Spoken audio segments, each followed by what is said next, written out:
Get the thumbs up there. Okay, let's get started. For this Committee of the Whole meeting on Tuesday, May 9th, 2023.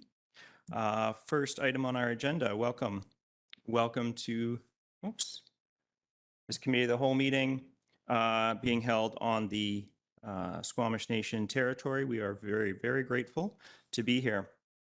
Please be advised that this council meeting is being live streamed, recorded, and will be available to the public to view on the District of Squamish website following the meeting. If you have concerns, please notify the corporate officer present at the meeting. Second item of business is the adoption of the agenda. Councillor Stoner, Mayor Herford seconds. Call the question. All those in favor? Motion passes. Agenda is adopted. The first staff report on our agenda for today is the Garibaldi Estates Neighborhood Plan Stage 3 Land Use Scenarios. And for this, we have Matt Gunn presenting these land use scenarios and the engagement summary. Thank you. Good morning, Mayor and Council. As noted, my name is Matt Gunn. I'm a planner with the District of Squamish. Good morning, and I'm Jonas Elnishkus, Director of Community Planning. Today, our presentation related to the Garibaldi Estates Neighborhood Plan will review what has occurred since we last discussed the project with Council, the engagement results from recent activities in the process, and considerations and staff recommendations for moving forward. The last time staff presented the project to Council was January of this year. At that meeting, we provided a review of the process to date, a summary of engagement results from previous stages, and an overview of what would occur with the presentation of land use scenarios to the community in the second half of Stage 3. We're now at the conclusion of Stage 3, in which we're presenting that summary and talking about recommendations from staff for moving into the next stages. Following Council direction on how to consider moving forward, Stage 4 will involve drafting a preferred plan, a draft plan with policies and land use designations, taking that to the community for engagement, and then bringing that back to Council for consideration in lead up to the final stage where a bylaw would be drafted and brought to the community for the legislated bylaw adoption process.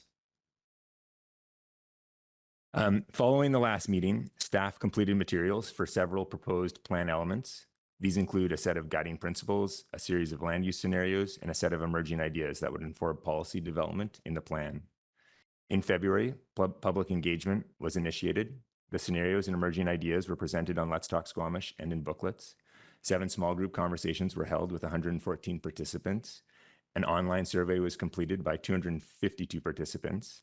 And details about these results can be found in the engagement summary, which is attached to the staff report and will be highlighted in this presentation. There were a few additional engagement inputs. In regards to Squamish Nation engagement, an archaeological overview assessment has been requested that was completed and provided to the nation. And district staff received recommendations from Squamish Nation staff that will be integrated into the planning process and policy development. They relate to further engagement with the Squamish Nation and policies related to reconciliation. Our Squamish provided input regarding placemaking. These have and will continue to inform the process. And finally, the Squamish Community Housing Society provided input regarding the delivery of housing in Squamish to support a diverse and vibrant population. The Society did express concern that the scenarios presented to the public in Stage 3 do not address the needs for more diverse housing options, and the submission questions whether the current proposal provide the necessary height and density to ensure viability of critical housing priorities. To address this identified gap, the Society suggests a policy of supporting additional height and density for development that does deliver those critical amenities. The survey closed on April 14th, after which an engagement summary was prepared by staff. The summary presented 5 key themes. These were: a majority of participants in Stage 3 feel the neighborhood should remain at its current density or see limited increase in the future. Some participants in stage 3 feel increased housing diversity within the Garibaldi estates represents the right vision for the future. The majority of survey participants expressed support for the proposed guiding principles. Survey participants favored proposed land use scenarios that included the least diverse housing options and the lowest heights. However, for almost all subareas, the scenarios with the most housing diversity was a close second. Survey participants were supportive of most emerging ideas proposed in stage 3. Digging into proposed plan elements, the first item to discuss are the guiding principles. Over 50% of respondents strongly agreed or agreed with the proposed principles in the survey. The topics that were covered can be seen on the screen. Moving forward with development of a draft neighborhood plan, staff recommend incorporating all of these principles. In addition, 2 new topics are proposed as principles based on the feedback received. The first would be a principle related to design, encompassing approaches to enhance aesthetics and improve integration with existing residences. And the second would be related to infrastructure, ensuring appropriate services and amenities are available to support the existing and future needs of the community. The next component, which is the most fundamental consideration at this stage, are the subarea land use scenarios. 2 to 3 different scenarios were completed for the 6 subareas. The scenarios represented different land uses, building heights, and densities. These scenarios were designed based on input received in earlier stages of the process. Scenario A generally represented limited changes, reflecting much of the input heard earlier. Scenarios B and C added additional housing forms that received the most support in stage 2. Housing forms that received less support, such as fourplexes, courtyard apartments, and multiplexes, were not included. Apartments, which received the least support but provide important housing options, were only included in specific scenarios and subareas where some support had been articulated or where they were already a permitted use. For each subarea, participants were asked which scenario they preferred. The charts on the screen represent the public response to the proposed land use scenarios for the 5 residential subareas. In these charts, green represents scenario A with the least diverse housing forms, lowest heights and densities. Yellow is scenario B, generally with increased housing diversity, height, and density. And purple represents scenario C, generally with the most housing diversity and increased heights and density. Pink represents I don't like any of the proposed scenarios, which in comments generally reflect a desire for the status quo, though not in all situations. For all but one of the subareas, the most popular option was scenario A. The exception was the estates north, where scenario C was the most popular choice.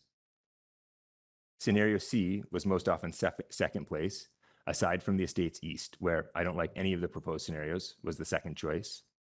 And I don't like any of the proposed scenarios was generally the third most popular option. These results were reflected in the key elements, the key themes of the engagement summary, which I just noted. As noted, a majority of participants feel the neighborhood should remain at its current densities or see a limited increase. This theme reflects the combination of those who chose scenario A and I don't like any of the proposed scenarios, plus input from the small group conversations. Some participants, generally about a quarter, feel increased housing diversity within the Garibaldi estates represents the right vision for the future, which was the second key theme in the engagement summary. The commercial subarea was a bit different as it only had 2 scenarios. Scenario A in green generally represented the current zoning and was the first choice. Scenario B in yellow, which supports additional height, was second, and purple, which is I do not like any of the scenarios, was the third choice.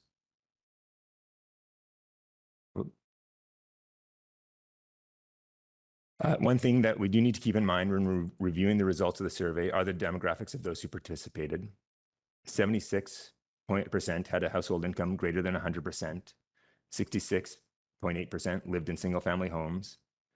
3.6% of participants were under 30 years of age, and 90% owned their homes. So there are segments of the population who are likely not well represented in these results, such as the perspectives that were highlighted during small group conversations earlier in stage 3. Those would include non-market housing residents who rely on affordable housing opportunities, younger renters facing significant housing challenges, and local business employers in critical services who identified the lack of attainable housing as one of the most significant challenges they face. In addition to public engagement results, other considerations informed the staff recommendation for land use scenarios. Policy alignment was a key factor. At the outset of the plan process, staff identified OCP and Community Climate Action Plan policies that would play a significant role in the process and in plan development. The proposed scenarios were considered in relation to the ability to achieve or enable the intent of relevant policies.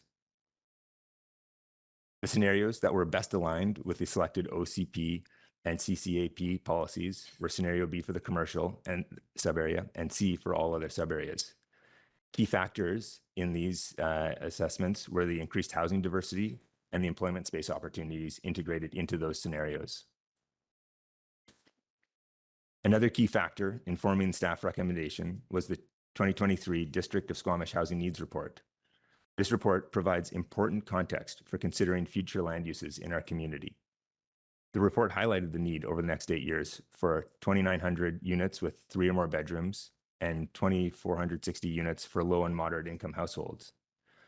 While the estates is not expected to address all of these needs, the land use scenarios vary greatly in their ability to support creation of these units.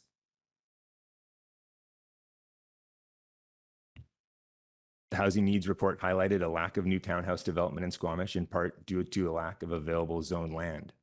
Scenarios which support missing middle housing forms, up to and including townhouse development, would be expected to provide the most 3-bedroom units by area.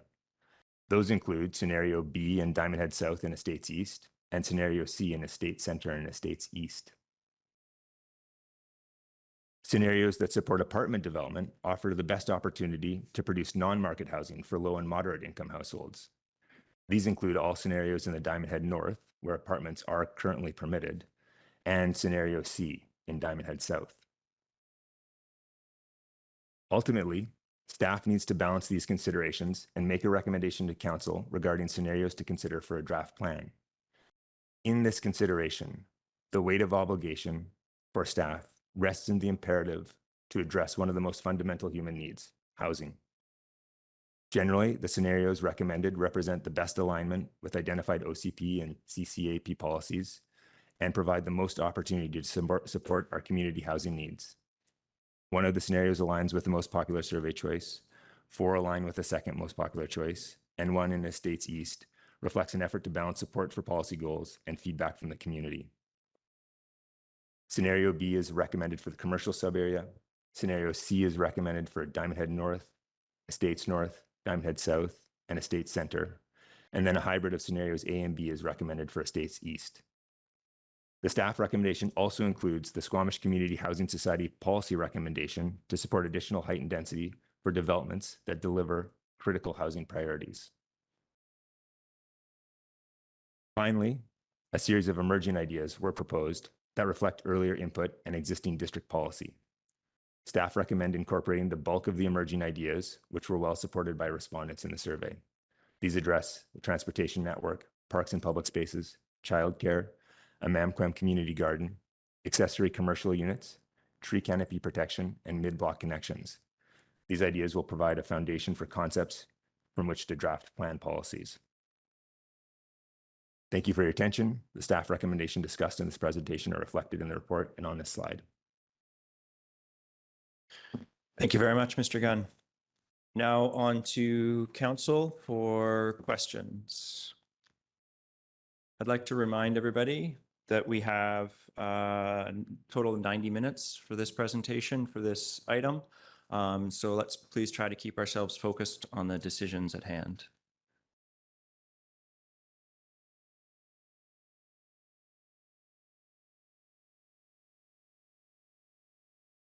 Mayor Herford. Thank you. I was wondering if, particularly in the pie charts presented, both in the presentation and the report, you could speak to the more in depth to the I don't like any options. It seems to represent a larger portion than it seems to be a large portion, and you know, I did hear feedback that some of those in the small group discussions that some of those respondents were, you know, meant I like where it is. And I did hear, albeit a minority, I feel, say that, well, where's option EFGH, down the line. And how is that captured in the engagement? The engagement summary, so any respondent in the survey that selected, I don't like any of the proposed scenarios, was immediately given an additional question that asked respondents why they did not like any of the scenarios. The information from those questions was coded and tabulated in the engagement summary. There were individuals that felt that the scenarios didn't provide appropriate housing opportunities given the magnitude of the housing challenges we face. But I would say that the majority fell into categories of leave the estates as own. I would say the probably the most common response in that was leave the estates as is. But there was some diversity across that category. Okay, thank you. The statistics around who participated in those surveys I found really interesting. And was there maybe some form of target to the diversity of the opinions there? The 90% homeowners I thought was really jumped off the page. Other pieces, are sort of to be expected, but that one I felt was sort of way off the charts. And were there some assumptions going, or do we have some other data to compare that against as to the current makeup of the community or some other? I'm trying to put that in context, I suppose. Yeah, you know what? I don't have the comparison of those stats to our community. I certainly could bring that back at a future point if that was ever requested. It certainly is skewed towards a particular demographic. Ideally, we would have a broader representation, particularly, the less than 3.6% of participants being under 30 is concerning. The challenge is that it is, for these types of engagement activities, it is very, they tend to be responded to by the type of demographic that we've seen. People who feel most impacted by land use decisions in their neighborhood, in their backyard. And so this is not an atypical outcome for this type of process. It is not an ideal outcome, but it is one that we have to use as context in interpreting the results. Okay, thank you. I'll leave it there for now. I'll let the. Okay. Councillor Pettingill. Yeah, thanks. So the Housing Society suggested that even scenario C wasn't going to meet our needs. The housing needs assessment speaks to, and the numbers quoted, that's just to maintain the current level of availability and affordability. And if we actually want to improve that, we need even more. The province's Homes for People action plan seems to have high expectations for more development. And I heard you speak a little bit about trying to balance what's in the OCP and some of these things, but it seems to me that even with scenario C, we're sort of falling short of housing availability and affordability for the future. So I'm just wondering if you can speak to how big you think that gap is. And I guess I'm just trying to wrap my head around, understanding is scenario C getting us where we need to be in the majority of the zones. Thank you, through the chair. Yeah, so to understand how much of a contribution this would make towards the overall housing needs of the community would require an assessment across the entire community of all the opportunities and assumptions around the rate at which those would be produced. That's not a project that we have undertaken. The Housing Needs Report is a new contextual piece of information for us, and we haven't had an opportunity to do that level of analysis. So I can't answer your question as to the proportion of the need that it addresses. In response to your comment about the plan falling short in terms of its comparison to what the housing needs assessment outlines, what I can say is that, and I tried to articulate this earlier, in creating the scenarios, we recognize the high need for housing in the community, but we had significant input from the community over earlier stages of this process that highlighted which housing forms had support and which didn't. And so there's this significant tension in this project and trying to understand what is supported by the community and segments of the community and what the needs are. And so the housing forms that were selected may not provide the number of units that you're referring to, but they were trying to balance input on housing forms that were had some level of acceptance from the community. So the broader assessment across the community hasn't been completed, so I can't answer that piece. And in terms of how the ones were chosen, it reflects input that we had earlier in the process to try and balance the tension. Thank you, Mr. Benescas. Thank you. If I could just add to the answer, I think once we get direction from council in terms of which scenarios to move forward with, we will be doing some modeling and looking at, okay, what, in this scenario, in this location, or in this area, what is the likely outcome for affordable housing or market rental housing in terms, comparing it to our CAC policy and our OCP policies, which generate those units. Okay, thank you. So just reading the Homes for People Action Plan again last night, I see the province is planning to introduce legislation in the fall to enable fourplexes in single-family zones, anywhere single families allowed. And I see in Garibaldi Estates East and North, for example, we only propose allowing up to triplexes in scenario C, and less in some of the other scenarios. What I want to understand is if we sort of do all our plans around something less than fourplexes being allowed, do the plans become invalid then when the province introduces this legislation, or is fourplex close enough to what's already proposed in some of the scenarios that it doesn't really change things? There's a few things I'll highlight in response to that question. First off, at this point, we don't know what the nuance of the provincial plan will be. They've highlighted triplex and fourplex. I don't know yet where those will be applied, what the criteria will be. So there's a lot of uncertainty about the proposal. It does have to be adopted, or in legislation, things get adopted, passed, and the legislation has to be passed. There's uncertainty and unknowns in that piece. And then the assumption is that municipalities will be given some time to implement, in which we can consider how those impacts and how those elements would be put into legislation or bylaws in the district. But there are probably some challenges, even if many of those properties, like in the estates north,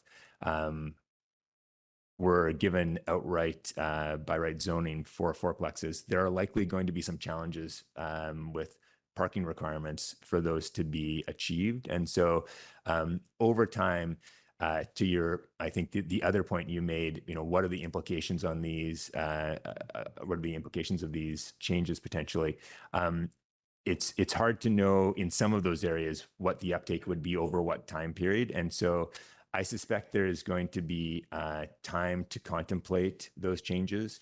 It is quite possible that if the province moves as they've indicated, many of the AA scenarios will be no longer relevant because the provincial legislation would supersede them.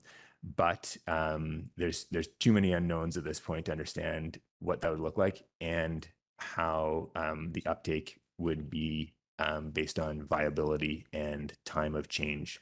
I suspect it would be quite a lengthy process where we'd see significant change of, like the whole neighborhood changing to plexes. Thanks. Councillor Pettingill, is it a follow-up? Yeah, okay, go ahead.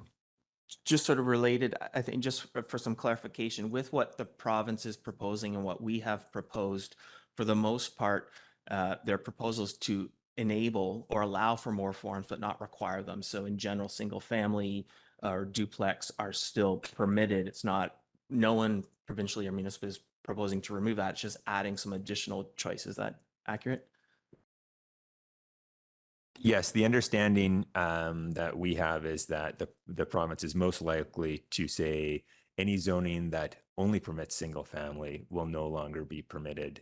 Every zone will have to, at a minimum, permit up to triplex or fourplex, unknown in terms of what that distinction is. Thanks very much. Councillor Greenlaw. Thanks. Through the chair, I'd like to get a better sense of the engagement in the community. So I was wondering, we have about 108 residents from Garibaldi Estates who responded in the survey and about 114 people engaged in the in-person meetings. And I was just wondering if we have an estimate of what the current population of Garibaldi Estates is. I don't have that off the top of my head. Apologies. Something, again, if something we can bring back at another meeting. Yeah, I don't have that off the top of my head. Thanks. Actually, one more thing to add to that. The census divisions, the way the census information is created, they create small sub-blocks of the neighborhood, of the community, and those don't align with our current neighborhood boundaries.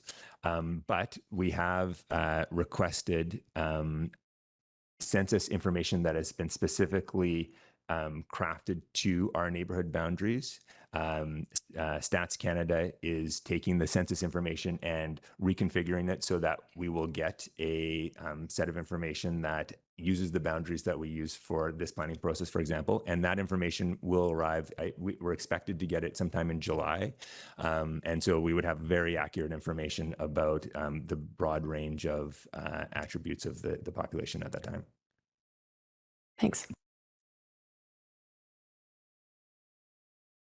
Councillor French. Thanks, Chair. And I'm wondering if staff could talk a little bit about how many of the online surveys were started and then left incomplete. Is this a stat that's available to us?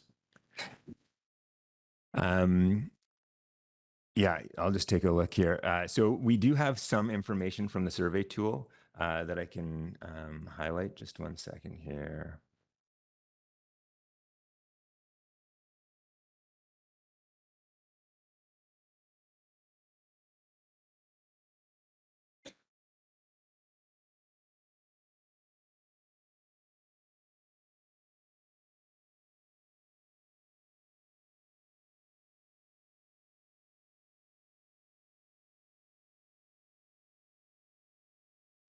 There are some outputs from the survey tool, which I did capture here. This is one of them. This reflects, no, this is the level of engagement. We did have, it may take a second to find it. Visitors, here we go. Yeah, I've got it. Yeah, so we did have visitors to the land use survey. There were 900 visitors to the survey and 252 contributions to the survey. One thing I would highlight in terms of the numbers of the surveys, the 252, while it does not seem like a large number, in comparison to other surveys that the district has run, it is typically hard to get a large proportion of the community to engage in surveys that do require detailed knowledge to complete the survey.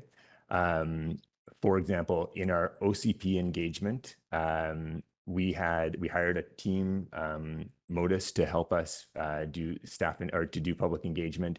We had a team of people out in the community. For the OCP, we had the first round, we had 700 survey responses, which required no prior knowledge. In our phase 2, we only had 35 survey responses, and in our final, we had 500. Another survey, the transportation, which required no knowledge and had we had team people promoting, we got about 600 survey responses. So while 252 is not as large as those, given that it's a specific area and required knowledge about the scenarios, staff consider it a fairly successful survey response. Okay, thank you. And just before I ask my follow-up question, Chair, I'd like to acknowledge Mr. Gunn's hard work under very difficult conditions with this file. Thank you. And I know it's been difficult. Thank you. And I appreciate that you're still on this file and you're putting the work into it. Thank you. So I wonder if you could just clarify what contributors means. Those 252 people, what did they do to become contributors? Does it include leaving a comment in Let's Talk Squamish, or is it just people who completed the survey online? Those are people who completed the survey. And one thing, and since this question has come up through the chair, if you don't mind me expanding on my response, there is recognition that the survey took a fair bit of effort to complete. I think that is something we, partway through, I realized and recognized there could be a challenge for the process. We did come up with a few strategies to try and address it through extending the timeline, trying to highlight that respondents only needed to complete the questions they were interested in, and providing opportunities to engage with staff on any questions they had. However, we did get, of those 252, most of them were fairly complete. We had a good set of responses across all questions in the survey. In the first phase, we did actually break the survey up into 3 components in prior stages. So we had something about housing, something about employment, and there was a third one. And what I will say is that the housing survey got a lot of responses and the other components got almost no responses. The survey, there's a balance in the attempt. I think in a future situation, we probably would have broken it up to ease the time burden, but we did manage to get a lot of responses across all the questions. So there is some benefit. That was, I think, a challenging learning from this process. Okay, so that answer has me now thinking a little bit about whether or not we have statistics on how much time people took to complete the survey. Is that a statistic that was tracked through? I don't have that information. I'm not sure that it's tracked. From my review of the survey tool, it's not something I've seen, but I suspect it took more time than anticipated by staff. Thanks, Chair. Councillor Stoner. Thank you, through the chair. Thank you for the presentation, Mr. Gunn.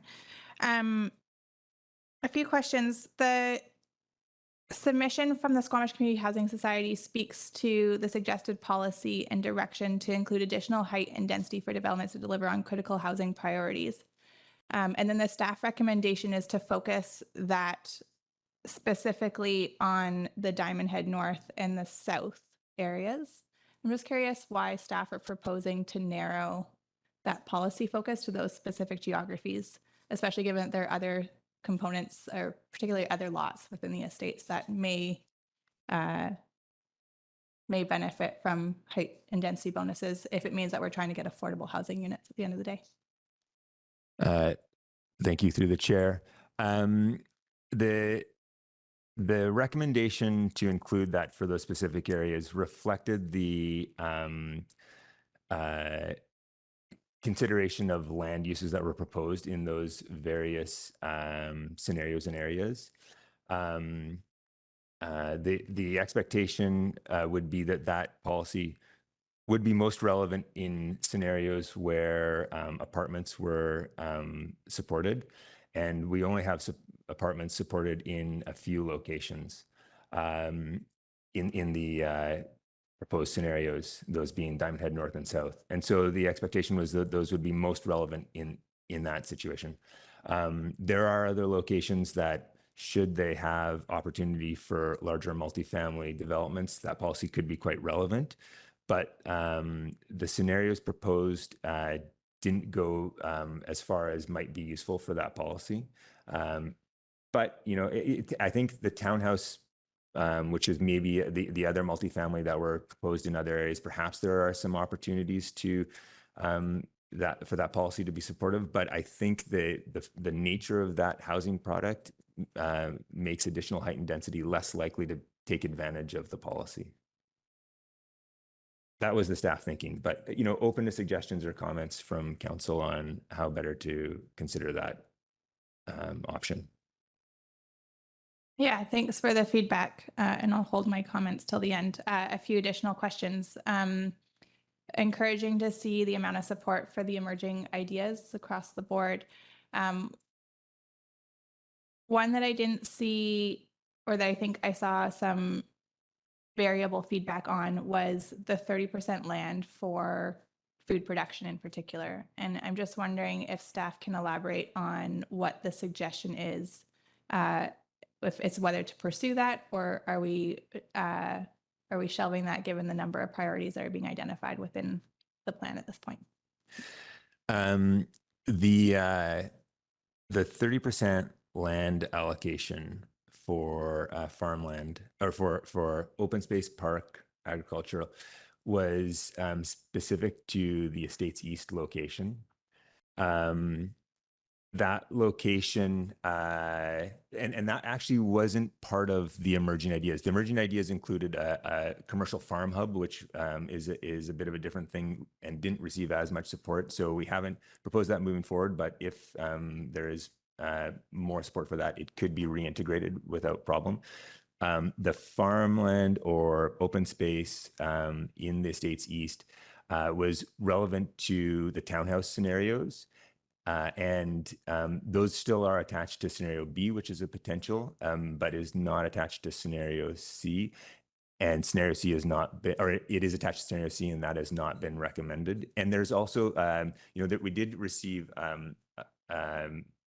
concern highlighted from stakeholders that it would come at a trade-off with affordable housing. So I think that one is a bit of a consideration depending on what scenarios council suggests staff move forward or direct staff to move forward with. Okay, and then just one final question in terms of next steps. So this is one step in the ongoing process, and the scenarios make up just one component of an overall neighborhood plan. So I'm just wondering if you can speak to what happens after this meeting, and what the ideal or what the vision for the overall plan looks like at the end of the day. Thank you, through the chair. So ultimately, staff are seeking council direction on the recommendations we made. Is there support for the guiding principles and that have been proposed and the new ones suggested? Is there support for the emerging ideas, and is there support for a specific set of land uses? When we get that direction, we will then begin drafting a plan. The actual moving into the next stage, the land use plan is one of the less significant components of what needs to be produced. Neighborhood plans have a range of policies across a range of topic areas, and that will be the bulk of the work moving forward. Those policies will be informed by the engagement that we have, the inputs that we've gotten through the various phases, including this phase. We'll create a set of land use maps that reflect the direction from council and a new set of policies across various topic areas. It'll essentially be a document that has those elements, and those will be brought back to the community and council.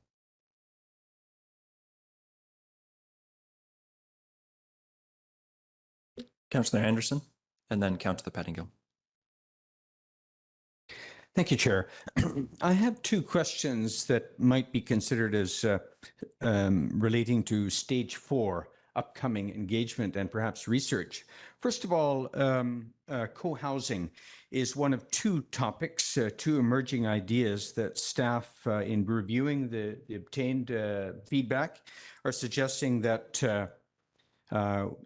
maybe we don't recommend incorporating these policies into a draft plan. Now, regarding co-housing, I have to wonder whether there is an issue of interpretation and orientation for the public and perhaps for ourselves. We're all learning about this new concept. It's maybe new here, but it's not elsewhere. In fact, local co-housing projects draw extensively from work done, experience in other countries, and that's kind of unique experience that certain local people have. We have other neighborhood plans upcoming for which this concept may be relevant, other initiatives on our part for which this concept may be relevant. I note that the Housing Society input, to my knowledge, did not touch on the outcome for co-housing in our engagement results. So my question is, for stage 4, might we consider further efforts to orient our public and ourselves about the concept to, it seems to me that it should have merit, if not here, elsewhere and in future, and that might be an important consideration. Can this be undertaken during stage 4 to hang with the possibility of explaining it better, perhaps? Do you have some observations as to whether that might be a factor in the results obtained? Yeah. So first off, just on the co-housing concept, the level of support, while not as high as some of the other emerging ideas, was not insignificant. There was, I think it was above 40% agree or strongly agree or support. And then there was a component that was in the neutral section. I don't think it would be inappropriate if council feels that this would be an emerging idea that we should bring forward, then certainly staff are more than happy to integrate it. Co-housing is largely a choice made by the individuals that live in a development on how they are going to run their community. There are some elements that we can do to support, but they're largely around offering some additional density in exchange for amenities that are better aligned with co-housing. And so, I suspect that's where some of the sensitivity may have come for that product, but it's certainly something that staff, if directed by council, would be more than happy to bring forward and provide further engagement on, to target in conversation with the community. Thank you, Mr. Gunn. My next question concerns a topic, a theme that I feel is a bit missing, and I wonder whether it might be something that we can take up as we proceed further in a stage 4, and that is cultural programming, cultural and recreational programming facilities. It's not one of our emerging ideas that described as such. We have, however, 2 facilities, 2 churches that are extensively or intensively used for cultural programming. We also have had a letter from 8 performing arts groups concerning a future fire hall opportunity, or pointing to this part of our valley that maybe could use such facility, and one that is going to need some parking. And I don't find that this is covered under placemaking. Our Squamish has referred to arts and culture, but I don't find that the facilities versus programming are addressed. I also note that the Squamish Community Housing Society has mentioned the church properties or institutional properties as future venues for housing. And I question this while we haven't addressed explicitly what these facilities or what the needs for these cultural and institutional facilities might be. Is it something that we can give targeted attention to in stage 4? Thank you. Through the chair, absolutely. We actually have a meeting. We've engaged with our district staff, our arts and culture staff, and they have referred us to a representative, a stakeholder in the community. So we do have a meeting that's coming up with that group to talk about integration of arts and culture into the plan. And so that is something that's on the radar. And, certainly something in the drafting of those policies, which is the major piece of the next stage that we can consider and we'll look towards. Thank you, Chair. And just before I go around for a second round of questions, I'll take one myself if possible. Thank you. So for the Estates East, that was the only scenario where the staff recommendation was suggesting a lower density than scenario C, suggesting a mix between A and B. Could you speak for a little bit in more depth on what motivated you for the staff to do the lower density in the Estates East area? Yeah, through the chair. Yeah, that was the scenario that found the lowest level of support for the more diverse housing forms. And so, public input in that sub area was certainly an important consideration. And stakeholder input, we received a number of emails that also informed some of the considerations there in that area. Opportunities for missing middle housing forms that spanned the entire range seemed like an appropriate consideration, which was why the hybrid was suggested that incorporated A and B. And those areas certainly do have the opportunity to contribute to the housing needs, even using the A and B scenario. And so, in some, those were the different characteristics that informed that decision or that recommendation. Thanks very much. Councillor Pettingill. Thanks. I have a couple of, I think, related questions. So one of the desired outcomes from my perspective is that we see more housing forms and availability and over time affordability. And so there may be some redevelopment. And in particular, in this case, I'm thinking of some of the apartments that exist now that are, relatively speaking, lower rental rates. At what point do we need to consider policy or incentives to avoid rent evictions and deal with that sort of thing? And, do we need to finish that or before we approve the neighborhood plan, or can you just speak to the timing of that sort of thing? Through you, Chair, I'll speak to that. So it is something that we would contemplate in the policies of the plan, how we deal with potential displacement when there are multiple rental units on properties. It's not widespread in the Garibaldi Estates neighborhood, but it's certainly something we would be considering once we have direction from council in terms of what scenarios we are drafting the policies to. So it will be part of the plan, and it will be the right time to consider it before adopting the plan. Okay, thank you. And then the other piece, we have seen in, in many places when you enable some more dense options, you can see an increase in land prices. And then that goes to the person sort of selling now, doesn't go to the developer, doesn't help keep prices down. How do we avoid that? Because, if affordability is one of our goals, how do we avoid sort of a sudden land price increase that gets in the way of affordability? And when or how would we, does staff need some direction to think about addressing this, or how does that get tackled? Again, I will tackle this question. So what we generally see, and this is a really good question, and it's very relevant in Squamish because we've seen this happen in different neighborhoods. But what we normally see in terms of land speculation is at the outset of the planning process, there is speculation, and speculation has been taking place in this neighborhood.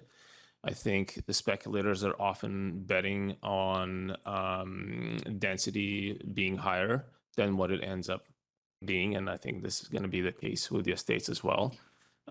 So I think if anything, given the construction costs and the lower densities than I think some people have expected in the neighborhood, we might see an actual price correction in terms of land prices as there's more and more clarity, because speculation has already happened, and now we're bringing more clarity in terms of what the development potential actually may be.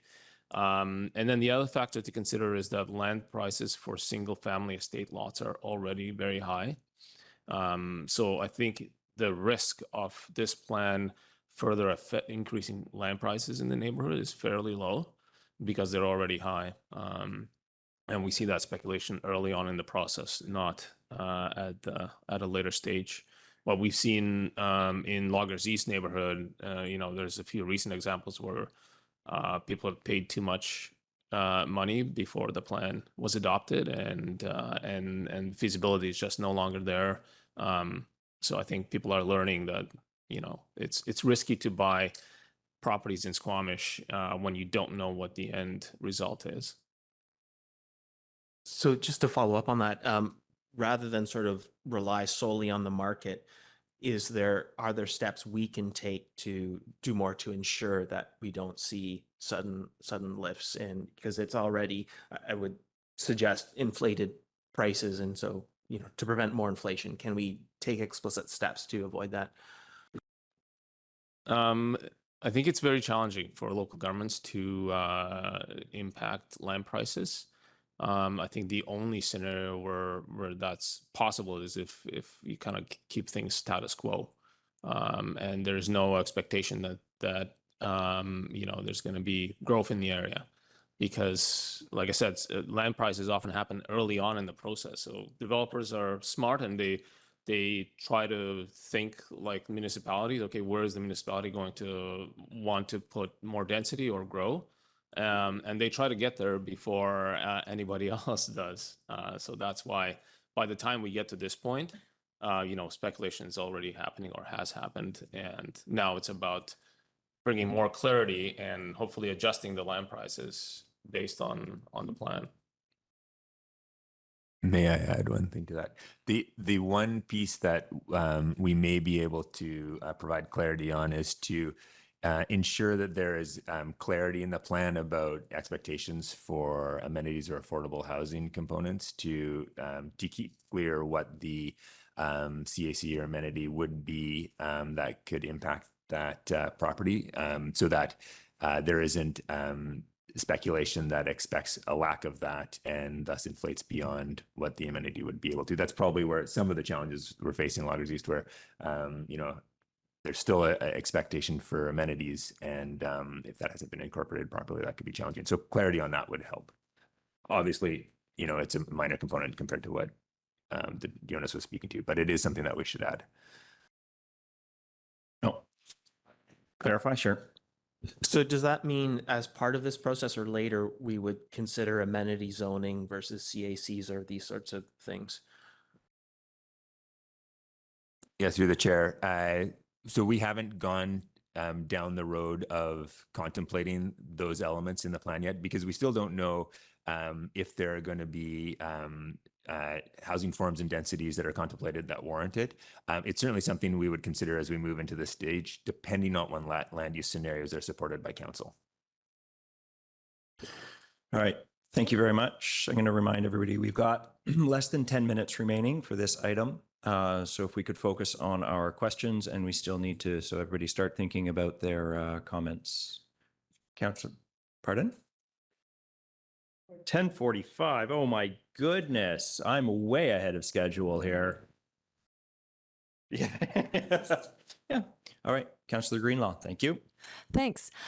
So throughout this process, I've heard a lot of concern about the intersections and traffic control at the Mamquam and Garibaldi and 99 intersections. And I'm wondering when, if how, infrastructure upgrades and including traffic modifications are incorporated in the neighborhood planning process.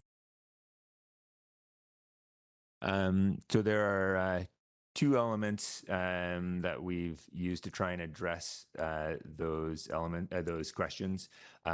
We've conducted a study largely around the intersection on the highway to understand what upgrades may be appropriate at what time, and what the costs would be.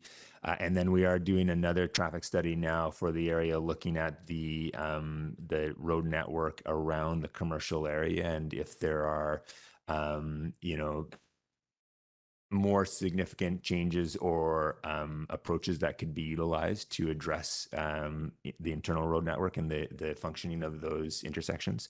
I think your main question is, when might these occur? What upgrades and when? Is that correct?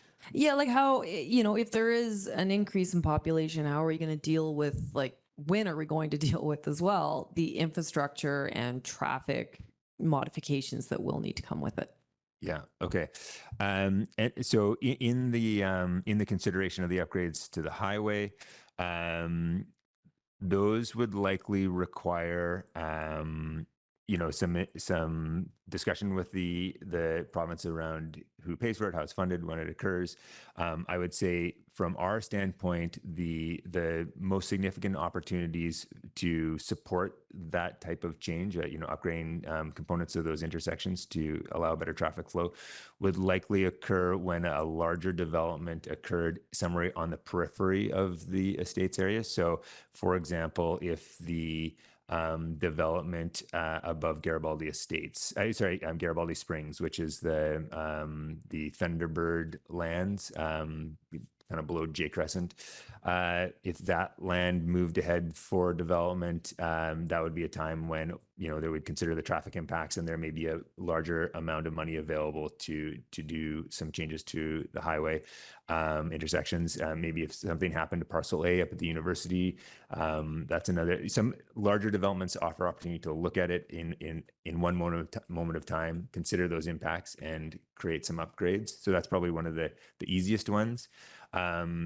The Ministry of Transportation has indicated openness to those types of considerations, and some of them that may be more viable, or easier to achieve, like the left-hand turn lanes out of Garibaldi Way and Mamquam, may be something that can occur earlier, but it's not something we've talked about in terms of timing. We've done more initial considerations. Now, the internal network changes to how traffic flows around the commercial area, those changes would be more likely to occur through property redevelopment in those areas. So, for example, around Tantalus, if there is something more significant that comes out of the study that we're doing now at the Tantalus and Garibaldi Way intersection, that might be the type of thing that would be addressed at a time when the Garibaldi Garden Courts development, which it is likely that will see some redevelopment in the future. Those units are getting old. My understanding is they're units that they're not even occupying at this point because of the condition of units. And so that is likely to see some redevelopment sometime in the future. At that point, that would likely be an opportunity to be informed by the study we're doing now on how that area might change more significantly. So larger developments probably, and for things that relate to the highway, or when critical thresholds meet, and we can discuss with the province, and then when smaller developments occur within the neighborhood for changes on the internal road network. Yeah. If I could just to the answer. The other thing to consider is once we know what the plan is and what the densities we're looking at here, this will inform our infrastructure planning. So if there's any bigger projects that you can't put on one or two developments, those would likely make it into our development cost charge bylaw as future projects that we collect money for. And then once the money's there from all the developments in Squamish, they get executed by the district. And I think, what are the chances of some of these projects being large enough in the area? Matt, could you speak to that? Even across the whole neighborhood? Mm-hmm. Yeah, it really depends on the scenarios. Like if there are more scenarios that are at the sea level, then there's going to be more projects that will be providing funds to the DCC bylaw or to the DCC fund.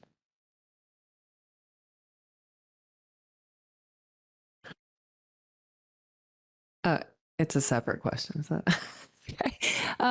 In a previous committee of the whole from May 2022, council requested staff to be supportive of diverse housing, including tiny homes and auxiliary dwellings. And I don't recall seeing anything about tiny homes in the scenarios. And I was just wondering if staff could speak to whether or not the district would still be supportive of that in this neighborhood plan.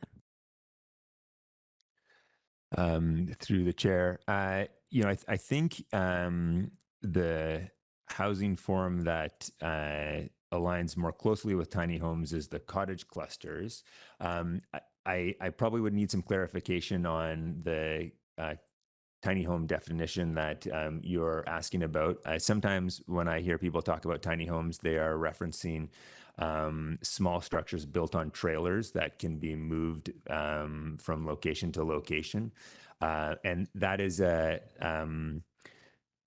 think what we have seen in town is that that type of housing tends to run into challenges with financial viability because if we're trying to take a piece of land and set it up for the use by tiny homes to buy the land and put in the servicing infrastructure, and then address in the floodplain the challenges with having homes built at below the FCL. I think there's a range of challenges that make it quite hard to find properties with those are viable and economically feasible. And so it's not something that essentially, if they're on trailers, I think there are some challenges in the practicality of it. If we're looking at just smaller dwelling units, the cottage cluster is a form that we've seen quite a bit of support for the engagement and is incorporated into a number of the scenarios. But those are structures that are built on the ground, permanent structures. So maybe I need some clarification on what aspect of tiny homes you're contemplating. I was more meaning the ones on wheels, and potentially used as an auxiliary dwelling in some of these larger lots, right? Because it's a fairly temporary, impermanent way of having affordable housing. Yeah. If maybe I'll just add some more clarity. So the sort of use occurs quite regularly in Squamish and in BC. It's kind of unofficial. There's not a good way of permitting it or an easy way of permitting these types of dwelling units. We've always been open to someone coming forward and spearheading, a project where we could work with somebody and find a way to see if there is a legitimate way of implementing that type of housing on a larger scale, especially. And I think the plan, I don't see why the plan wouldn't be open to those sort of opportunities in here. Like I said, we've been very open generally across the community to explore those, but somebody has to take on that challenge essentially from land ownership perspective and development. Thanks. And next we have Mayor Herford. Thank you. In looking at the staff recommendation, what seems to be missing is in the report, and if you could just help me with this, in the report, there's mention of things that could be considered while doing the work. Sorry, I have too many tabs open on my computer here to get to the right note. So in Estates East, for instance, there's in developing the preferred plan, the following options could be considered to address community input received during engagement. And each area has these pieces that could be. And I'll use this one as the example because it involves consideration of moving one of the lines. So how would you like us to council provide feedback on those specific pieces, or those pieces that by being included in the report and thus the staff recommendation are going to be explored? Just the could has me just asking the question. Yeah, through the chair. Thank you. Yeah, that is an appropriate question for sure. The nature of many of those, several of those potential changes rely on what sub-area scenarios are supported by council. For example, some of them will be more relevant under different scenarios than others. And so if, for example, the council recommendation is to create a plan with A across the board, a bunch of those may not be relevant, those considerations. It really depends on what we get out of this. And so those are elements that at this point, staff have identified as things that we need to think about as we go into the next stage, which is drafting a draft plan with direction from council. If there are any that council is particularly interested in, say, hey, that should be implemented, then we're certainly interested in that feedback, but we haven't brought it up to the staff recommendation or asked for specific feedback on that because there are larger questions that need to be addressed at this point in terms of the broad direction the plan will go. Okay, thank you. I think the in this particular piece, there's the question around limit townhouse land use to properties currently over 0.3 hectare to prevent consolidation, more significant changes to character across the sub area, and I quite like that that particular concept, along with. But I would like to discuss, and to me, the first bit is utilize DPA guidelines and setbacks to mitigate the impact of townhouse development to adjacent properties. I think all of our setbacks are meant to do that. So this feels very intuitive to me.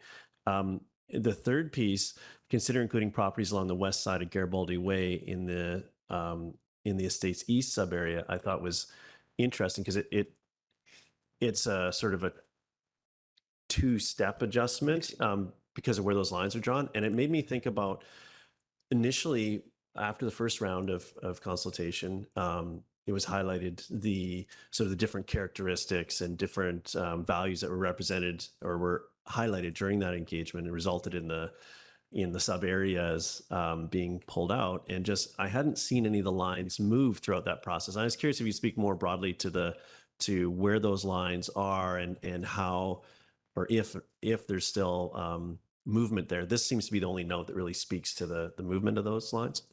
Yeah, through the chair. Actually, and I do want to say, I do apologize, but that east was supposed to be sorry, it says west. It was supposed to be east. And that was a mistake that I made in drafting that one. There are also a few more around the Diamond Head North sub-area where there are discussion around boundary movements. But I do apologize. That was one error that has been identified, and that I'll pull up a map right now.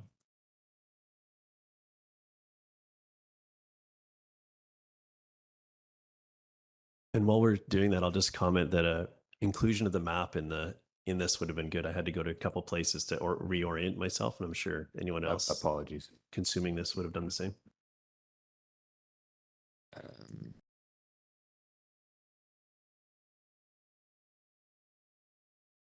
I just need to.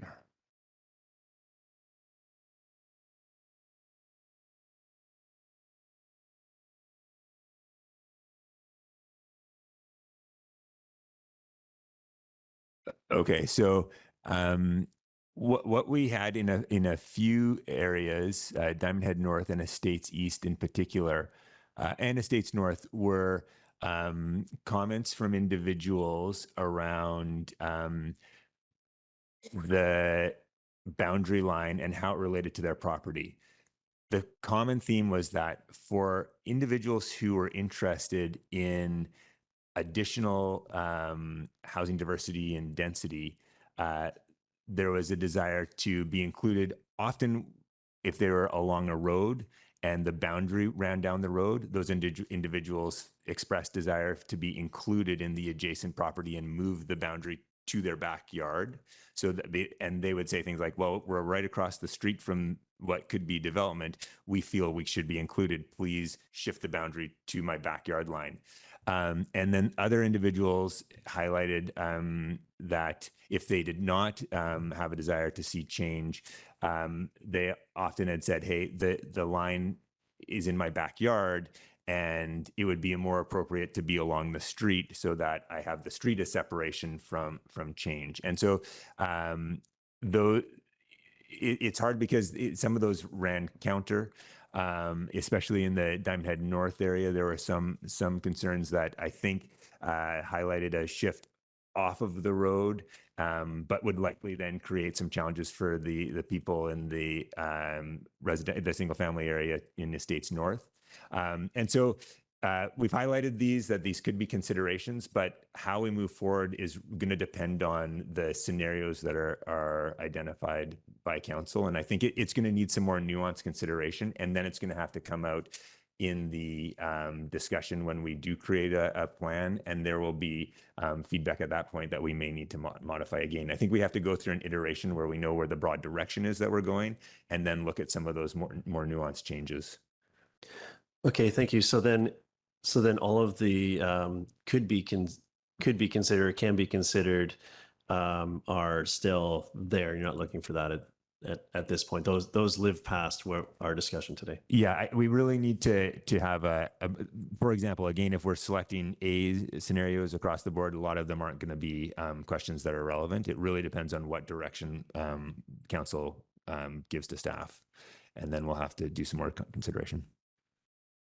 Okay, thank you. Councillor Stoner. Thank you. Through the chair, just one final question, and something that has come up both in comments, has come up around the council table, and was thoroughly addressed in the Loggers East neighborhood plan, which is limitations on lot consolidation. I'm just wondering if staff are considering, I think this also probably goes to looking for council direction on the densities going forward, but how do we start to consider, or can we consider in the development of this plan, addressing concerns around multiple lot consolidation, and how do we manage that going forward?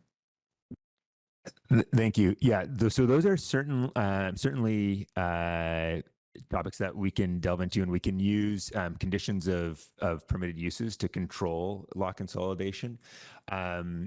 We have a few of the scenarios already contemplate them. So, for example, in the estate center, we talk about consolidated subdivision and townhomes up to 0.5 hectares, which is essentially 2 lots consolidating, or possibly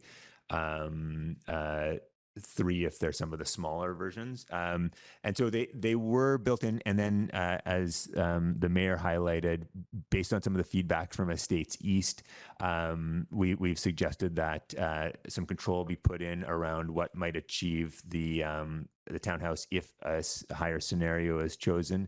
I think 0.3 was a threshold that was identified, and some of the input was, hey, make sure that's locked in, and that could be done. So as it stands, we have some that we could build in. The one comment I would have to that is that some of the feedback we got for areas like the estate center, if we are going to support a scenario C where there could be townhouses, the current threshold, which is 0.5 hectares, which assumes 2 lots being consolidated, feedback we got from home builders was that likely would leave very limited amount of land for, while it is a feasible or a viable approach, and could meet the regulations in our bylaws, there probably would be very limited open space or communal space. And so it may be worth considering creating a threshold that is slightly higher than originally anticipated to increase the size of communal space. But if council has any direction about thresholds, I think we've assumed thresholds or barriers on how much consolidation can occur.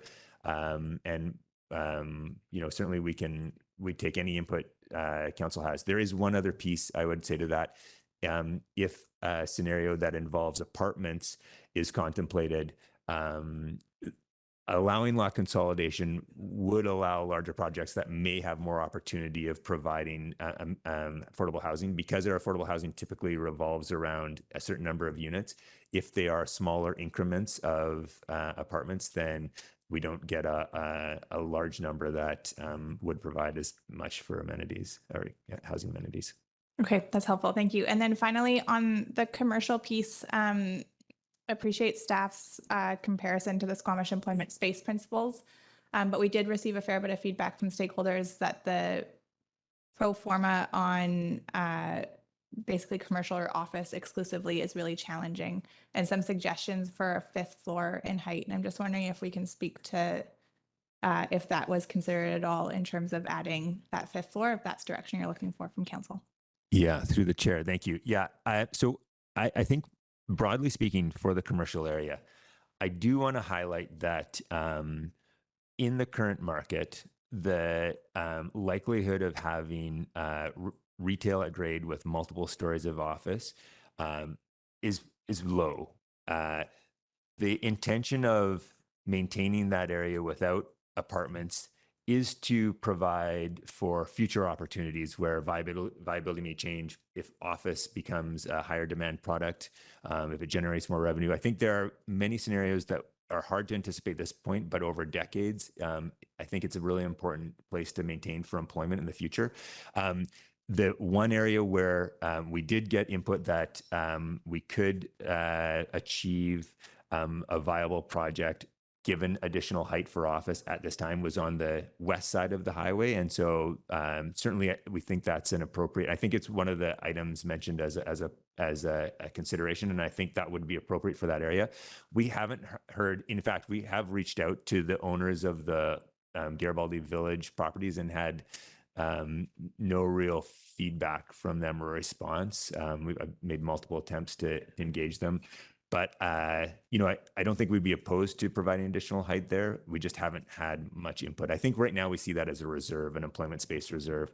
And if in the future there's demand for higher office, which I think would be much longer down the line, that could be discussed then. More? Follow up?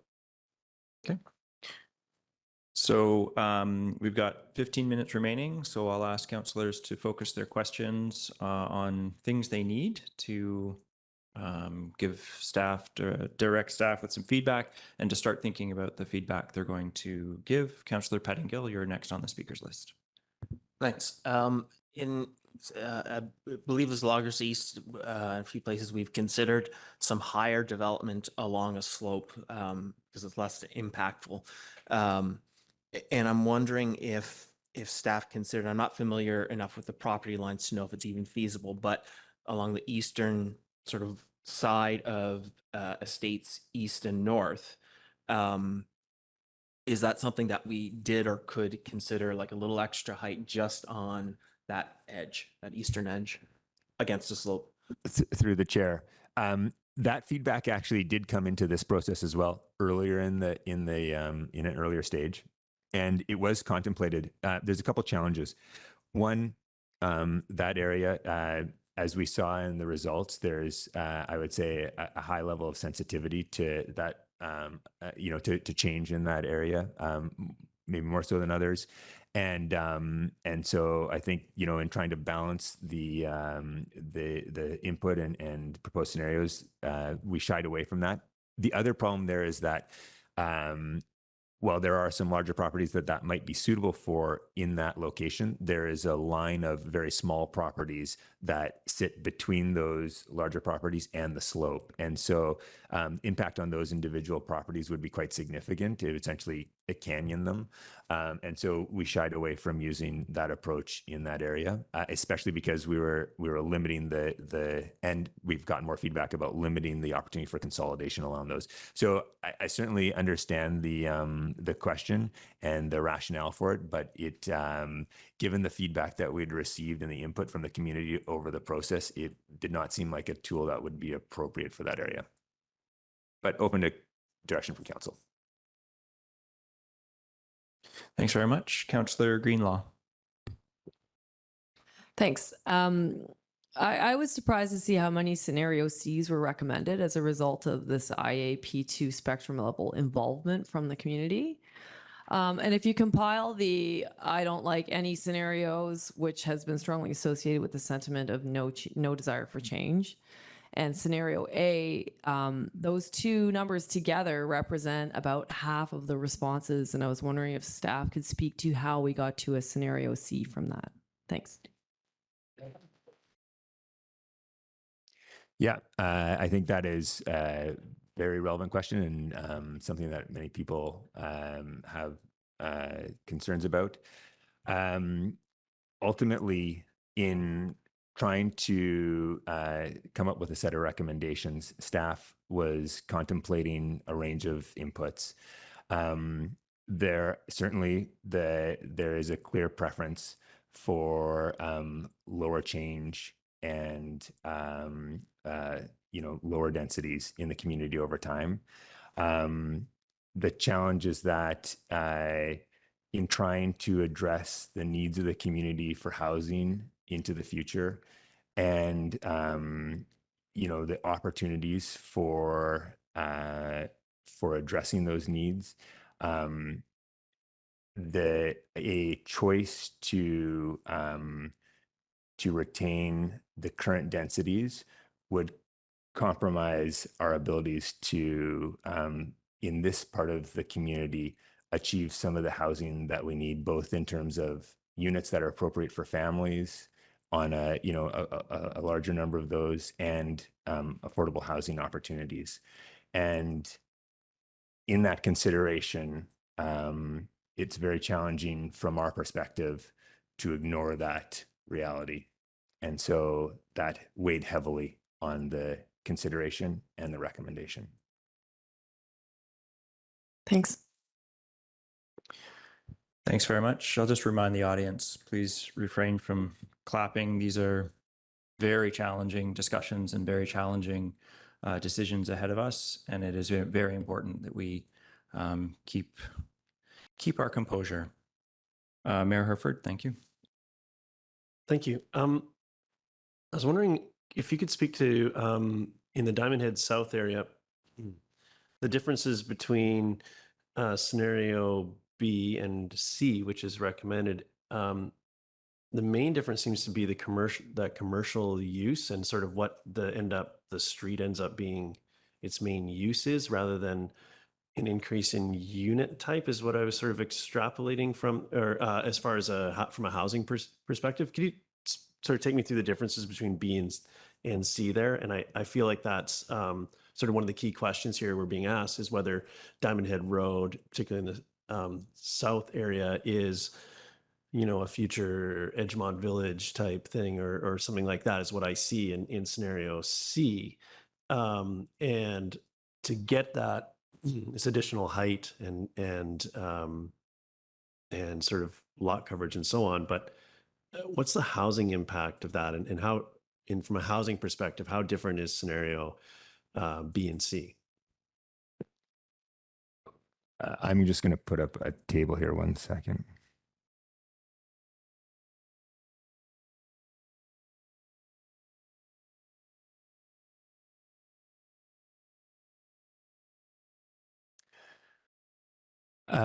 So through the chair, the change you highlighted, or the difference you highlighted, is indeed true. There is a significant difference in the character of the street fronting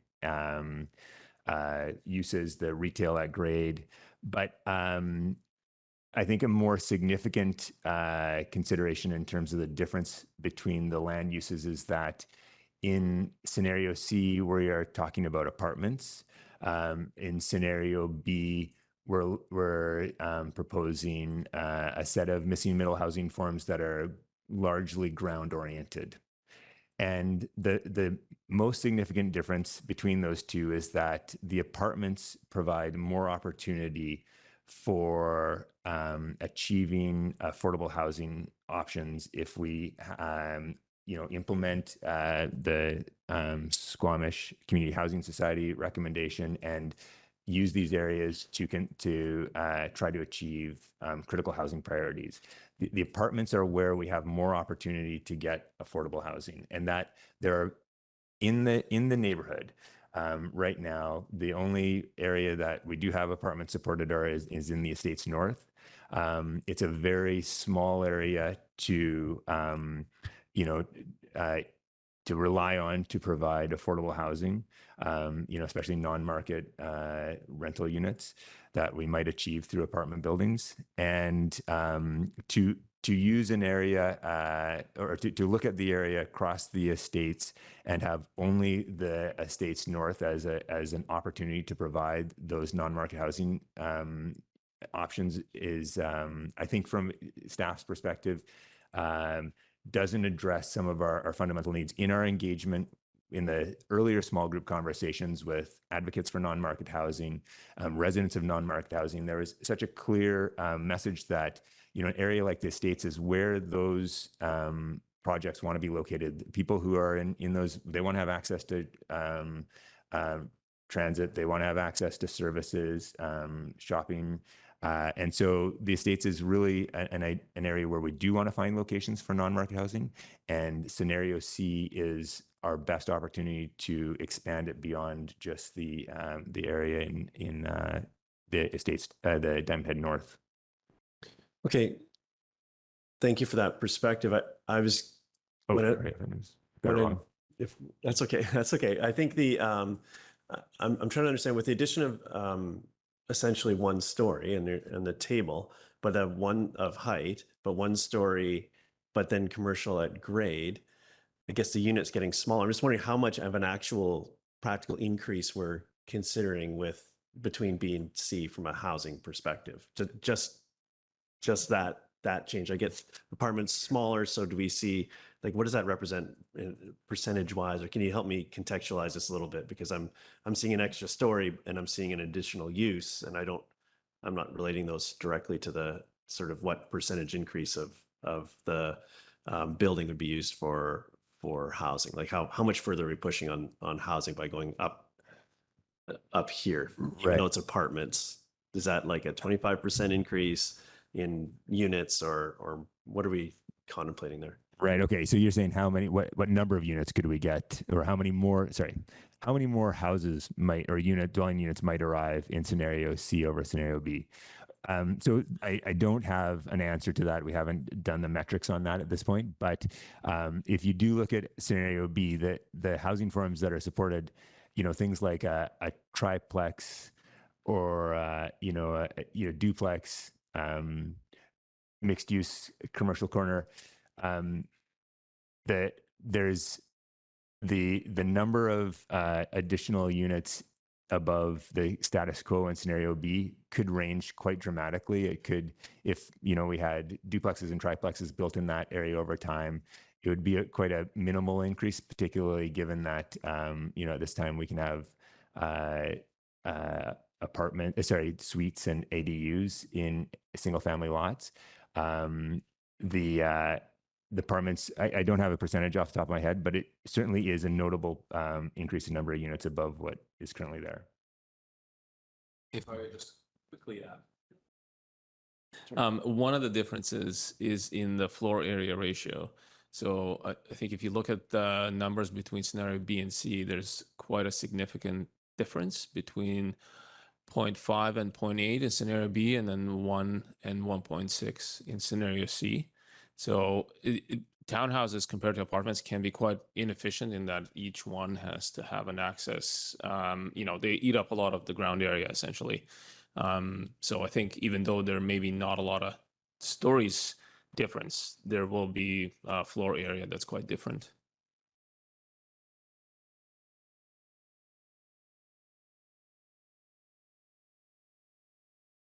And in this area, scenario C, in other areas, scenario C seemed to include sort of all of the above in A and B as far as housing forms, and add some forms. And in this one, it's more prescriptive. And seeing as one of our, sort of historically zoning's been quite prescriptive and arguably restrictive, and so we led to us having discussions like the one that we're having today. Could you speak to the rationale there, rather than opening it up to also include those allowable uses, rather than restrict it to sort of eliminating that? The middle seems to be missing from the recommendation. Yeah, through the chair. In scenario C, as I said, there are kind of two pieces. There's one that there's a new environment along the street, which is that it has retail at grade, pedestrian oriented feel, and then the other part was the adding the apartments, which house the benefit of housing diversity. If that area were to have the more restrained options of the apartment mixed use and the single family home, the likelihood of transitioning to over time to a more pedestrian oriented commercial area, expanding that, and I can't articulate correctly. It is more likely that we would get to an outcome where we would create a welcoming pedestrian environment with retail and then apartments above. Whereas if it was more mixed, the outcome is more likely to be a less cohesive area. There was a bit of a vision of, could this become an attractive pedestrian realm with retail? And so that was why they were constrained. Doesn't have to be like that. If that idea of creating an attractive pedestrian realm with retail along there isn't a focus, that could be more diverse and have all of the uses. But there was that scenario C represented a particular outcome that would best be achieved by constraining the uses to those ones. All right, thank you. So we have thank you very much, staff. We have a staff recommendation on the agenda, and we have 0 minutes left. So we'd like to move on to see Councillor Stoner. Yeah, I will put the staff recommendation on the floor with one amendment to the final bullet point so that it reads, and I can send this to you, Melissa, but explore the inclusion of policy language that ensures diverse range of housing forms are delivered on critical housing priority, the final bullet point will read, explore opportunities to ensure a diverse range of housing forms that deliver on critical housing priorities are financially viable as recommended by the Squamish Community Housing Society. So removing the specific language around Diamond Head North and South so that that policy language can be applied across the entire neighborhood plan would be my proposal. If it's seconded, I'll speak to it.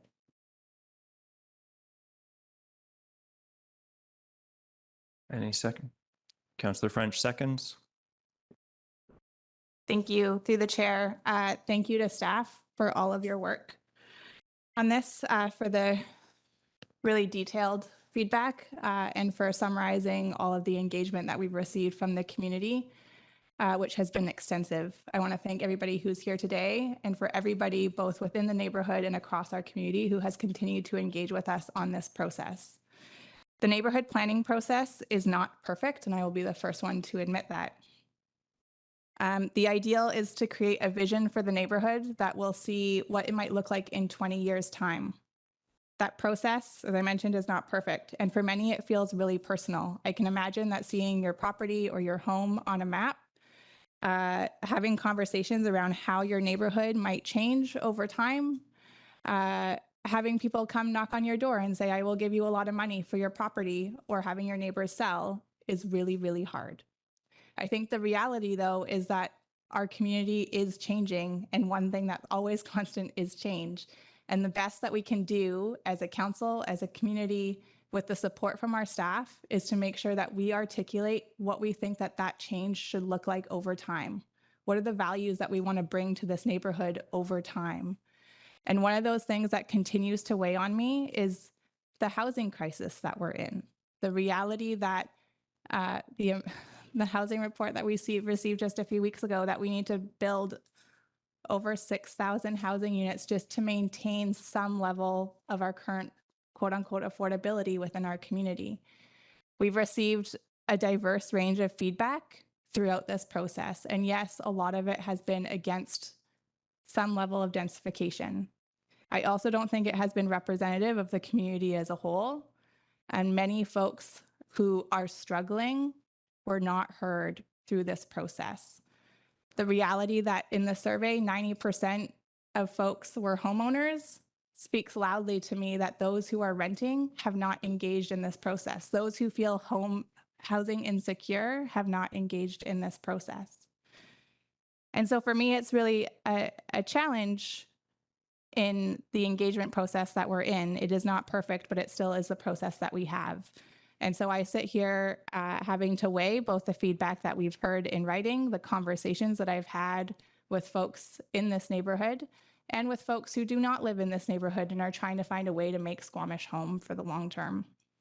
I think that staff have done a good job of trying to balance those priorities. What is being presented is the staff recommendation to pursue the options of predominantly scenario C across the board is, yes, the heaviest form of densification in the three proposals, but it is actually not considered very heavy densification overall. We're not looking at 10-story apartment buildings across the Garibaldi estates. In many of the areas, we're limiting it to triplexes and fourplexes, which is something that the province is likely going to require of us anyways in 6 months' time.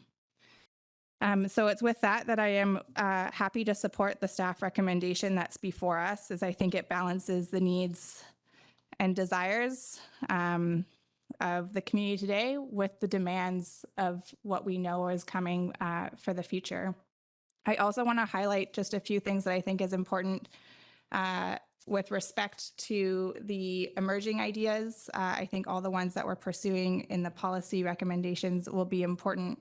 And the guiding principles that have been identified for this plan and staff's recommendation to further include two additional guiding principles, one on neighborhood design and infrastructure.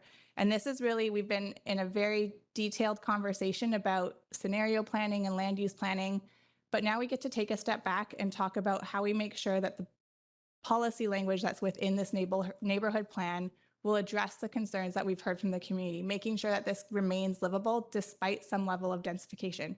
What are the setbacks that we need to create in order to make sure that the impacts of a townhouse aren't going to be superimposing on the single family home that's next door? So I think that that is possible. I think that we've done it in the Loggers East neighborhood plan. It will be challenging as well, as everything in this process has been.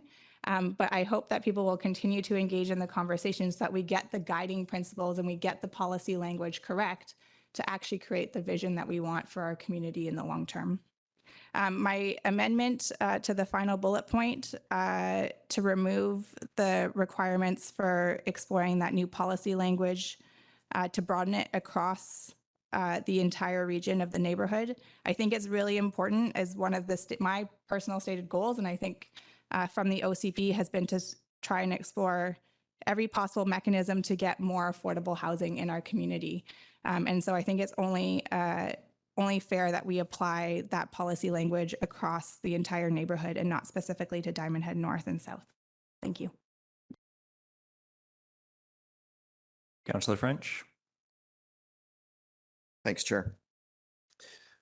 In speaking in favor of the motion, I want to point out who's not here with us today, and who's not here with us today, and who has not really shown up in an obvious way in our consultation process is folks who are working 2 jobs at minimum wage or slightly above, living in below market housing and struggling at the end of every paycheck to have some money left over to save for the future. And I heard that voice loud and clear from the feedback that we got from our new housing society. And I appreciate that our brand new society, which has got a lot on its plate, took the time to dig into all of this and provide us with the feedback for folks who are struggling, working 2 jobs, trying desperately to keep their children in daycare, and somehow have a little bit left over at the end of the pay period to save for their future.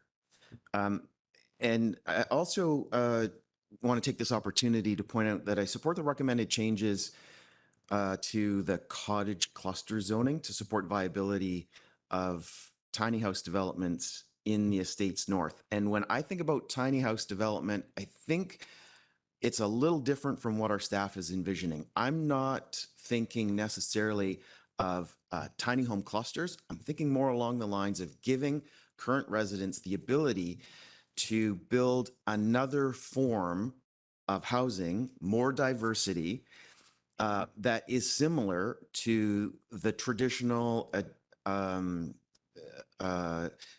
smaller dwelling units that we're currently seeing, like particularly carriage houses. So I'm envisioning a scenario where we could potentially have a number of current owners building tiny homes and having them on their properties as an alternative to carriage houses. Co-housing is, and I'll also point out that in the Loggers East plan, we specifically mentioned tiny homes, and I think it's worth specifically mentioning it in this neighborhood plan as well, despite the challenges we heard from Mr. Gunn around flood level concerns. Co-housing is another housing form that brings greater diversity. I agree with Councillor Anderson that it is a housing option that we should continue to support as one development option in the Garibaldi estates. And I'll finish by pointing out the obvious. Council has been asked to make very tough decisions through this neighborhood planning process. I agree with Councillor Stoner that it's great to see the representation that we have here today. And I think that we've seen strong participation through the consultation that we've had over the last couple of months. One of the things that I hear over and over again is that our planners are not listening. Our council is not listening. And I want to reassure those who feel that way that we are. And it may feel like we're not listening because we're considering the bigger picture. We're not considering individual properties through this plan. We're looking out for the entire community in the long term. We are listening. Thank you. Councillor Anderson. Thank you. I will not be supporting the proposed staff recommendation and its amendment from Councillor Stoner. First of all, in echoing Councillor French, a comment he made earlier, this process over the last couple of years has been involved demanding roles for our planners. Council has to take responsibility and be seen to be taking responsibility. The issues with the survey, the process design, they're our responsibility. So as long as the public is aware that we're taking that responsibility. A couple of personal principles. I'm elected to serve people who live here today. And I'm interested to give a due attention to what we've heard from the public who lives here today. It's easy to be absorbed in wider issues of future and expected growth, Squamish within the Lower Mainland, extended region. I think that the province and this initiatives has some interesting and proposals, policies to come forward, and our planning director has outlined some opportunities in them. But the province must also recognize our constraints in this natural hazards capital of Canada. The Squamish Community Housing Society Board, I know these folks, I know their skills and their experience, have great respect for them as individuals and as a team. However, some of the phrasing I see in our report to the council, I think it involves not taking advice, but almost instruction from the Housing Society. And I think I'd like to express some caution around this. The Housing Society has a mandate and perspectives. Ours must be broader, more holistic. We have other values to take into account. Some observations.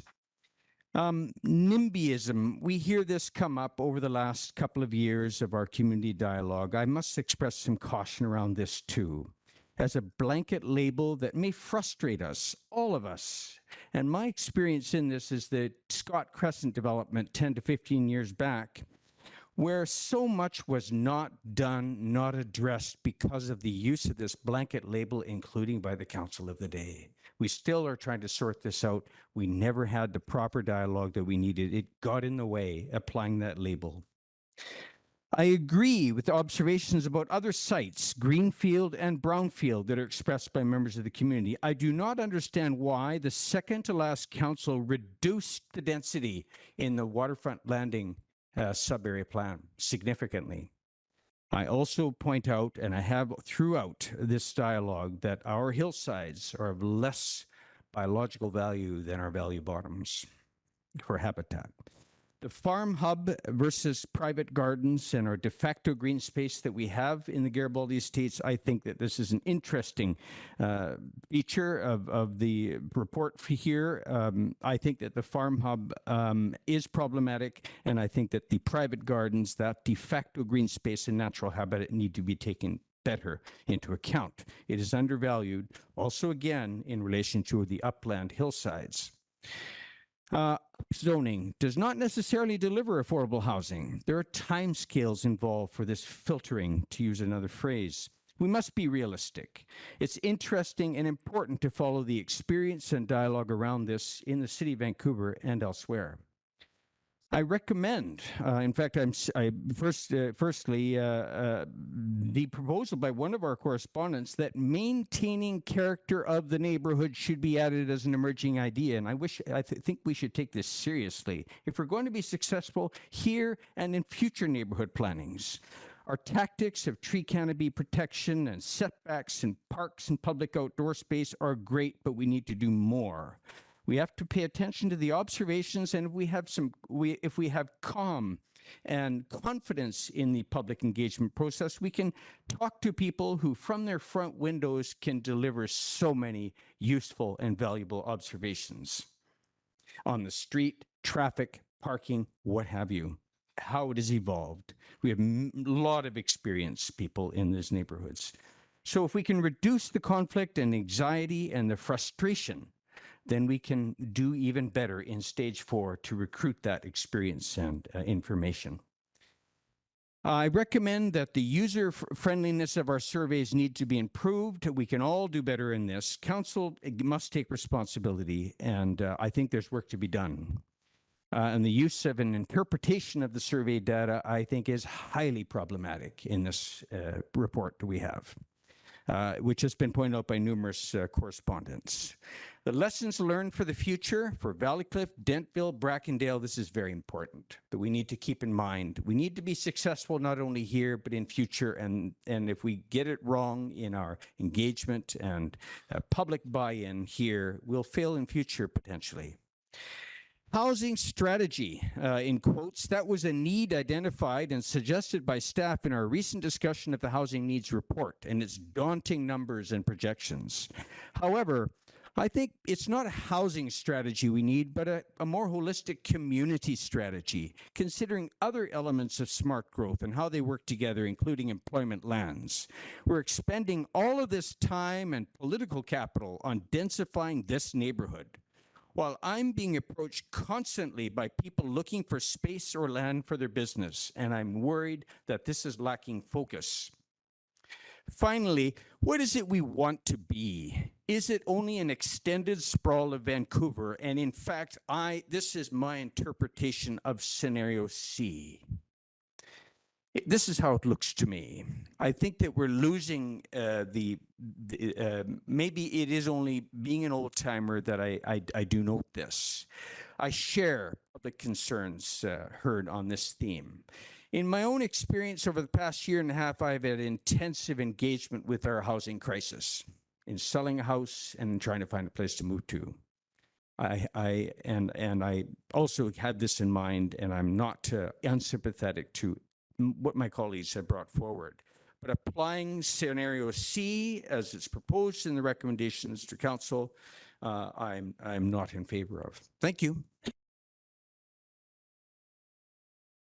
Thanks very much, Councillor Greenlaw. And I'll just remind everybody we should have 3 minutes for comments. Thank you.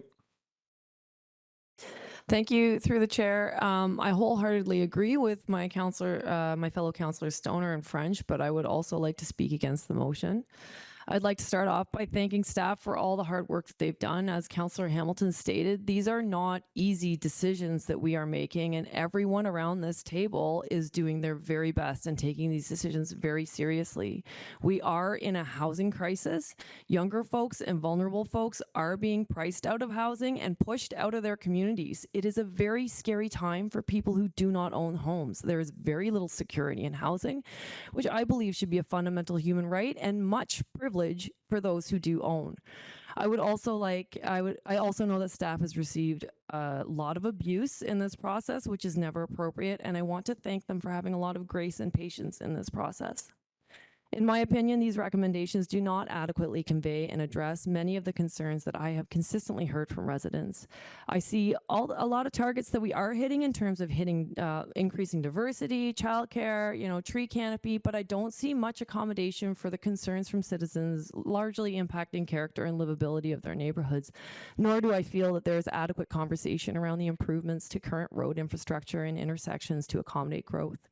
The engagement level is aimed to be an IAP2 spectrum of involve, which is a commitment to the public that we will work with you and ensure that your concerns and aspirations are directly reflected in the alternatives developed and provided feedback on how public influence the decision, which is a goalpost that I feel we have not met. It is not representative of the public engagement to suggest that scenario C was the most popular for scenarios. This has been very polarized with very few people in the middle, oddly. In the interactions that I have had, there has been a clear resistance to any change from many, which is problematic because, as Councillor Stoner has stated, change is one of the few constants in life. But also about a quarter of people are pleading for change and densification, and more densification than what we have suggested, in order for them to continue living in their neighborhoods or town.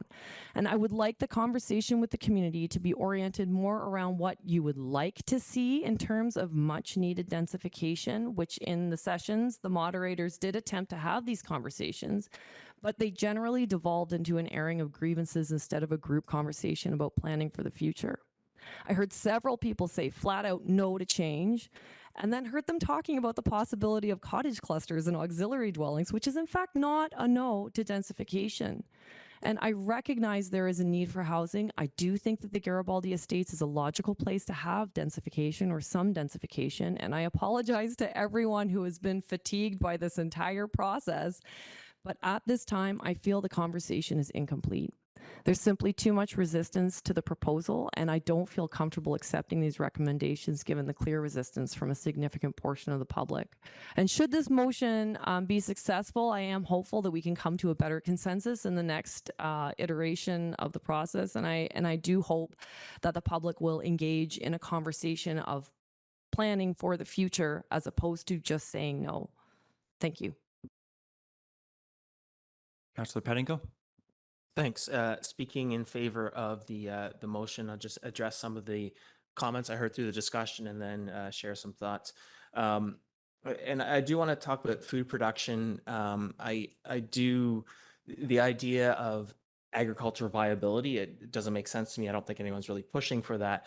But from my perspective, to the degree we consider that, and I think there is value, it's about livability and access to food and so on. I think, the idea of public shared gardens, those sorts of things, green space, active transit, bike lanes, these things sort of make sense. And I understand we'll get into more of that as we proceed.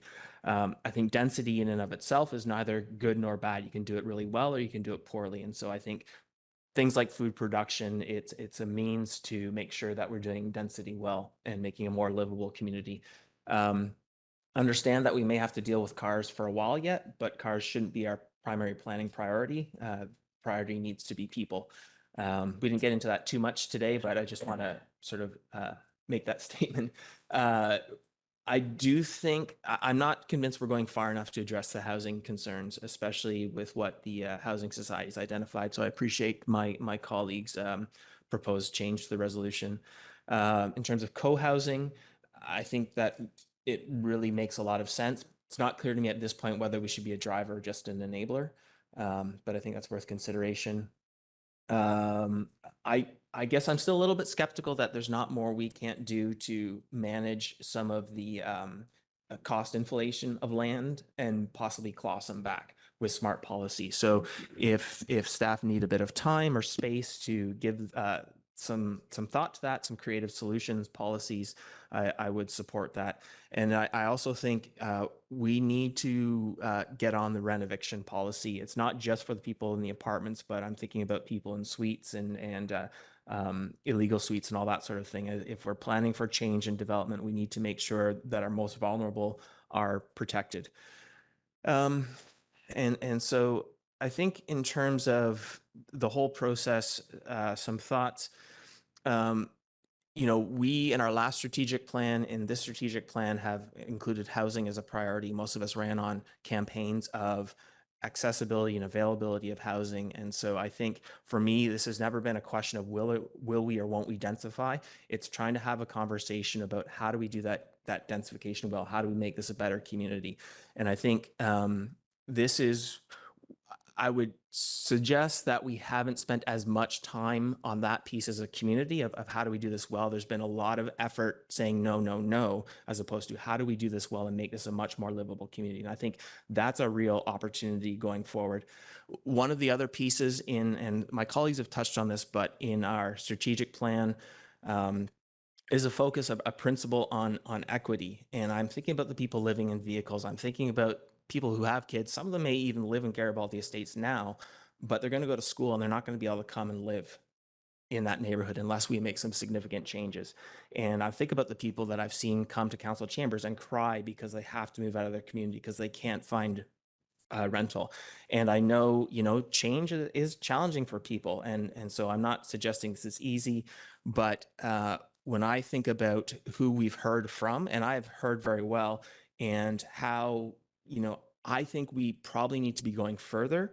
And we are really, from my perspective, moderating that in consideration of some of the feedback we have heard, but I'm not sure we're doing justice to the many, many people in our community. And we see where the province, where demographics are going, the many people going forward that are going to be struggling for housing. And I have no expectation that Garibaldi Estates is going to solve all the housing problems, but every neighborhood, is my expectation, is going to start to need to do more to address this. I think, I do really appreciate that people have been engaged. And I think that shows a level of care and concern for the community, which is really positive. And so I guess my hope as we move forward is we can shift our focus into how do we make sure we do this really, really well. I think there's some exciting things here. There's a lot to wrap our heads around. I think in future discussions, it'll become clear and we'll sort of understand it better and start to have better discussions. But I think that's where we need to focus going forward, is how do we make this really successful? Mayor Herford? Thank you. I do wish I had some more time with this report to wrap my head around the variance, all the nuances of it. But here we are. I will say, it's our job, I believe, at this table, and to recognize the historical context as well as the current state as we plan for the future. So we are representing people that aren't in our community yet. Some of those are our children or grandchildren as we go about making these various decisions, including this one. When I look at 3.6% of the survey results represented folks under 30, and I reflect on the average age in our community at 37.9, I'm having a hard time giving the weight to the survey results that the folks that did participate in the survey, and thank you for doing so. However, it's incredibly challenging. It leaves us representing the filling in the gaps. That 90% homeowner participation as well makes it really, really challenging. So the feedback that we've seen is that is at odds with some longer term goals, and we have to figure out how we reconcile that. And how we reconcile that, I feel, are the parts that we do agree on. And these are the guiding principles around livability and retaining and enhancing the high standard of livability found in the Garibaldi Estates neighborhood. And housing, provide a diverse range of housing forms and tenures suitable for a broad range of District of Squamish residents. The connectivity, the employment space, the services and amenities, the parks, green spaces, public outdoor space, the food production, as well as a response to climate change. So planning based around frequently serviced transit areas adjacent to community services, I think are all smart things to do. Now, the public feedback has given has been the driving factor on the spectrum of density that we're here discussing.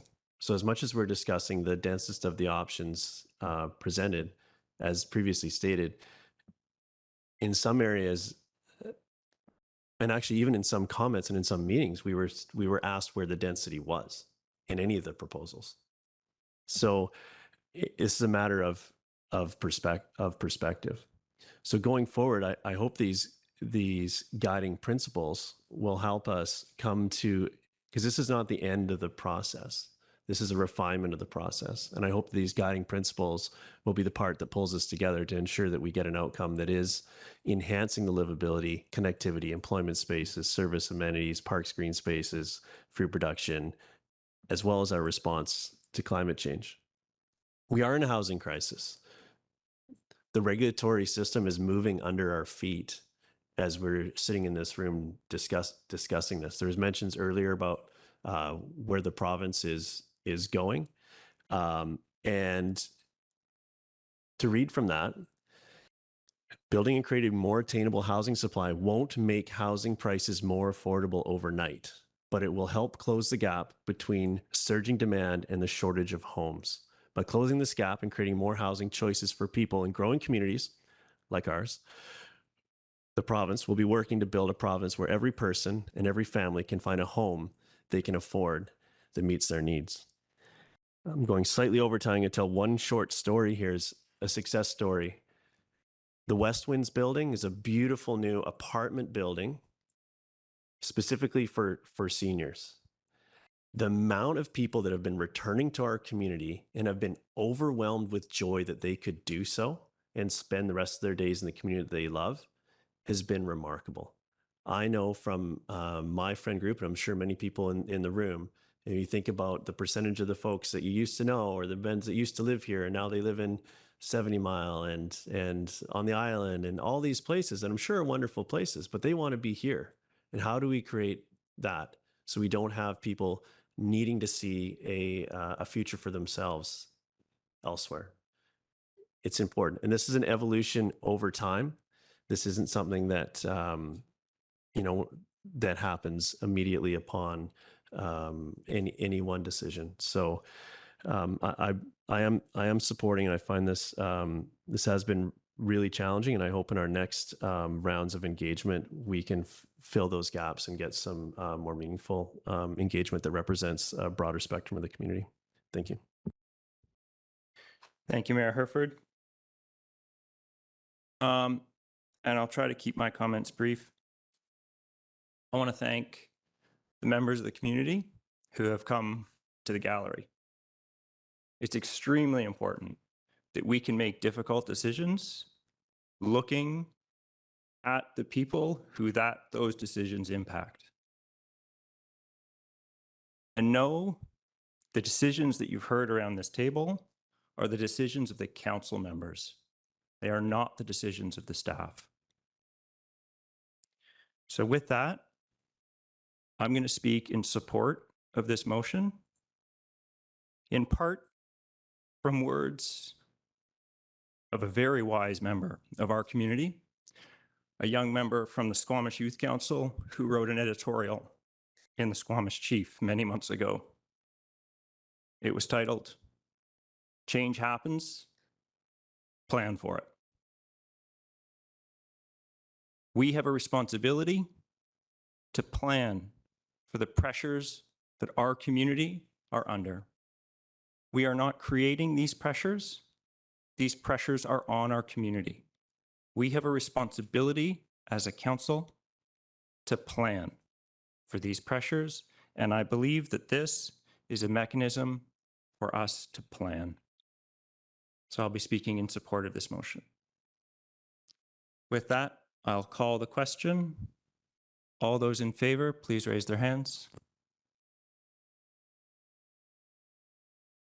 All those opposed, please raise their hands. Councillor Anderson and Councillor Greenlaw are opposed. Thank you very much. I think 5-minute recess. 10-minute recess before our next item. Thank you very much. Testing, sound check. All right, thank you very much, everybody. Councillor Pettingill, I'm sure will be back in a moment. For now, we have quorum. Item number 3/2 on our agenda is Village on Bailey Street Rezoning. And for that, we have Carrie Hamilton from Planning presenting. Thank you. So good afternoon, Chair, Mayor, and Council. My name is Carrie Hamilton, planner for the District of Squamish, and Laura Princik from Engineering is also online today. I'll be presenting to you today a rezoning application for 1331 and 1251, and a portion of 1100 Bailey Street and 38261 Cleveland Avenue, collectively called the Village on Bailey Street.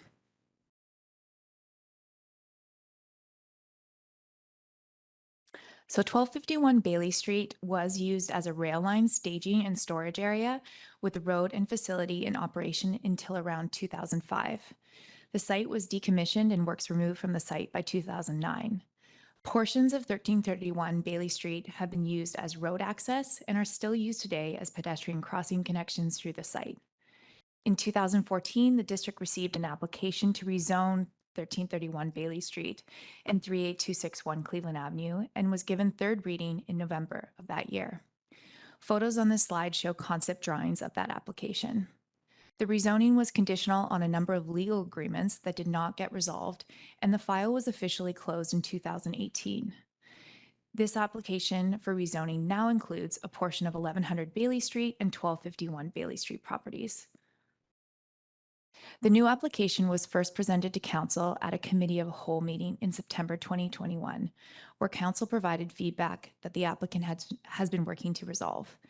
Detailed comments can be found in Table 1 of your report and are summarized generally on this slide.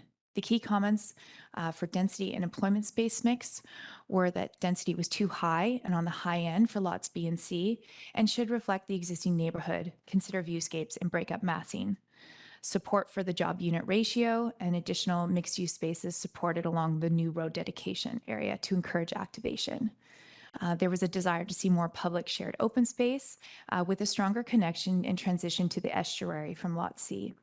For development proximity to the rail corridor, Council had some concerns around the setback and wanted to ensure that the rail corridor setbacks should be respected for residential uses. And there were concerns around rail volume, building design solutions to reduce noise impact, and the need for a noise covenant on title. For community amenity contributions, there was a consideration to secure the childcare facility that was proposed, and it to be designed for the wider community, and that the CAC option B was a preference, and this was for the dedicated affordable units over increased general critical amenities for cash contributions. For the residential tenure option, there were concerns expressed regarding the affordable housing tied to market value, and a preference expressed for affordable housing linked to income levels instead.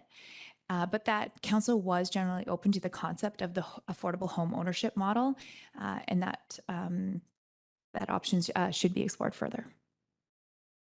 So the subject site is located in downtown Squamish and is divided into two land uses, downtown gateway and downtown residential, in the official community plan, as seen divided by the blue line on this image. So the subject site is predominantly zoned rail transportation, I-6, and this is delineated with the gray color, and with a small portion of the land fronting Cleveland Avenue zoned as downtown commercial C4, and that you can see in red.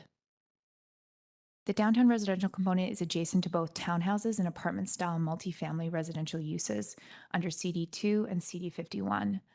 The downtown gateway component is adjacent to the recent Jamar building to the north and the Chieftain Plaza and Save on Foods mall area to the south.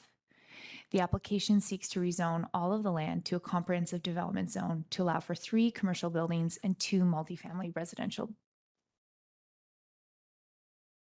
The rezoning proposal is divided into 3 sites, Lot A, B, and C, and I'll take a few brief slides to describe each lot and the changes made to them since the last committee meeting. I also want to note that I've made a few errors in the report submitted to Council by referencing an older version of the architectural plans. And so as a result, I've also highlighted any corrected numbers with a red asterisk in the subsequent slides. So Lot A originally proposed a 5-story commercial office building with a surface grade parking and an additional 2-story building with a mix of childcare space and office proposed.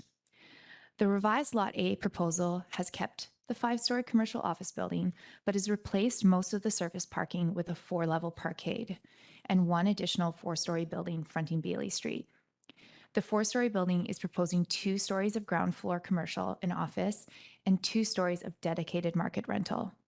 The 2-story building fronting Bailey Street is now proposing a hybrid theater space with 190 seats to offer both cinema commercial uses and a community event space.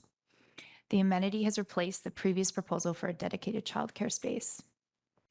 In Lot A, in total, Lot A is proposing 8,306 meters squared of employment space and 22 market rental units.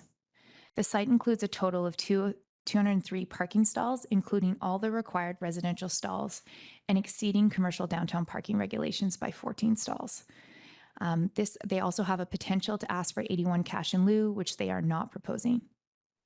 So all the employment and residential buildings remain set back from the rail line property line by 50 meters as required by the Federation of Canadian Municipalities Development in Proximity Rail Line Guidelines, which will be referred to as CN Guidelines for short for the remainder of this presentation.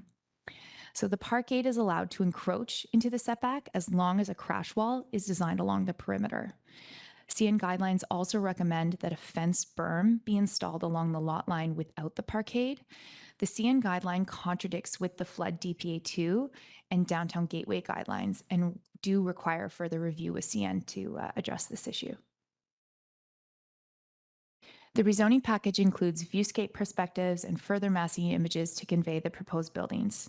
Staff are seeking comment from council on the proposed massing changes to Lot A, the addition of the hybrid theater concept, and the open parkade proposal. So Lot B offers a mix of residential units with some 3-story townhouses fronting Bailey Street, 2-story townhouse fronting a rear courtyard, and 2 stories and 1-story apartment units. Lot B was revised to address council's comments on stepping back the building's streetscape massing, strengthening townhouse entrances off Bailey Street, and breaking up the building to increase viewscapes. The FAR decreased from 1.5 to 1.3 as a result. The building height remains a 5-story building with a maximum height of 21.94 meters. The southeast corner now includes 365 meters squared of ground floor commercial unit to help activate that future 20-meter road dedication area, as per council's request. All 171 required residential parking stalls and 22 visitor stalls are provided on the site for a total of 193 parking stalls. 8 commercial stalls are also required with the addition of the commercial space, but can be provided for on the Lot A site. This area is just outside of the downtown parking regulations area, and should parking be calculated per the downtown regulations, only 89 stalls would have been required for this development. Residential units are designed to be a 50-meter calculation away from the rear property line with the addition of a 3.5 meter high crash wall in compliance with the CN guidelines.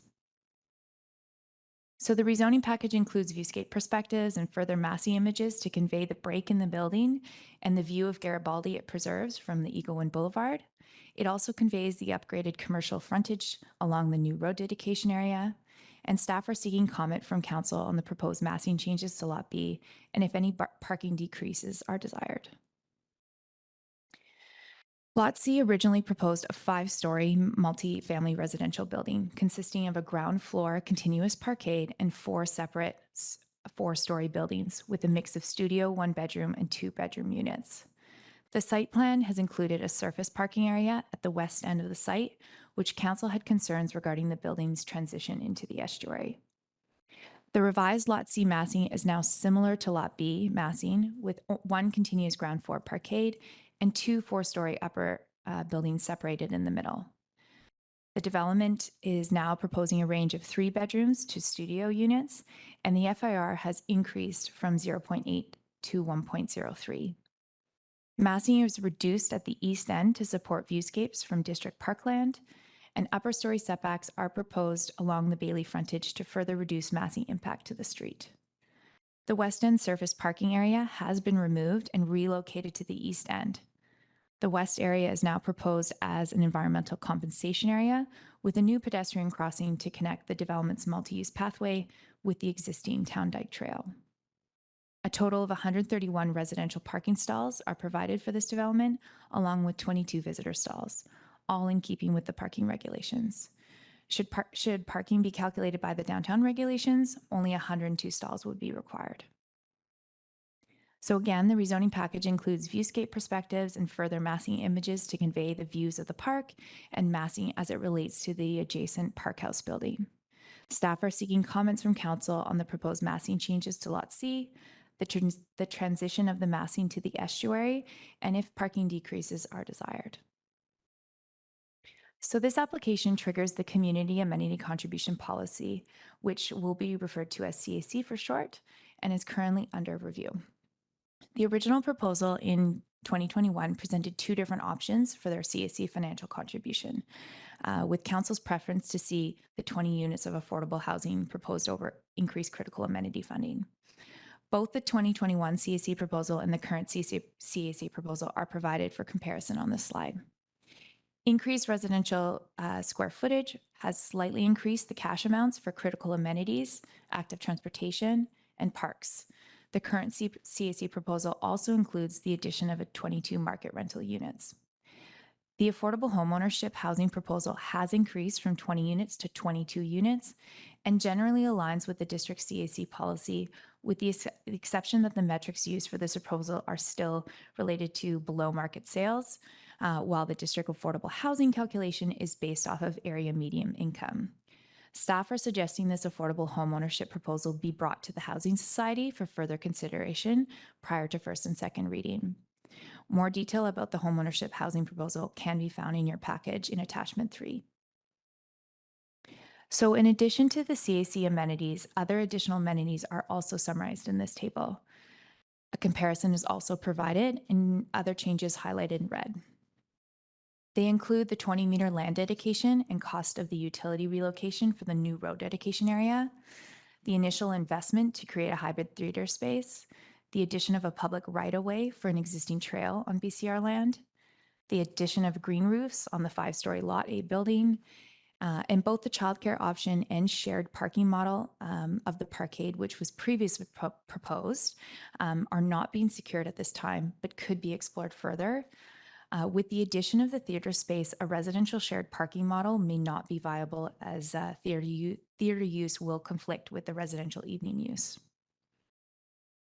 So there are several technical details and reports to review with this project, with a list and summary provided in the report. One of the main technical reviews of this project includes the addition of a new 20-meter road dedication area across Lot A for a future third connection to downtown. Pemberton and Laurelwood Bridge would be the second. The proposal requires civil engineering drawings, including intersection designs and utility realignment, legal agreements to close an existing historic road alignment currently on Lot A and highlighted in red in the image, and work with CN to receive approvals of the new crossing. The road dedication is planned to be built as a temporary multi-use pathway with planting and seeding until the road connection is needed. As the road may be needed in the next 5 to 10 years, according to traffic studies, a time limit is proposed to be built into the LDA to trigger the need to build the road if development construction is delayed. So the development touches on 3 council strategic priorities: the planet and the environment, as it is trying to exceed the step code regulation by installing green roofs, committing to electricity only, and at this time just exploring the net zero possibilities. It's meeting the economy and the local jobs. This development is proposing 2 100% commercial buildings, including the 5-story employment building and a hybrid theater. The diversity of employment opportunities in downtown in comparison to the typical ground floor and second story only employment space are seen as an asset of this proposal. The neighborhood connectivity and public space element due to the addition of the hybrid theater, which will offer needed community space to support events used with facilitate community gathering. So the project has been posted to the district's development showcase. 54 comments in total so far have been received. Main comments received voice concern with parking, traffic impact, loss of existing trees, and too much density. A developer-led public information meeting was held on May 16th in 2022 to present the project. The PIM was well attended, but the consultant project staffing and information boards were low, and so there was several members left a bit concerned and confused after the meeting. So 16 comments were submitted at the PIM, and the main concerns voiced at the PIM were around parking and the height of building, impacting views, train proximity, capacity concerns at the Cleveland-Bailey intersection, design aesthetics of the building, construction noise, and the need to preserve the existing pedestrian connection through the site. All comments and staff summaries are included in attachment 6 of your report. So the applicant is hosting a second public information meeting with this revised design later this month. And staff are also planning to engage with the Housing Society in June and engage with relevant art stakeholders regarding the hybrid theater space in June or July. So staff is seeking council's feedback on the following aspects of the proposal: the development massing of lot A, B, and C, the community amenity contribution offer, and some of the parking comments that were brought up today, and that council directs staff to resolve any comments provided by council prior to consideration of first and second reading. Alternatively, council could provide more comment regarding other topics as well, and can direct staff to only bring the project forward for first reading. That concludes my presentation for the afternoon, and welcome council's feedback. Thank you very much. Council. Thank you. Thank you for the presentation. It's interesting to see this the evolution that's been happening with this project, and I quite like the sort of interface with the new road alignment and having some programmable space on the west side. How does the lot, sort of the west portion of lot A, interface there? I couldn't quite see it. Is that the back of the theater? Is that the theater entrance? Is it? I'm just trying to visualize that. Could you speak to what's happening on sort of both sides of that road right away? Yeah, through the chair. So the west side of Lot A at this time, it is proposed the theater space is, the entrance is facing into the corridor, which is adjacent to the other building and not to that 20-meter road dedication area. There's also the parkade wall that we have to consider as well. So at this time, at a rezoning level, we haven't gotten to the details of those entrances, but it is something we are thinking about in terms of setbacks from that road dedication area to ensure that there is an opportunity for activation at the DP level. Yeah, thank you. I see that road right of way sort of in future being more lively than Bailey Street to the between Cleveland and, I guess that would be, is that 3rd Ave at that point. So I think this right of way being activated from day one is important, as it's going to be essentially at a future point in time one of the main entrances into our downtown. So I'd like to see. I was happy to see what has been done there, but I think on Lot A, it's important on both sides of the street, and it might be hard to visualize, but this could be a very active area, and so I think that sort of doing what we can to get Lot A to engage with that space in a meaningful way would be appropriate. Could you speak about the trail on BCR land? Is that land that we're contemplating? It just seemed like such a strange descriptor that we were describing a trail that was on someone else's land, but this is somehow going to unlock the ability to have that. So could you sort of close the loop for me on that? Certainly, through the chair. So this land is actually all owned by BCR land, and they also own more land. And what they are proposing with this proposal is that they would offer a right-of-way on another portion of their land, which is currently used as a public trail right now, but we don't have right-of-ways over it. Okay, thank you. When we're talking about LDAs, I was wondering about sort of our ability to put timelines on various things. So there was a trigger mentioned in there that at a certain point, this road and intersection upgrades need to happen. But in the more broader sense, I guess of LDAs, what's our ability to put some timelines on this? I know we've had some that have, in my opinion, have been problematic as they sat for so long. By the time they came to fruition, they no longer aligned with the policies of the day that sort of enabled them to advance. Is this something that staffs put their mind to in sort of in the broader context? But as we're talking about a project that will result in an LDA, could you speak to that aspect?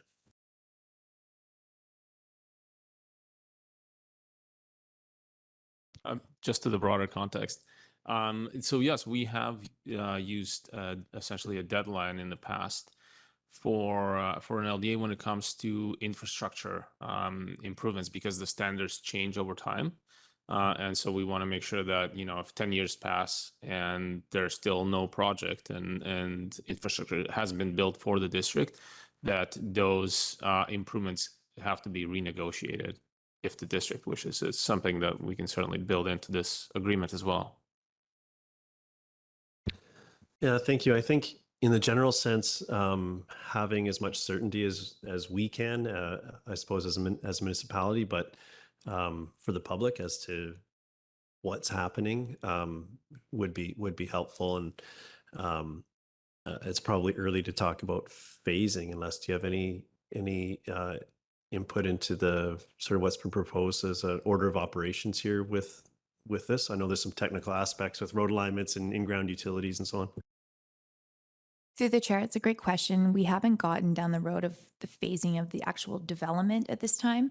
We have had conversations around the infrastructure upgrades that would be needed. So typically, all the road upgrades typically are in the phase one of those considerations. And at this time, for the road dedication area, we are just contemplating a multi-use pathway and not a full road, but that there would be a timeline associated to that flipping to an actual road design.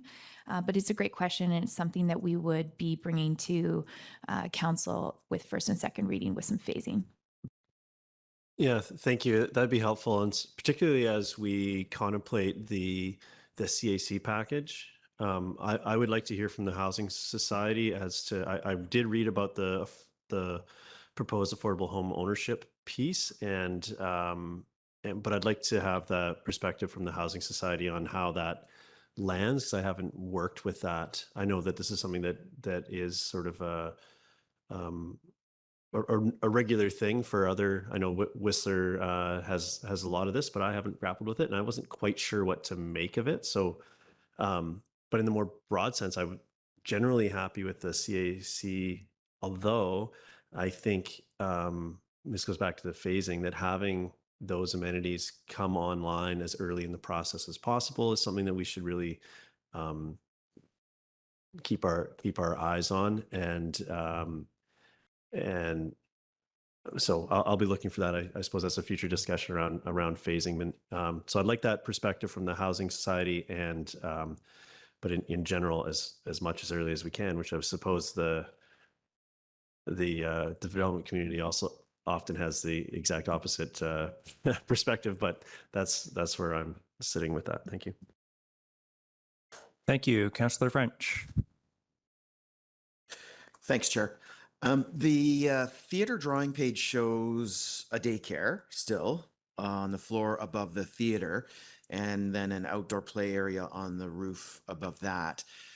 So with now learning that the daycare is an uncertainty, has any other potential use for that space been floated by the developer or tested or discussed? Yeah, through the chair, it's a bit confusing because the drawing does indicate childcare, but from my conversations with the developer, they aren't committing to that being a childcare space, which is the difference from the last proposal. They are showing that potentially it could be taken over by a childcare tenant, but that the space could potentially also be used for other commercial uses related to the hybrid theater area. Okay, and so following up with that, I originally was planning to ask about some real specifics with the theater, but contemplating further, I think it's too early for that. So I'm looking for confirmation that discussions around details like Is it going to be a digital projector in there? Or is the developer even going to include a projector, screen size, sound system details, number of speakers, stage curtains, yes or no? Accessible seating, are those conversations that are best had farther down the road and not today? Through the chair, that is definitely the detailed conversation that we are planning to have with the Squamish Arts stakeholders groups, because those details do matter to ensuring that the space can be used as a community event area. So my hope is that by the time we have an LDA, we would have those details all sorted and negotiated within the LDA to ensure that they deliver on those elements. Okay, great. I just wanted to make sure that if that was a level of detailed conversation to have today, we're having it. So I'm also interested in following up a little bit of what Mayor Herford was probing on that future road connection over to Buckley. From the drawings, it looks like the sidewalk on the northeast side ends at the retaining wall / berm / non-climbable 2-meter high fence. Is this the case, or is this just a matter of the drawings at this point aren't that detailed? So through the chair, I don't think the drawings are as detailed. We are waiting for civil engineer drawings for the road alignment element. In terms of the pathway detail, we will have that secured as we move through the rezoning elements, but the intention is to ensure that we are preserving a pedestrian connection through that site. Okay, one more. The parkade height is shown at 2.6 meters. A 2023 Ford F-350 is described as just over 2 meters in height. So I'm after having been doing this for 4 years, I probably shouldn't have to ask this question. I should know, but I don't. 2.6 meters a standard parkade height, and with big trucks being extremely common here, will this parkade be appropriately sized for a classic Squamish minivan? Through the chair, Jai, there was a few numbers. Are they proposing 2.3 or 2.6? My understanding is 2.6 meters is the primary parkade height. So through the chair, our regulation has been recently adjusted to require a minimum height clearance of 2.3 meters. This is to ensure that, and the height clearance doesn't include any pipes or anything like that, so it has to be clear. So typically what we are seeing is that levels are higher than 2.3 in order to achieve that 2.3 meter clearance. And the 2.3 meter clearance does allow for the F-150s and our cars that have toolies on top. So we have ensured that we are trying to, we may not accommodate every single truck, but we are accommodating more than we have been in the past. Councillor Anderson. Thank you. First of all, and quickly, I think this is the place for density. And I approve of the amendments to the massing proposal. And the crossing to and from Buckley is something that's been advocated for 45 years at least. And I think that this is very welcome. I'd like to comment on the phrase transition to estuary. And just a little caution that there is such a thing as the Estuary Management Plan map. And yes, Site A of the estuary is nearby, and a little bit further, the wildlife management area is nearby. But what people might be confused about is the former district landfill, which under the Estuary Management Plan, in fact, is reserved for development. And that was a well-considered proposal. And it was a negotiation as well. But I would just that terminology around estuary, the Macklemore Channel is part of the estuary too. So I think that we should just try to be disciplined, all of us, about the Estuary Management Plan map. There's Site A, there's lands that the Estuary Management Plan did not recommend for conservation. And this one is a brownfield that's nearby. It has come up because there's been proposals for that property, both industrial and housing, have come forward over the last several years, including from planning staff during the OCP process. Second topic I'd like to comment on is the fact that the transit, this was a site proposed probably going back 12, 15 years for a transit hub and being railway property. And we probably are envisioning a transit hub nearby. And this must be part of the context that's considered for this project and why I personally believe that the density this is the right place for it. But it is part of the overall context, and that's not an insignificant consideration as we get underway with planning that whole jumble of intersection, that whole precinct, and consider the opportunity of that hub. The notion of a cinema and that the council was interested, to quote the proponent's appendix report here, I'm not aware of that, and I might have made these comments earlier had that been the case. I understand and I approve them exploring ideas, but I wouldn't say that it's something that council has suggested, although it may come up in conversation with councillors. 190 seats, cinema, commercial uses, community event space, this is great. However, I'm concerned that we should avoid ad hoc planning of such facilities. The hybrid integrated multi-use auditorium facility concept is the way to go for reasons that are outlined in the staff report and by the development proponent. But we're also looking at the need for such facilities elsewhere in the valley. I brought it up during the conversation this morning around the Garibaldi Estates neighborhood plan. Neighborhood hubs is something we're exploring. So what's the overall strategy and where does this fit within it? Is there, as Councillor French has raised this as well, other ideas for amenity space or even shared commercial space? What is there? I think we should still keep it in play, the notions for this offering. The original location proposed for what we have now at Brennan Park was Lot R, right across the road where Save-On and all that is, and the seniors complex's Eagle went. That was where Brennan Park was supposed to be, in the auditorium. But people in Brackendale and Mapcom said, no, that's too far away from us, and they may do so again. Maybe if something like these amenities need to be considered in a valley concept. In the document here, make it easy for downtown residents to walk to the theater. Well, what about the folks in Brackendale and Mapcom? I think the overall plan is needed for how we plot these facilities and we avoid being ad hoc about it. We should be opportunistic, but it's best to have a plan so we can take advantage of these opportunities and see where they best fit.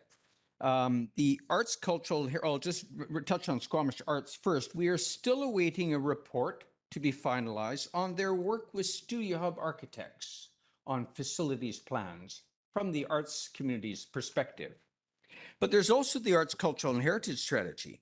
And we have Tactic 6.3 with responsibilities assigned to the district, as well as the arts community, to develop and explore opportunities that align with District of Squamish plans, align with our negotiations with developers as they come along. That's not supposed to get started for another 2 to 4 years, and that's unfortunate. The timing here, I keep commenting on it, but it's unfortunate timing, the schedule. In 5 to 8 years from now, we're supposed to get started on developing cultural space targets. That doesn't make any sense. We need the overall planning to see where this opportunity fits, or whether it's better placed elsewhere, or specific things might be. I would suggest in your consultations with the cultural groups that the letter regarding the Tantalus Fire Hall was written by 8 performing arts groups together, banding together. And not all of them are members or active members of Squamish Arts. Squamish Arts has done a great job as an umbrella group lately, really picking it up and taking responsibility. But we can easily identify a whole set of performing arts groups that are always having conversations together and looking for solutions together. I think that those are my comments at this time. Thank you. Thanks very much. Yes, Hamilton. Yeah, through the chair, I just want to speak to that last comment, just around engaging with the Squamish arts community. We are going to engage with other stakeholders outside of that group, and we are working with our internal arts coordinator here at the district to connect and ensure we're engaging with everyone. We are aware of that March report that was supposed to come, and we are waiting for that. This development will hopefully have that report prior to having any adoption on this rezoning, to have a little bit more clarity and a larger scope of is the downtown the right neighborhood for this type of theater? What type of theater do we need, and what are the needs of the multiple different diverse community that you could use a hybrid theater? So hopefully addressing some of Councillor Anderson's comments there. Councillor Pettingill. Thanks. And are we doing comments or just questions right now? We're still in the question period. Okay, thanks. I just wasn't sure. I'm just wondering if staff can remind me if we are where we are on policy around cooling, and if this is something that we could start addressing here, or does that go in DPA guidelines, or when does that happen? For you, Chair, could you clarify the question on cooling? Sorry, yeah, I'm just thinking in heat waves and heat domes and climate change and so on, making sure that this is a livable space when the weather gets warm. So through the chair, generally it's in the DPA guidelines is where we, the building kind of materials, form, when it comes to functioning of the building, that's where we address those. Okay, and for this proposal, is that something then, because it's not in our DPA guidelines yet, that we would have to address through CACs or something with this, or? I think it depends on how significant the any requirements would be. So could go into a land development agreement. Probably, if we want to get very specific, that's where it would have to live. Okay, thanks. And then just sort of setting expectations around the theater, is the proposal and the possibility that we would spot zone those floors or that lot for exclusively that use to secure this in the long term, or is this just a proposal of like, hey, this is what we'll start off with and we'll sort out some of the details from the start, but there's no sort of long-term guarantee? Like what is being proposed here? Through the chair, the intention would be to secure it as a hybrid theater and preserve that space for that dedicated use in the zone. Okay, and I'm just wondering if staff can speak a bit more to the road or laneway through the site. I assume I'm thinking about the same thing here. It seems like it's a quite busy active transit corridor, and my colleagues spoke about making sure it's activated and so on. Is the planning such that it would primarily be focused on increasing the sort of active transit use of that, and any vehicular traffic would always be secondary, or are we thinking we would change this into a primarily vehicle route in the future? So through the chair, there is the active transportation policy does speak to a separated bike lane on 3rd Avenue, which is exactly where this connection would connect to. It also, we already have a multi-use pathway on Buckley. And so the idea with that, any intersection design would ensure that we have a separated cycling facility to support active transportation use. So that would be a primary consideration in the intersection design. And I have Councillor Greenlaw next.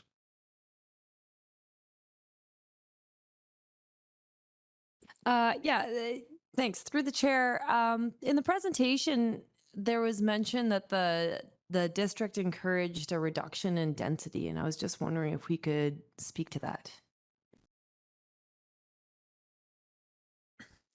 Through the chair, just to clarify, are you referring to council's direction in density? I'm not sure, but the original the original proposal had a certain density, and it was requested that it was reduced. Yes. So through the chair, there were comments from council that had spoke to lot B and C potentially having too much density, and that it should be reduced to meet the existing neighborhood. That was one of the considerations and comments out of that. There were some comments in the presentation regarding just a reduction in FAR that happened. So lot B did reduce their density. However, lot C increased their residential density. So at this point, the whole proposal has a slight increase in residential density, but has made massing changes to the development to kind of reduce those massing concerns. Okay, thank you. Councillor Stoner. Thank you. Through the chair, just a few questions to follow up with my council colleagues. So just to clarify, the hybrid theater proposal, do we have, I saw in the documents that it suggested that it would both be, in one point it said that it would be privately operated, the other one says it's a philanthropic venture. And so do we have clarity on what the proposal is for who would own and like what the ownership structure would be? Yeah, the letter through the chair. The letter does say something different than the report. Our understanding right now from the developer is that it is privately run, and that it wouldn't be like a dedicated to the district kind of amenity. Helpful context. Thank you. And in the new CAC structure, we've lost all the childcare. Am I correct in my interpretation of the staff report? Through the chair again, a confusing element, but yes, we have lost all the dedicated childcare space. They are still proposing that potentially the commercial space could be tenanted by a commercial tenant, but that it is not being dedicated as commercial or childcare area. All right. And then just to pick up on Councillor Greenlaw's question, the feedback that came from council last time was that it felt like it was too dense and that there was too much on this property. But what we are actually seeing now is an increase in the FAR. Yeah, so through the chair, there's a movement of the density.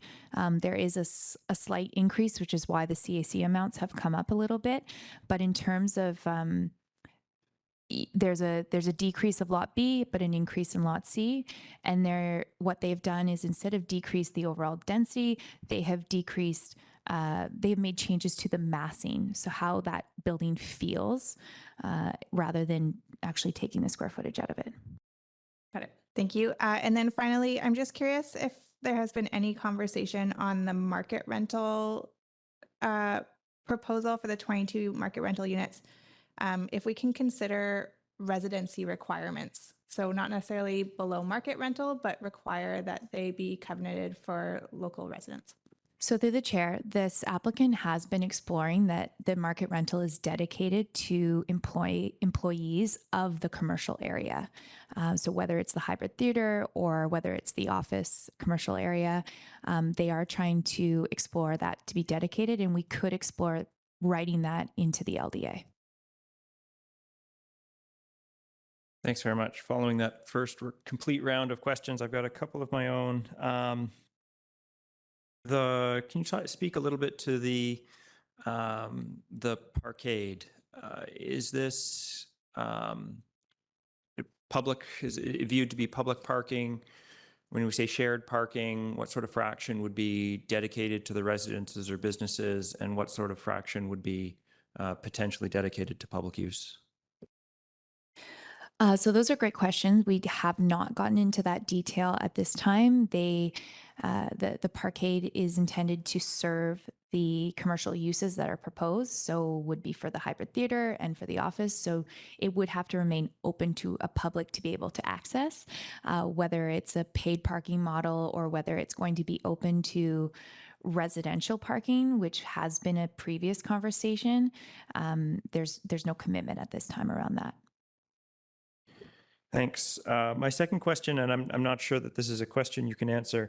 I'm struggling to really understand the logic behind putting a 190-seat theater across the road from a 180-seat theater. The Eagle Eye Theater is 180 seats. It is envisioned, the original vision of the theater is exactly what we're talking about right now. A community theater. Can you speak a little bit, perhaps, maybe this is some Squamish history context that I need to understand. How is the Eagle Eye Theater not able to meet this need that the new theater is supposed to fulfill? Yeah, unfortunately, I don't have the background to provide the rationale or answer to that. I hope to get a better understanding of that by engaging with the Arts Council stakeholders.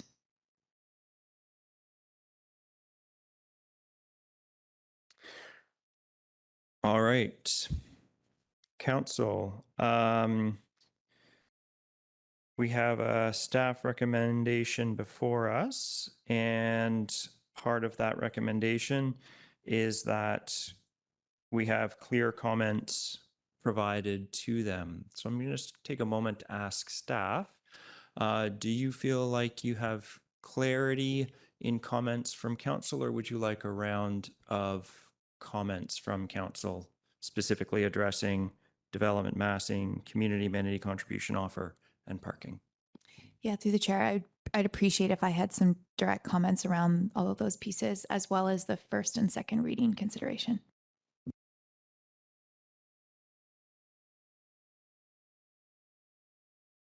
So I see two paths forward. Either we put forward a motion on the staff recommendation, and in our comments speak to those three things. So would anybody like to put forward a motion? I'm almost there. I think it'd be more productive if we get consensus around the feedback, so that we're voting on the feedback as provided, rather than rely on the comments, which sometimes aren't as cohesive. So that would be my feedback. I don't know how you want to address that as chair. Councillor Greenlaw, yep. I have more feedback. Great. That's good. Okay. Yeah, I like the idea of keeping the parking as is. I'd be interested in seeing if they can come up with some flexible concepts around the parking stalls they have for the residential areas as we move away from vehicles into downtown, for cars in particular downtown, and having these parking sites designated as flex spaces over time, seeing what they could be used for in the future, like bike parking or storage. There has been a lot of talk over the years about having a parkade coming to Squamish, and I would like to see a model for day parking usage of that parkade. I think that would be an interesting addition to kind of the edge of downtown, which would allow people coming, like tourists visiting, to just park and walk around downtown. I think that might be pretty cool. I'd also like to request that daycare space is brought back into the picture for a CAC. I think that if we're going to have a 5-story office space, that is a very obvious and easy and thoughtful place to put a daycare. And also, I would like to explore a larger theater space. I thought the Eagle Eye was 105 seats, not 180, but I'm not totally sure. But to put that into perspective in terms of usage, the kids' dance recitals take up, I think, 4 nights at those places, and it is competitive getting those tickets. So I think there's definitely a strong desire to have more arts and culture in our community. And I definitely suggest extensive consultation with Squamish Arts and, people in the know to find out the needs that we have, because you don't want to put all this effort into an amenity and have it be outgrown in 2 years, But yeah, those are my comments. Thanks. Mayor Herford? Yeah, thank you. I'm having a hard time with the CAC package in general. I'm supportive, but I would really like the lens of our arts community on the theater space. I've heard lots about the limitations of the Eagle Eye Theater in the as they set about trying to do the things that they'd like to do. So I am happy to hear that it's being proposed to be covenanted as that use, not just a stopgap measure on the way to a dollar store, which is what happened with our last theater space. So I generally like that, but I would like to see that before I can really commit to that being the amenity that it might well be. And same with the housing piece. So those two pieces of consultation and those two perspectives, I think, would be really valuable in making a meaningful assessment there. I have seen examples in the community where childcare space does happen in available commercial spaces, but I'm having a hard time leaving it to chance. And I think some stronger consideration there would be appropriate. I respect that we're seeing some elements of affordable housing potentially.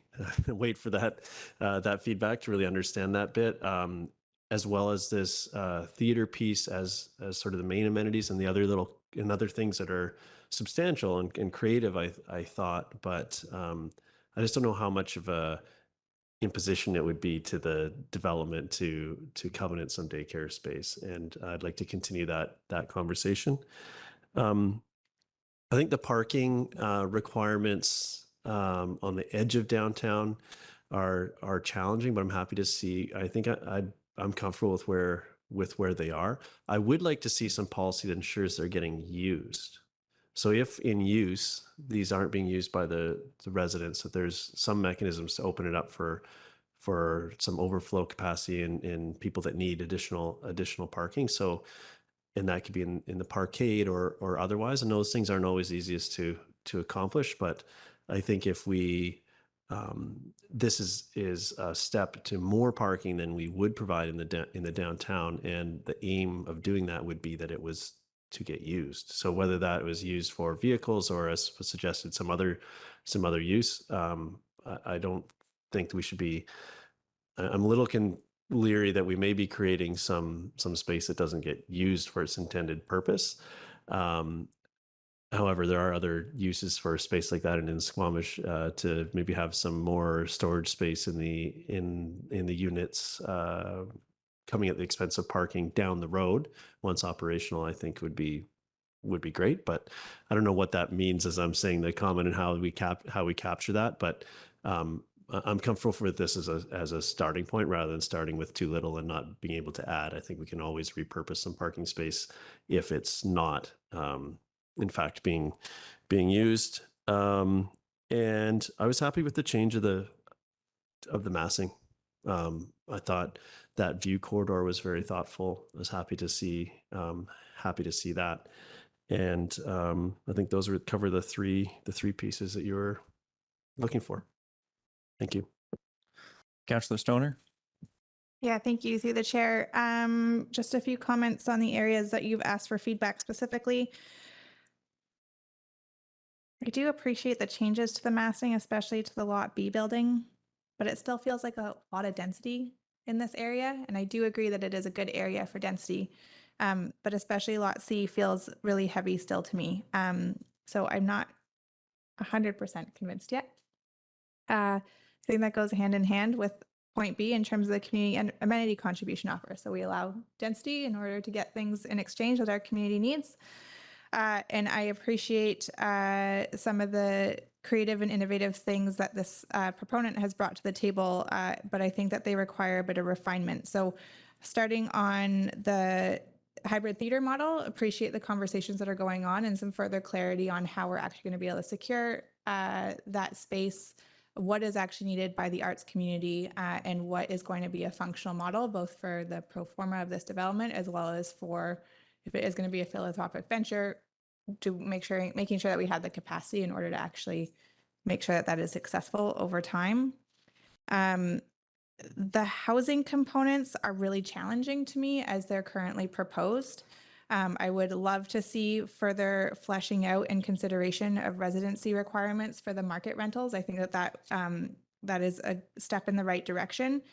But tying the affordable housing units to market and ownership, I think, is a step beyond where we need to be going at this point. There's such a huge need for non-market rental that I fear that if we tie these units to non-market home ownership, we're not going to be delivering on what our community actually needs.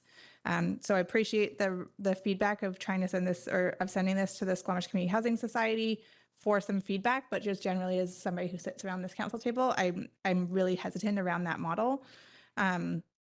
If the developer is interested in pursuing some level of affordable home ownership, there's really interesting support through CMHC's Affordable Innovative Housing Fund that allows for rent to own models with support from CMHC. So would encourage the developer to explore that if that's something that's of interest. With respect to parking, I think that I'm generally okay with where we've landed, but agree that if there is any opportunity to support either shared use, some level of paid parking shared use for broader, users, not just those at this development, would highly encourage that as well. Thank you. Councillor Pettingill. Yeah, thanks. In general, I would probably be supportive of first reading if we can address some of the comments we're raising. I don't think I'm ready to go to second reading at this point. So just put that out there. Massing as a starting point, I'm okay. I don't know enough about the affordable ownership model to rule it in or out. I do support exploring that and would sort of want to understand a little bit better what we're talking about. I think adding some affordable ownership is an aspiration we had last term eventually. And so to start exploring some ways to do that, I think makes sense. With the road proposal, again, I think our focus there should be on active transit throughout the site, maybe some public transit. In long term, that should be the priority focus. I don't want to sort of see a vehicle first focus with some bike lanes on the side. It should be, from my perspective, we should be building towards that active and public transit first piece. In terms of energy and so on, I think I would want to see no gas full stop and not exclusions for commercial and so on. Flexible on lead, step code, net zero, those things are important, but the primary sort of emergency issue is our fossil dependence and not facilitating and developing and encouraging fossil dependent businesses. So I think for me, that's an important piece. I do think seeing this development, the size and what's involved, we do need to figure out a way to consider cooling and making sure this will be a livable building. You know, we've talked about both mitigation and adaptation in our most recent strategic plan. That's an important piece of adaptation. The theater, it's intriguing. I really, like some of my colleagues, want to understand that it's solving a problem that the Eagle Eye isn't or couldn't fairly easily solve. We do have some leverage at Eagle Eye, and maybe these discussions will highlight some places where actually we need to change some things at Eagle Eye to make that function better. But you know, if there is some sort of unique problem being solved, I'm open to that. And then my last sort of combined point is my impression of this is a great home for a bunch of new cars and for people who don't have kids, because there's no daycare, and I'm not sure why we need so many car parking spots if we don't have support for kids. I mean, kids is an argument for supposedly needing cars. I don't necessarily buy into that, but that is the argument. So for me, I think we need to shift that and focus on support for kids. I don't see, you know, we talked earlier about density. Density, if it's done right, I think can make sense. And I see a lot of great opportunity here, but density that's focused on cars and no childcare and so on, for me, is density done wrong. So as a starting point, I could maybe live with applying the downtown parking requirements, but I would expect some considerations in our CACs and you know, maybe the childcare piece comes into that. There's a great employment proposal there. So hopefully a lot of people are able to walk to work in their services. And so I think we have to put these things together. For me, I am hesitant to try and use this to solve Eaglewynn's parking challenges. I think Eaglewynn needs to, you know, with its bylaws and enforcement and so on, and its tenanting, address those parking issues, and whatever CACs and leverage we exert on this building should be focused on this building and the impacts that this building has. So thank you. Councillor Anderson.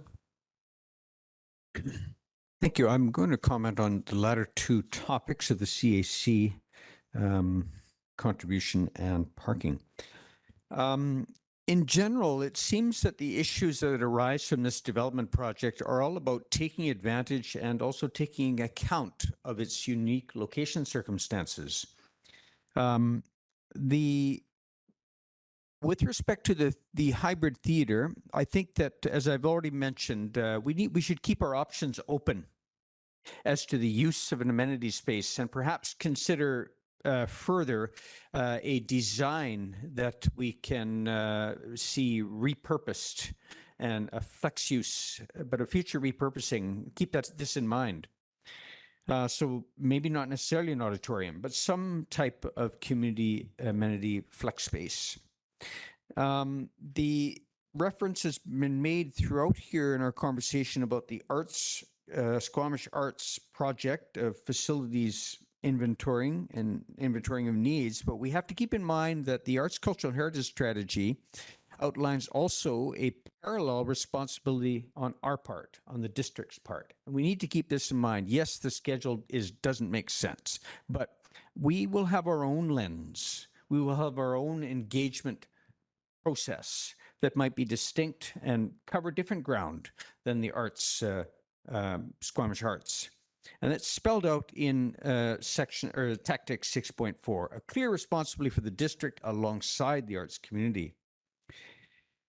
With respect to parking, Councillor Pettingill touches on the issue of the neighboring Eaglewind and its parking issues. And one of them has been pedestrian safety. Our failure to address parking or to come up with a good parking solution there, we did fail. It has affected pedestrian safety. And let's be careful that our approach to parking and confronting the realities of parking does not lead to further pedestrian safety issues in this area. A key issue with parking is identified in the report, and that is the conflicts arising from theater use, or that people coming from outside to attend events. And I think this is an issue. I've mentioned the proximity to the potential future transit hub. Perhaps this can be considered, and I know other cities are doing this, other towns. It's not a transit hub or a parkade, it's a mobility hub. A facility that can be designed for bikes, cars, pedestrians. Trains may not be in our future here, but an integrated facility that can look after, for example, events in this area. It can look after the moto car share, bike rental, bike parking, all in one facility. The parking in this area needs to be looked at beyond the project. Also, in the context of not only parking but transportation, I think that this site, it did receive some focus in the multimodal transportation plan 12 years ago, and it should again. Bailey Street's future is not all that clear. And so this also touches on pedestrian safety in that area, as well as parking perhaps. But this project needs to, and the intersection here needs to be clearly considered in our updated multimodal transportation plan or transportation master plan. I'll leave it at that. Thank you. Thank you, Councillor French. Thanks, Chair. On the topic of massing, this project has gone through a pretty significant evolution in a long period of time that we've been discussing it. I'm happy with where we've landed and what the massing is showing us now. The community mandated contribution offer, I think it looks good. And I don't necessarily think that the daycare conversation has to fall under the CAC, but what I am looking for out of this proposal is certainty around daycare space. I think that this particular location is prime for childcare, and how we get there, how we land on it, I'm not too concerned about, but I would like to see childcare in some form in this particular development. And the parking situation, again, has come a long way from when we first started looking at this, when it was all surface parking, to the project now including, for all intents and purposes, a parkade. I think that that's going to serve the downtown and this area well. And I'm happy that we're treating this particular area like it's outside of the downtown parking requirements. And I think it's completely inevitable that there is going to be a paid parking component on this site once it's completed. And my final thought is around moving this to readings. I'm fully supportive of getting it to first reading. Thanks very much. A couple of quick comments from myself regarding development massing. I'm supportive of the current massing plan. I recognize that this is a fairly dense area, But I think this is the direction we need to be going, and I'm especially supportive that they're taking the viewscapes into account when they're considering their massing. Regarding the community amenity contribution, I would still like to understand more clearly the deficit that how things could perhaps be solved with the Eagle Eye Theater. Because it's not clear to me that another theater is going to solve our problem. And I recognize that I may be mistaken in my 180 seats, because that was difficult for me to find the answer to, short of going to the high school and counting the seats. I would like to see dedicated childcare space in some way, in whether it's part of the CAC offer or some other way to do it. I would like to see dedicated childcare space. I think it's extremely important, especially when we're putting in commercial space. Regarding the parkade, I'd like to see, I would definitely like to see a significant fraction of it available for public paid parking. Regarding the road, I think it's an excellent opportunity for us to put active transportation first, but ensure that we have more road vehicular access. And my preference would be to put that amenity early in the LDA so that that amenity gets delivered quickly. Does that give staff enough feedback, and do you seek any clarity on any potentially conflicting views? No, I think that's perfect amount of comment. I would just, I guess the motion has to be presented, whether it's going to be first or first and second reading. Mayor Herford.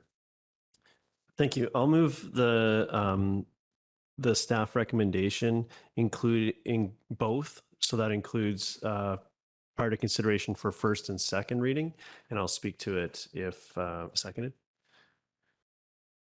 Yeah, Mayor, Councillor French seconds. Thank you. I'm happy to hear the feedback around the table, and there are some outstanding questions. I think that, but I think this is moving in the right direction. And when we have our feedback incorporated into the project going forward, then it may well be supportable for first and second reading.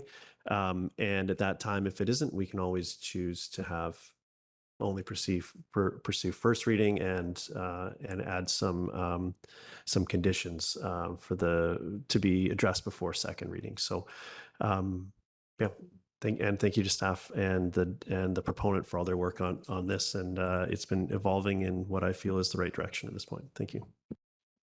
Councillor French. Thanks, Chair. And I think just at the risk of repeating exactly what we just heard from my colleague, I'll just point out that I'm supportive of getting first and second reading because it's very easy for council at first and second reading to provide, to look at what we've got and where we're at, and potentially opt to give first reading, hold back second reading so we can address concerns at second reading, and then carry on from there. And of course, if what we ultimately hear at first and second reading is supportable for moving to public hearing, we've got that option. So builds in the flexibility. Thanks. Thank you. Any further comments? Councillor Pettingill? Yeah, I will support this, and thank my colleague for the gentle reminder that we can just decide to give first when it comes to us for first and second, although I was sort of thinking first was an appropriate signal of where I am at this point. I feel like there is some work to do, and I think I just want to highlight or reiterate density has to be done well. And I think I raised concerns the last time this came before us that if we invite hundreds of new cars downtown, we are making our traffic and parking problems worse, not better. And so I think, if we are focused on doing density better, we really need to focus on what population do we want this to be attractive to? Do people who are dependent on multiple vehicles and so on, or people who are wanting to find a life that isn't so dependent on that? And I think given where we want to go, that's who we should be thinking about serving and developing for as we build these out. But I think this is worth going to first reading. Thank you. Councillor Greenlaw? Thanks. Through the chair, I'm also in favor of the staff recommendation in the first and second reading. It's not often that I get kind of excited about these development projects coming to town, and I think a lot of the CACs involved with this project are really interesting. Some of the propositions around ownership of affordable housing, and I'm a theater geek, so I'm pretty stoked about having a theater there. And I think that the idea of having a parkade downtown could serve to, like for visitors, could serve to really alleviate some of our car traffic downtown as well. And I agree with some of Councillor Pengal's conversations about the parking for the residential areas. Again, I think this could be an ideal area for people to have a true walkable experience living in Squamish. So yeah, speaking in favor. Thanks very much. Any other comments? With that, I will call the question. All those in favor of the staff recommendation? All those opposed? Motion carries. Thank you very much. So we are now Oh yeah, we're now on at recess until 1:30. Thank you.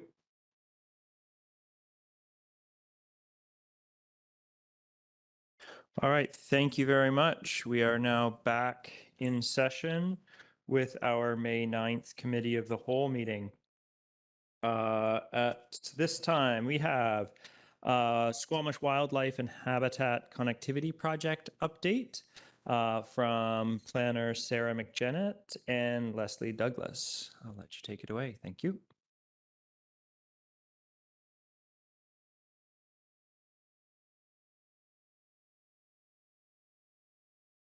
Hello, Council. Thank you so much for your time today. My name is Sarah McJannet, Community Planner, and also with me is Leslie Douglas, Senior Environmental Specialist. And the item today and presentation is providing an update on Squamish Environment Society's Squamish Wildlife and Habitat Connectivity Project, Part 1, including project goals, funding, collaborators, and intended deliverables. And this has been a really long journey with this project for the Environment Society to scope and then obtain seed funding to get off the ground. So Carleen Loudon of CoastRange Environmental is here representing the project today and is going to share some results from Part 1, which the district provided a letter of support for back in January of 2022. And we've seen a groundswell of intergovernmental, community, and academic support for this work in the last 18 months, and some welcome federal funding through a partnership with the Howe Sound Akatsum Biosphere Initiative, which has a biodiversity conservation, that's a core part of its work. So I'm going to turn it over to Carleen, and following her presentation, I will speak to staff's recommendation at the end. Thank you so much. Thank you, Sarah, and thank you, Council, for your time today and for having us present to you. So as Sarah mentioned, Carleen, a biologist with CoastRange Environmental, working on behalf of Squamish Environment Society and the Howe Sound Biosphere region. I started on this project in 2021, just with a short preliminary scoping study. And then over the last year, we've been working on a scoping study that culminated in March with the production of the scoping report, which I believe was appended to the report to council. And today I have a few slides to provide a high-level overview of the project, progress to date, where it's heading, some funding and who's involved, that sort of stuff. So I'll start by introducing a few key players. So the project so far has been funded by Squamish Environment Society private donors, Squamish Lowell Regional District, BC Nature, and then funds from Environment Canada via the Howe Sound Biosphere region. So those parties funded the scoping phase that just culminated in March. And then Environment Canada via the Biosphere region has earmarked the project for some seed funding for 2023 to 2025, but that funding must be matched. So we're in the process of seeking additional funds. The core project team is largely composed of the Squamish Environment Society and the Biosphere region. CoastRange Environmental has been working on the scoping study so far, and this core project team is evolving as we move on from the scoping to the doing phases of the project. And then some core collaborators. So over the last year, opportunities to collaborate with existing initiatives and organizations have been abundant. Some key players that have come out of that, which is ever growing and evolving, is Squamish Nation, SLRD, District of Squamish, so yourselves, UBC, SFU, and Capilano University as academic partners. So this map here shows Howe Sound Biosphere region in the darker colors, and the red shows that more than 25% of wildland habitat has been lost to permanent human settlement or disrupted by ongoing resource development. But if you inverse that perspective and look at the green areas, you can really see that we have 75% of wildland habitat remaining. And if you go up to, say, the Chief and look down on our community, you can really see that 75% of green space remaining. And that provides a really significant opportunity for us to protect areas that are important to wildlife and important to connectivity if we can identify where those valuable areas are. So the point of this slide is that it really is not too late. This project is a really good example of how a global commitment can drive local action. So the two polygons on the left represent the UN or United Nations and Canada's federal commitment to protecting 30% of Earth's lands and waters by 2030. And at a federal level, like for Canada, they've devoted significant funds, so $2.3 billion to conservation. And a portion of that, almost $1 million, has gone to the Howe Sound Biosphere region. And then a portion of that has been earmarked for this project. So you can really see that trickle down effect from global commitment to local action. This project supports and aligns with all 4 of the biosphere region's core functions that are in the orange box there, preliminarily that biodiversity conservation function. It also aligns with several objectives and policies in the OCP, as well as Development Permit Area 1. The focus area for the study is the northern half of the biosphere region. So it ranges from Britannia in the south, Daisy Lake in the north, and to the height of land on the east and the west. And that aligns also with the perimeters of the northern half of the biosphere region. District of Squamish is located kind of in the center there. It overlaps with a portion of the SLRD electoral area D, and of course the Squamish Nation's territory. The area contains a similar guild or array of species, similar ecosystems, and is subject to significant development pressure. So those are some of the reasons why we picked that area. Goals of the project are through strategic partnerships with government, First Nations, and other organizations to, on the left, increase awareness and understanding of biodiversity threats in our area. In the middle, to identify and map areas important to ecological connectivity. And on the right, to co-develop a regional biodiversity conservation strategy. The project has been broken down into multiple phases. So as previously mentioned, we've got preliminary scoping, which happened in September 2021. And then the last year was the scoping phase, 2022-2023. And we're now moving into the dark green box in the middle, which is really the meat and potatoes of the project, which is connectivity modeling and the biodiversity conservation strategy, through which we aim to produce maps of areas important to wildlife connectivity and develop a biodiversity conservation strategy. And those 2 items are to be designed to serve as decision support tools for local land management, and then also to serve as a model for habitat connectivity and conservation region-wide. So, and then we'll move on to, as planned, the brown box would be conservation tool development, in which we'd work with local regional governments, First Nations, and other organizations to develop tools or policies to conserve biodiversity. And then the last phase is adaptive management and ongoing evaluation. So this project phasing was put together in March 2023 and is being revised and refined kind of as we move into this next phase of the project. So some of these numbers and the exact details under these phases are kind of evolving as we move. So over the last 15 years, more than 12 communities in and near BC have embarked or completed connectivity mapping studies and conservation strategies. These initiatives have left us with some established methods and great resources, and also opportunities to work together with other communities. During the scoping phase, we identified benchmark initiatives. And we're really looking at bringing together some of the best of the methods that have been done by others into a hybrid assessment framework that integrates Indigenous knowledge, climate change and land use scenarios, and makes use of dynamic modeling.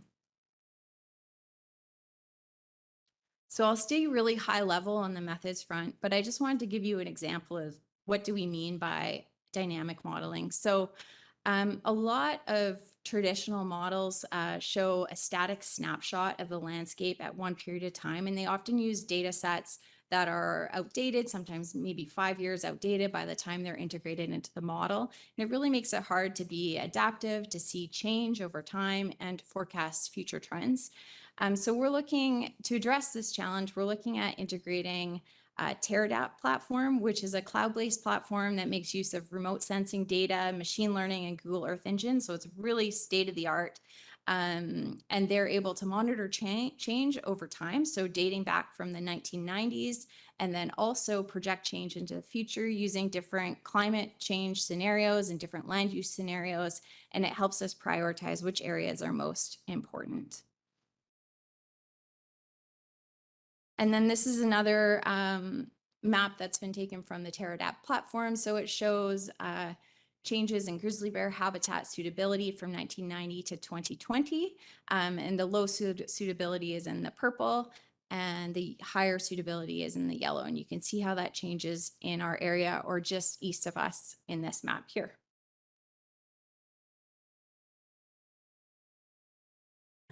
So as proposed, the project will be governed by a biodiversity, or what we've coined a biodiversity conservation collaborative. In the middle, we've got the core project team, which is Squamish Environment Society, Howe Sound Biosphere Region, and their consultants. And then also a steering committee, which as designed would be sat on by local land management organizations, some subject experts, local governments, Indigenous knowledge holders.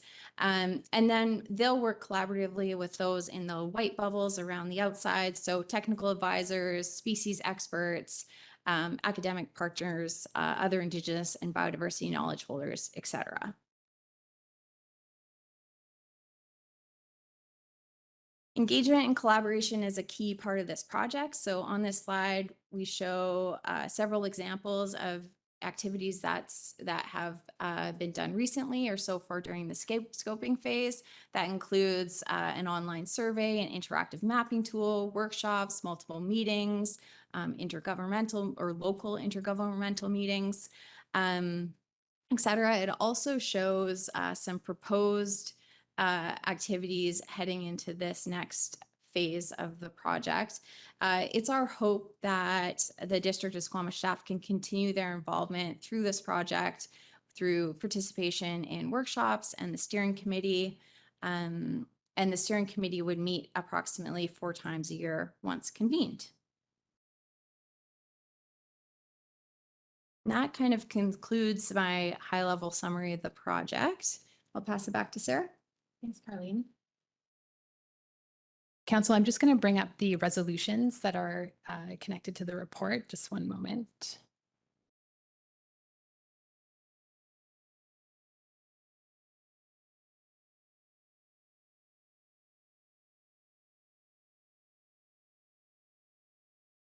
All right, so thank you so much, Carlene. So as described in the council report before you today, you've seen that this project does have strong alignment with our official community plan goals to protect and enhance natural areas and support habitat connectivity and biodiversity.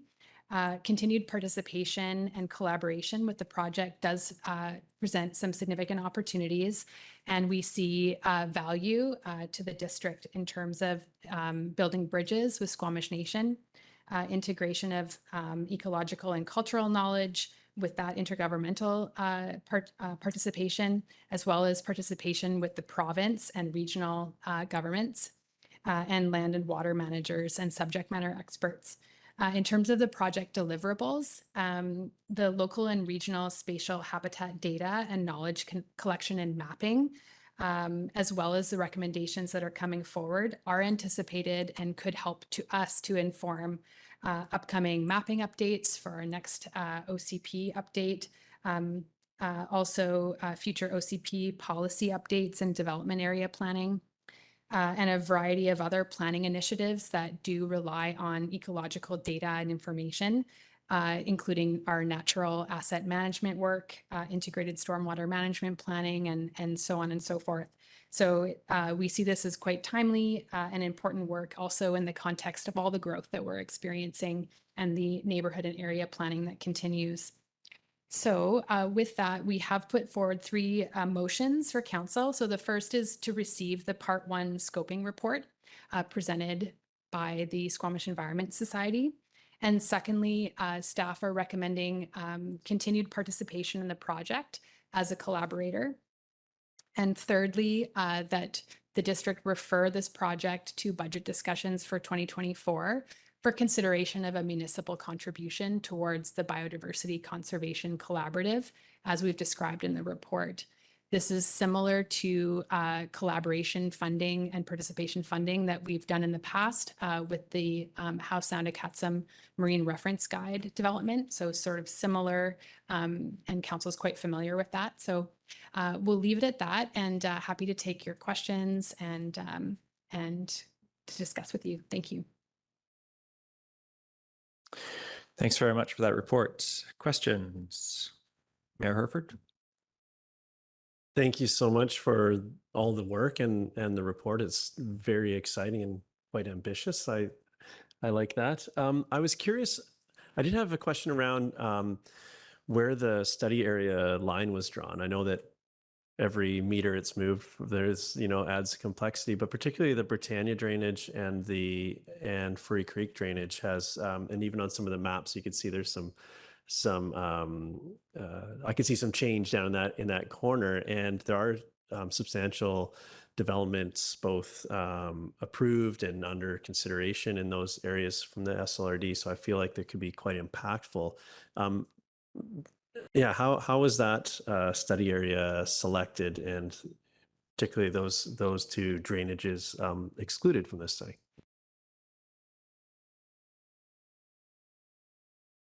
If I may,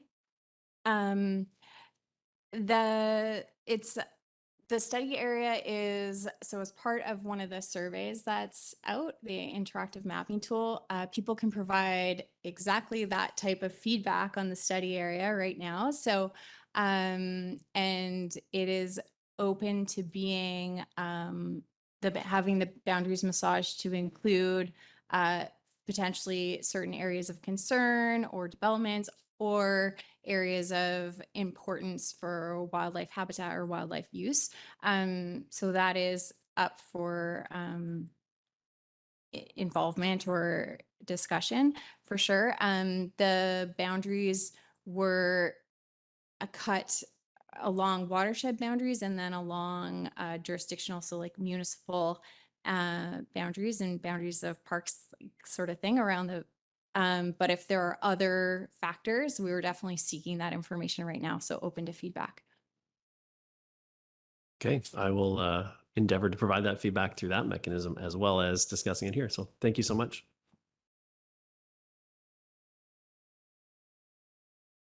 Councillor Pettingill?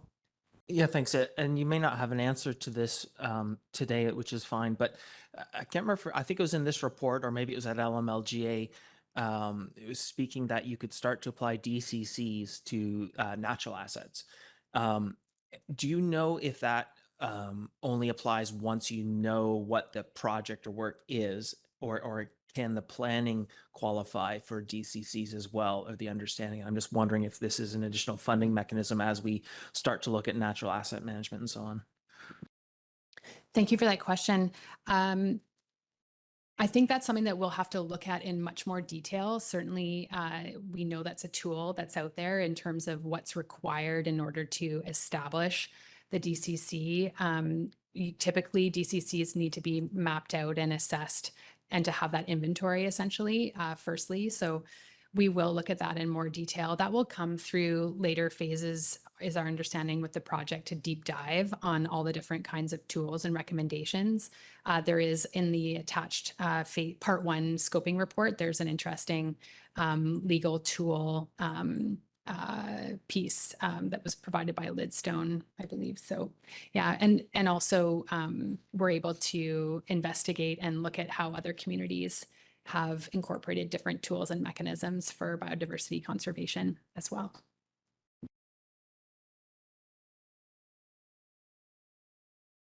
Councillor French. Thanks, Chair. I should start with thank you very much for all the hard work and the good work that's gone into this project so far. The budget portion of the staff report left me a little unclear about the district money commitment and the financial needs of the project, although I did see some numbers in the presentation that if they're in the report, I didn't catch them at the time when I was going through. And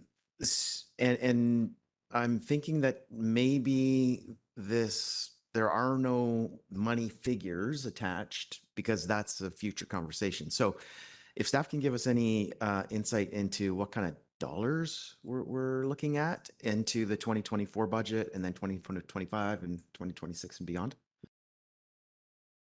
Thank you for the budget question. Staff did not include a budget figure, and at this time, because we wanted to bring it forward in a more fulsome consideration with all of the different projects that are on the go. And often for budget, there's also usually a ceiling around special project budget as well. For context, we did provide an indication of the SLRD funding towards this project as another kind of regional government contributor, and then also highlighted the type of contribution we've made in the past for the Marine Reference Guide work and collaboration. So just to give you sort of a sense, in the past, Squamish Environment Society has come forward for more specific budget requests in the past, but the municipality wasn't in a place to be able to support that at the time. So we would like to bring that forward. I don't have anything further to provide a number figure for council at this time.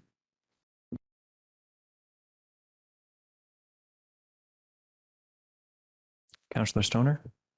Thank you, through the chair. Appreciate that the SLRD has already provided some funding. I am curious if there has been joint discussions, and maybe this is a question for the mayor, around using Area D and District of Squamish payment in lieu of taxes as a funding source, given the joint nature of this project.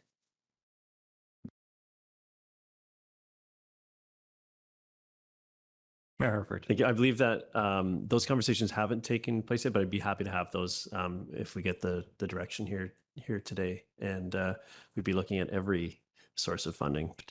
So yeah, thank you. Councillor Anderson. Thank you. I wondered if this may be a question for our staff, if there might be recommendations that might come out of this project for our environmental sensitive area mapping. Our last mapping project, I think, was completed, I may be corrected, but 2016. And it has some limitations, the sample plots that were chosen, the color schemes, the qualitative information we would wish to obtain from it. Will we have some outcomes for the next phase of our mapping from this venture? Will we learn new things, new tricks?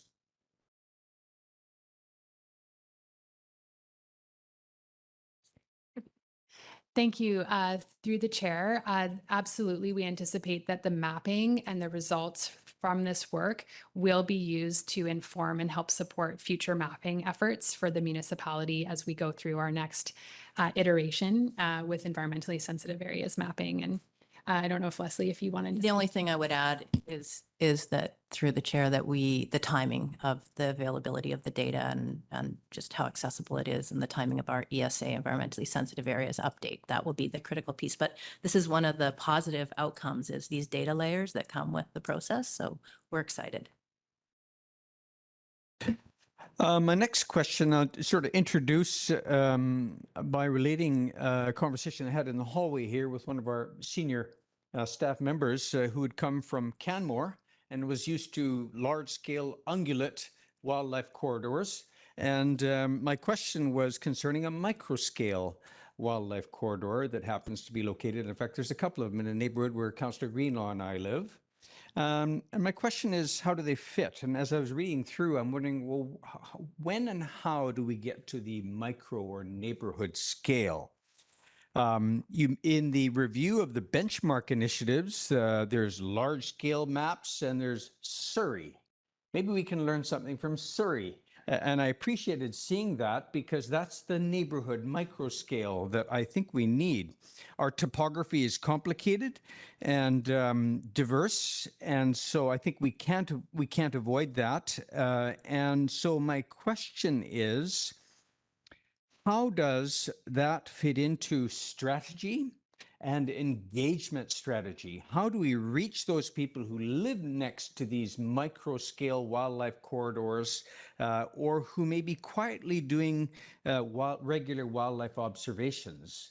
In our case, for Councillor Greenlaw and I, this is a riparian corridor, a small one, but a rare one. These kinds of examples. How do we get to that scale in your strategy and in your engagement strategy?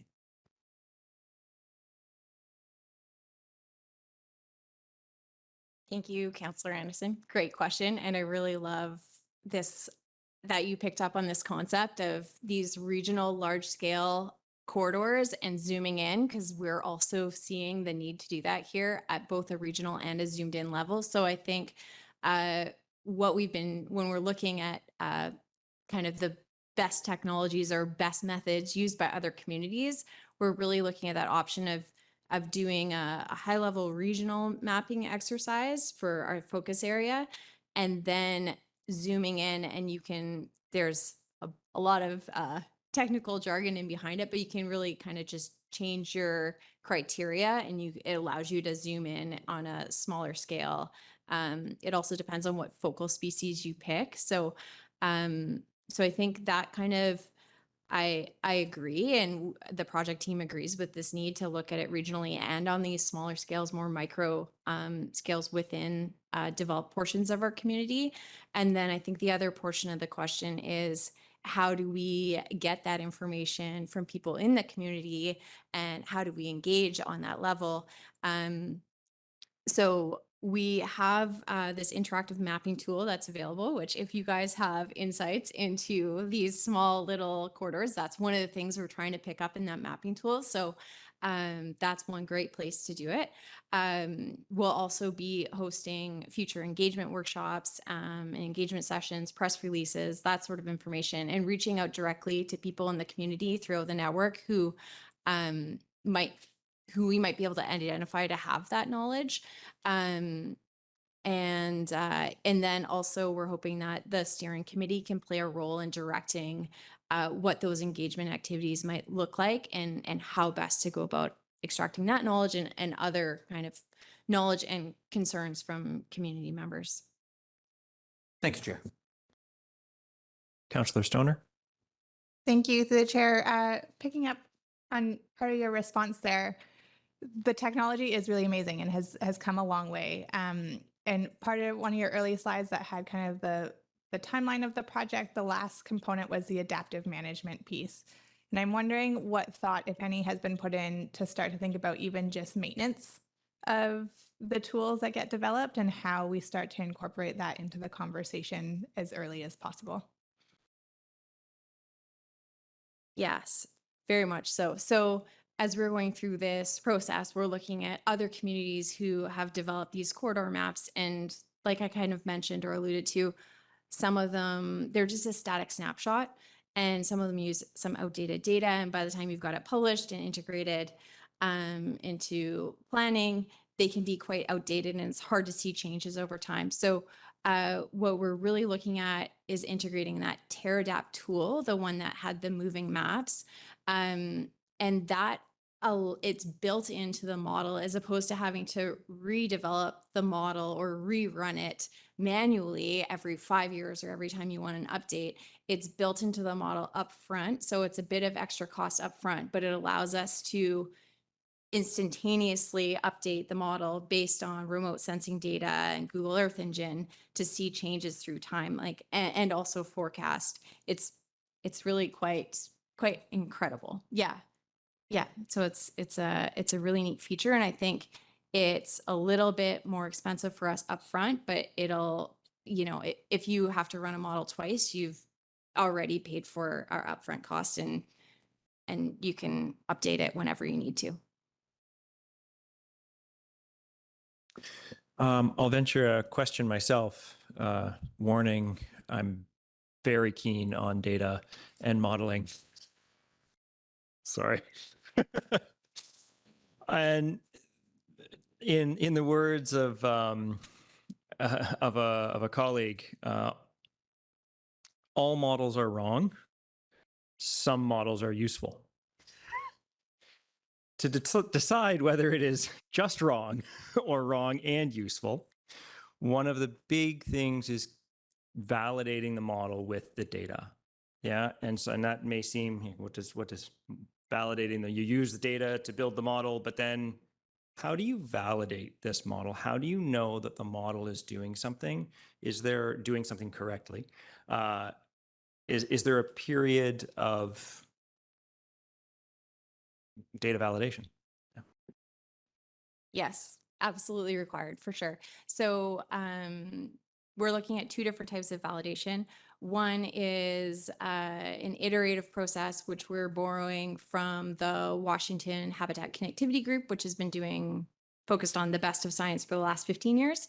And what they do is they run their model and then they run it by subject experts that are familiar with wildlife patterns in the area. And those wildlife expert group get together and they look at the model outputs and they verify, like, yes, this is what we're expecting, or no, we're not seeing this specific animal here. It's not forecasting it properly. So that's one way of doing it. And the other way that we're exploring and have already started collaborating with some of the academic partners on is using wildlife camera traps to start. And there's already been some work in our community on wildlife camera. So pulling that information together along with iNaturalist data, keeping in mind there's biases and where we're collecting these based on where the cameras and where the observations are being made. But doing some targeted camera trapping studies to verify that the model results are aligning with what our subject experts think, but also what's happening and what we're seeing on the ground. So, yeah. Councillor Pettingill? Yeah, thanks. Just building on my colleagues' earlier comments or questions about micro corridors and neighborhood corridors, do we envision that this sort of information would find its way into DPA guidelines or something, and we would treat it much like we treat riparian areas in the future? Sure. Thanks. Through the chair. Yes, absolutely. So this data could potentially be used for that purpose. I think we'll proceed as a partner at the table and to see what its efficacy at that level will be. Councillor Stoner? I would like to move the staff recommendation if my council colleagues are ready to entertain a motion. Seconded by Mayor Herford. And I would love to speak to it. Thank you for all the work. The report, the scoping document, was exceptionally enjoyable to read and well put together. I may be out of line saying this. We miss you at the district, Carleen, but I'm so happy that you are still working within the community and doing really, really important and valuable work.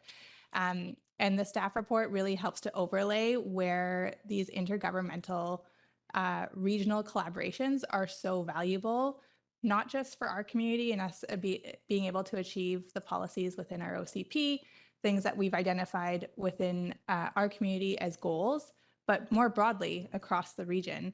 And so it was a real pleasure to read this report. I am excited that this work is happening. I am excited that it's not too late. That slide that you had, that there's still 75% of the area that is worth understanding how we protect, is really, really heartwarming. I will tell a short story about development application that came forward at the end of last term. It was in the north end of the business park, and I read through the wildlife report, and it said, yes, there is a stand of trees that is important for a specific species, but it's actually not worth saving it because it will put them more in danger by keeping that stand of trees there, because they have no way to get to other areas where they would actually need that. So there was no habitat connectivity. So it was a really challenging report to read, knowing that these are the impacts that some of the decisions that we're making are having on the connectivity of the habitat and the impact on the wildlife. And so I was really, really excited to see this work come forward, and that there's the collaborative nature behind it, so that we can get both that broader view and also considering what the micro habitat looks like as well. So just wanted to say thanks for the work, for bringing it forward. And my previous question about finding all the avenues to fund it is really just to make sure that we're having all those conversations, and happy that the mayor will have that conversation with the Area D director at the SLRD so that we can make sure it's fulsomely supported. Thank you. Thank you. And I'll remind my council colleagues that we have 3 minutes. Councillor Anderson. Yes, I noticed that there was a reference in your slide to one First Nation in the geographic scope of the project. In fact, there are two. I think that the Tsleil-Waututh business arm's role in the Mamquam drainage has to be highlighted. So the Tsleil-Waututh is the largest forest management tenure holder in the Mamquam Valley. And so they're neighbors of ours, and so we should not overlook their presence there. Secondly, I note that the Squamish Community Forest is referenced in the staff report. It has two plans that are available to consult, a management plan and a forest stewardship plan, and a highly recommended reading. An issue that has come up for the biosphere region is buffer zones next to parks. And an issue for UNESCO is the unique circumstances of Crown land forest management in BC, which is heavily regulated with all kinds of built-in expectations, different than other forest jurisdictions. So our community forest, and I'm sure the Cheakamus Community Forest, can be good contacts for your project, for a way to get to link into that resource and planning context. We are only one management layer. We're just a harvesting tenure. We don't have any other rights, just harvesting mushrooms and trees. So that one layer, but we can give you a window, and I hope we can. I'm sure that that's our purpose. My two colleagues with me on the board representing the District of Squamish, to be there for you in that as a link. Thank you. And I've got Councillor French, then Pettingill. Thanks, Chair. And I don't think you'll need to start the 3-minute timer. I won't get anywhere close to that. In 2018, during the election of that era, this topic was really hot. Lots of conversation around it, lots of pressure on the candidates to advance the conversation. And we probably, in my opinion, didn't do as much work as I would have liked in that term. However, we're here now. And despite the fact that the most recent election campaign, in my observation is that this wasn't as hot a topic. So I'm happy that we're talking about it now and that we're advancing the work in this way. And Councillor Pettingill. Yeah, very pleased to see this come forward and happy to support it. Just a comment on the third clause in this. And I can see that there might be some specific projects where we might want to consider funding in the budget, but it also seems to me from our conversation that this work is sort of intrinsic to our OCP, DPA guidelines, natural asset management, community forest planning. And so I would sort of anticipate that funding for this is going to be built in, I would assume, into some of those things because this work seems so important to all of those things. So just a comment that would be my expectation, and happy to support this. And Mayor Herford? Thank you. I really did like the optimistic lens put to this. A lot of this work, does come from a place of, and I don't think it replaced the urgency of doing something, but it was nice to have that layer of optimism laced in there. And I do think that I would appreciate me just a reminder of the mechanism to provide the feedback so we can share that with the community around where those boundaries are. I do think that there's areas that are excluded here, as I mentioned before, Britannia Creek drainage and Furry Creek drainage as parts of Area D in the SLRD that I think would benefit from this attention, and whether that comes, I don't know how you balance that with just an mission creep as to, versus reduction of scale somewhere else. I don't know, but I think this is great work and really highlights the need for collaboration and what can be done when we all when a bunch of interests align. And so I look forward to those. I appreciate Councillor Pettingill's foreshadowing of the upcoming budget discussions around this topic, but I look forward to those as well. So happy to support. Thank you. All right, and a comment from myself. I'm absolutely going to speak in support of this. I think that it's a really good initiative that we start to look towards constant, ongoing monitoring and predictions of the impacts of our actions. As we move through society from decade to decade, we did something 20 years ago, and the impact may yet to be seen for 30 years from now. And I think that it's important for us to start really taking a long-term view. And the only way we can do that is by starting to take data, make predictions, and maintain that constant view over a long period of time. So thank you for bringing this forward. With that, I will call the question. All those in favor of accepting the staff recommendation? Any opposed? Thank you very much. Motion carries. Thanks. We're 5 minutes and back at 2:16. Even earlier. All right. Thanks very much, everybody. Welcome back. And now we will have the Marine and Estuary Coordination Planning Update and Recommendations with Senior Planner Sarah McJannet.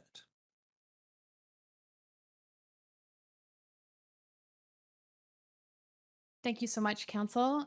Hello to community that's joining us online. My name is Sarah McJannet, Community Planner, and also joining me today is Leslie Douglas, Senior Environmental Specialist. So the purpose today is to present an update on marine and ongoing estuary-related planning matters and to seek Council endorsement to pivot on some past recommendations and reallocate special operating project funding. We will start by contextualizing and informing today's discussion. In the report, of course, you've seen a brief summary on the Squamish Estuary Management Plan and its committees that have guided estuary planning in Squamish over the years, and then also subsequent recommendations that were made under the Marine Action Strategy that was done in 2018 for creating an ongoing marine working group to support and advise on marine actions, initiatives, and projects underway in the community. So I've got a couple of slides that provide some history here just to solidify a shared understanding, and especially for new council members as well. The Squamish Estuary Management Plan has a really long and very important history. It's supported decades of integrated resource management, respecting the estuary, as well as cross-sector engagement and intergovernmental engagement with the community. There's so much history here, it's very hard to stay out of the eelgrass. However, we just want to, that's my, I always use that, but anyway. There's some really notable achievements with the Estuary Management Plan and its subcommittees. It resulted in the creation of the Wildlife Management Area, major habitat restoration and protection, within the estuary, including the removal of dredge spoils and decommissioning of the former log sort in the central estuary. And management committees, so the Squamish Estuary Review Committee and the Squamish Estuary Management Committee, that were subcommittees under the plan. They operationalized and administered the plan. They were responsible for integrating stakeholder interests, reviewing and providing input to projects within the estuary management plan area, and with an overarching purpose to minimize impacts to the natural function of the estuary and balance many, many interests and community needs, including socioeconomic needs, industrial, commercial activities within the port. And so while these committees functioned very well for many years, there was a decline in federal and provincial agency involvement. It left the Estuary Review Committee defunct and progressively unable to fulfill its original mandate. There was no more coordinated project review amongst government. And also founding senior governments also ended up pulling back from the Estuary Management Committee due to lack of resources. And so with funding from the District of Squamish, who chaired the committee, the SEMC committee, there was a SEMC review that we conducted in 2015.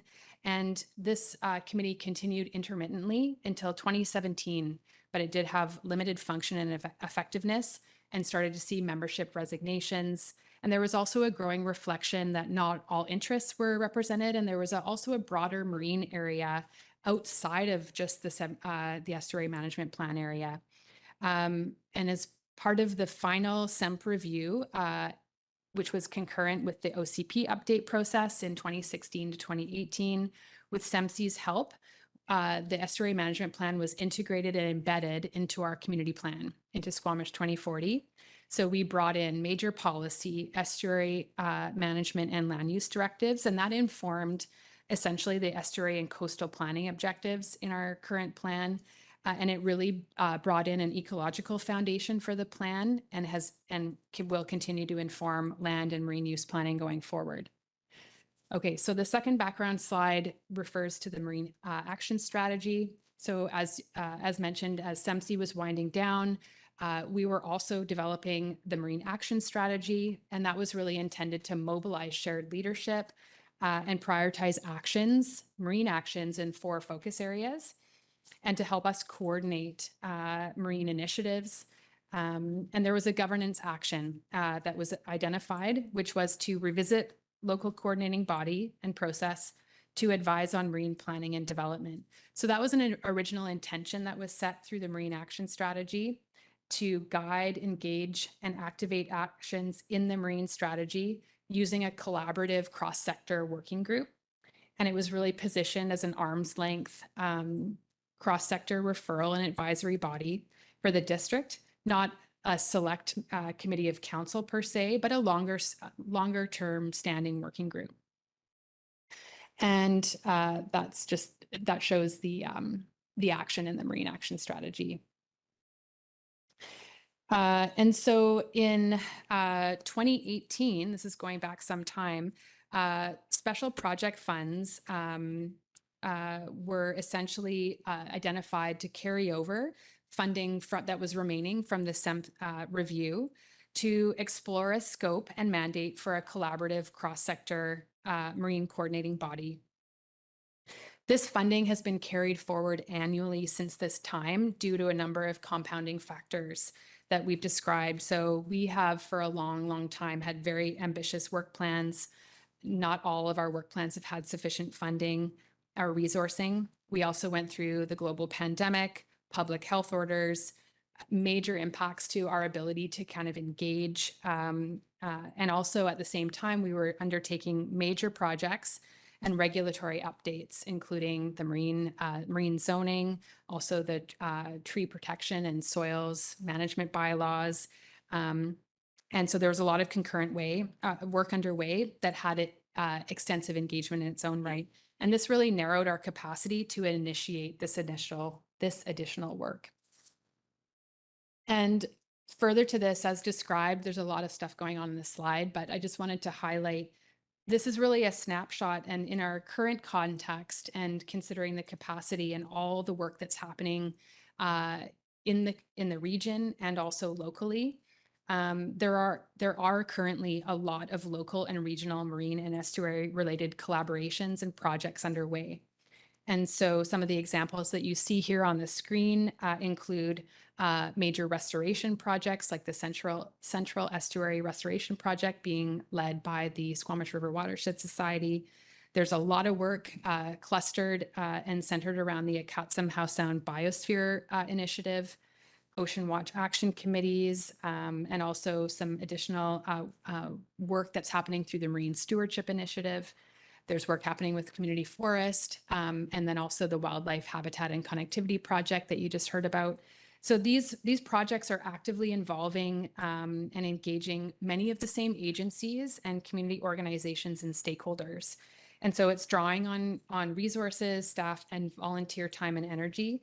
And this is incredible attention and activity in the region. So it's not surprising that we're seeing all of this good work happening.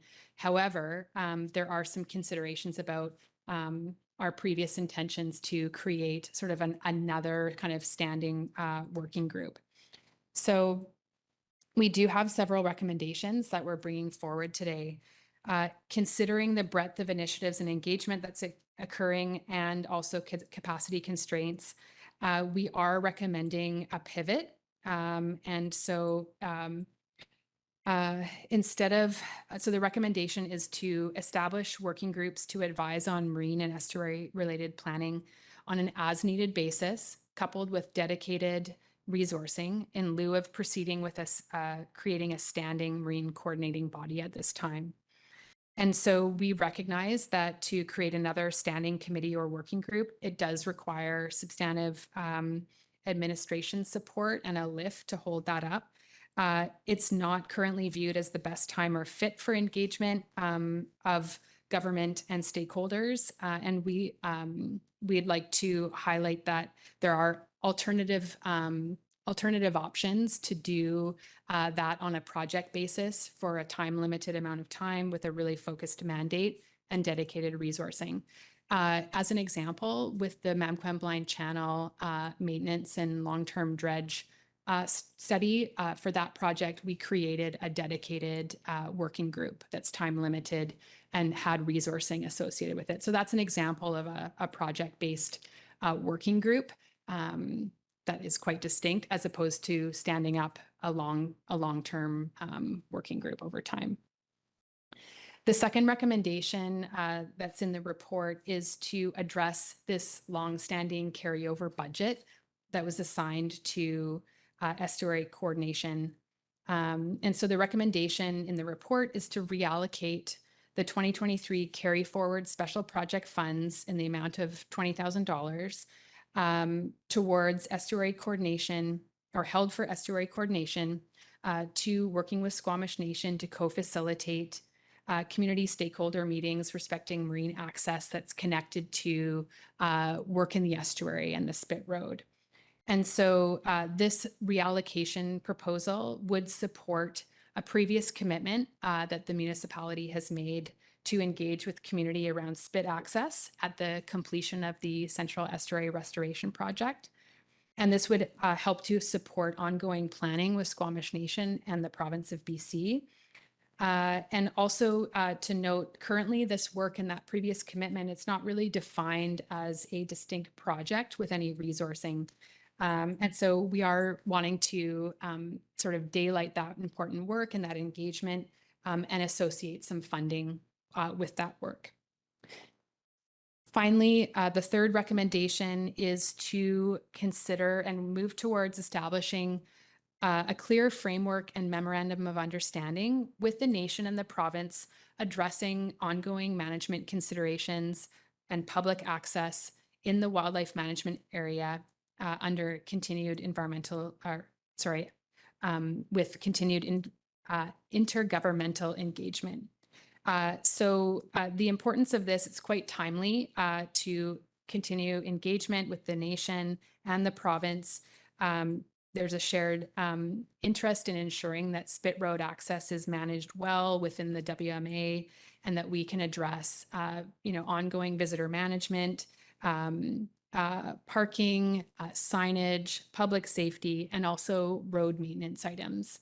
And so this is seen as a good and opportune time to regroup with those, with the nation and with the province, and then also to continue our work with stakeholders in the community, including Squamish Wood Sports, Squamish paddlers, also Tourism Squamish and the terminals. And so those are the 3 recommendations that we've brought forward today. In terms of next steps, subject to council direction today, our next steps would be to invite and engage in consultation with Squamish Nation and the province on Spit Road access and maintenance.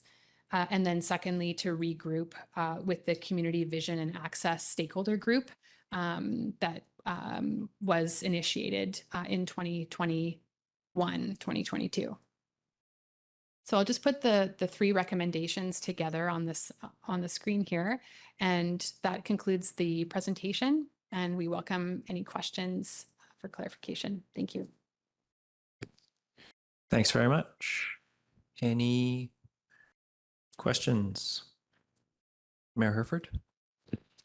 Thank you. I appreciate the suggestion for the working groups. I was curious if we were the makeup of those and the recruitment of those and just sort of what that lift is, because there's a certain, as much as having a standing committee does have a burden, it's also the group exists. Ideally, if done correctly, the group would exist and then be available to chime in on the various pieces that we require that. And do you have any, could you sort of speak to what you think it would take to put these groups together and what that part of the coordination lift would be, I suppose, for us? Thank you for the question. Through the chair, absolutely. The engagement, planning, and mapping that's required for any project is intentional and takes a lot of effort and thought. The idea with having a standing kind of working group is that you've sort of done all that mapping and you've got an array of stakeholders with various interests in a geographic area, and that's absolutely what SEMC provided for so long. At this point in time, however, the ability to maintain sort of an ongoing working group is a challenge, and I think that also from project to project, or depending on what the initiative and the timing of that initiative, some parties may be in a position to be able to engage while others are not. And there's just so much going on in the engagement space right now within Squamish, but then also within the community. The recommendation that's been put forward around pivoting and doing more project-based engagement is one that is just based on a realistic look at our capacity and all of the other work that's happening, so that we can be a little bit more intentional and defined with our engagement invitations and project mapping. Councillor Stoner? Thank you. Through the chair, it's been identified for a while now that one of the challenges with SEMC was that this upper levels of government were no longer participating. You had a fantastic slide of all the other things that are going on right now and the different tables for collaboration. And I'm just curious if we're seeing the upper levels of government engage where necessary on that project by project basis, and if there's any thoughts or feedback there. Thank you for the question. Through the chair, we are seeing there's variety across the different projects, certainly on the roundtables and the governance groups, everything that's going on with the biosphere, there's really high engagement amongst upper levels of government and First Nations in those programs. At a local level, we, as an example, with the working group that we put together for the Mamquam Blind Channel long-term maintenance and funding strategy, we have a very fulsome kind of cross-section of engaged like across the sectors of representation. We also have the nation sitting with us at the table. So we began doing sort of more distinct intergovernmental engagement. And then it came right together where the nation is now participating, with us at that working group table, which is great. So we are seeing a lot of intergovernmental engagement and participation across all these different initiatives. It just sort of depends on the specifics of the group and the interest there, but it's been positive. That's really helpful. Thank you. And then my other question is perhaps one of a little bit of unknown on the history here, but it says in the staff report, and I've read the plan, that it presumes that the district will assume the role of chair for SEMC. But if I go to the actual management website on the province for the Squamish Estuary Management, the district's not identified anywhere, and the management partner that's identified is the Squamish Nation. And so I'm just wondering if you can speak a little bit to like where that expectation came from that this would fall to the district to maintain this committee. And if you don't know the answer, that's totally fine. I'm just curious.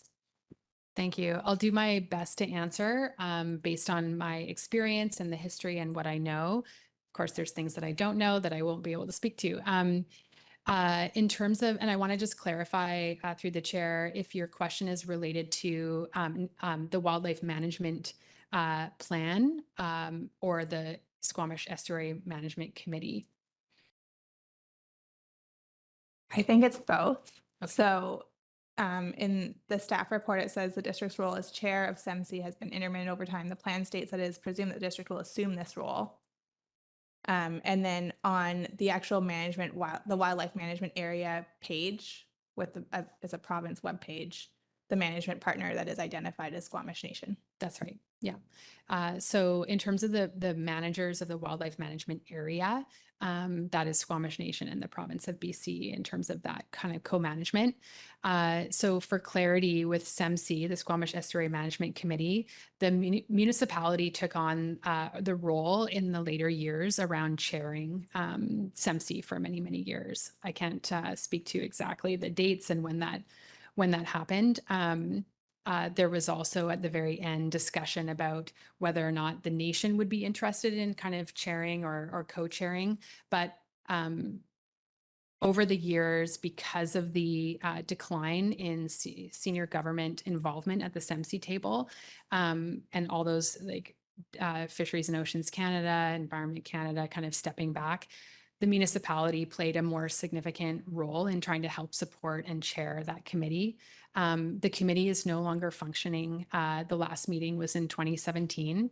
And at that last meeting, there was not consensus amongst the members around the table, and the ability for it to fulfill its original mandate and to kind of continue was dissolving.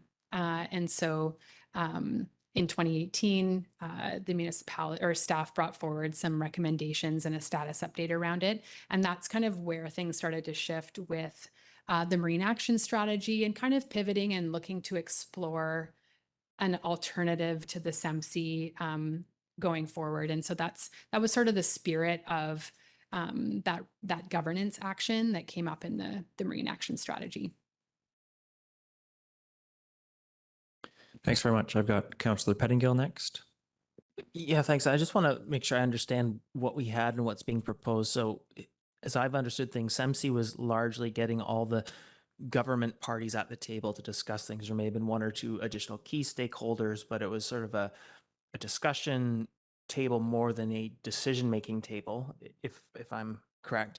And what's proposed here is more staff-oriented working groups. It may be more of just a meeting, sometimes bringing government folks together, but other times it may be as an engagement tool for local stakeholders, but it's really more of a staff working engagement tool as opposed to a collaboration platform, intergovernmental collaboration platform. Is that accurate?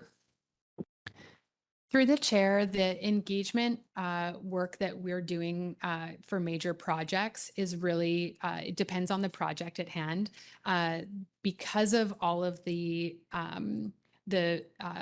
various interests within the estuary area and in our marine environment, and many layers of jurisdiction and complexity.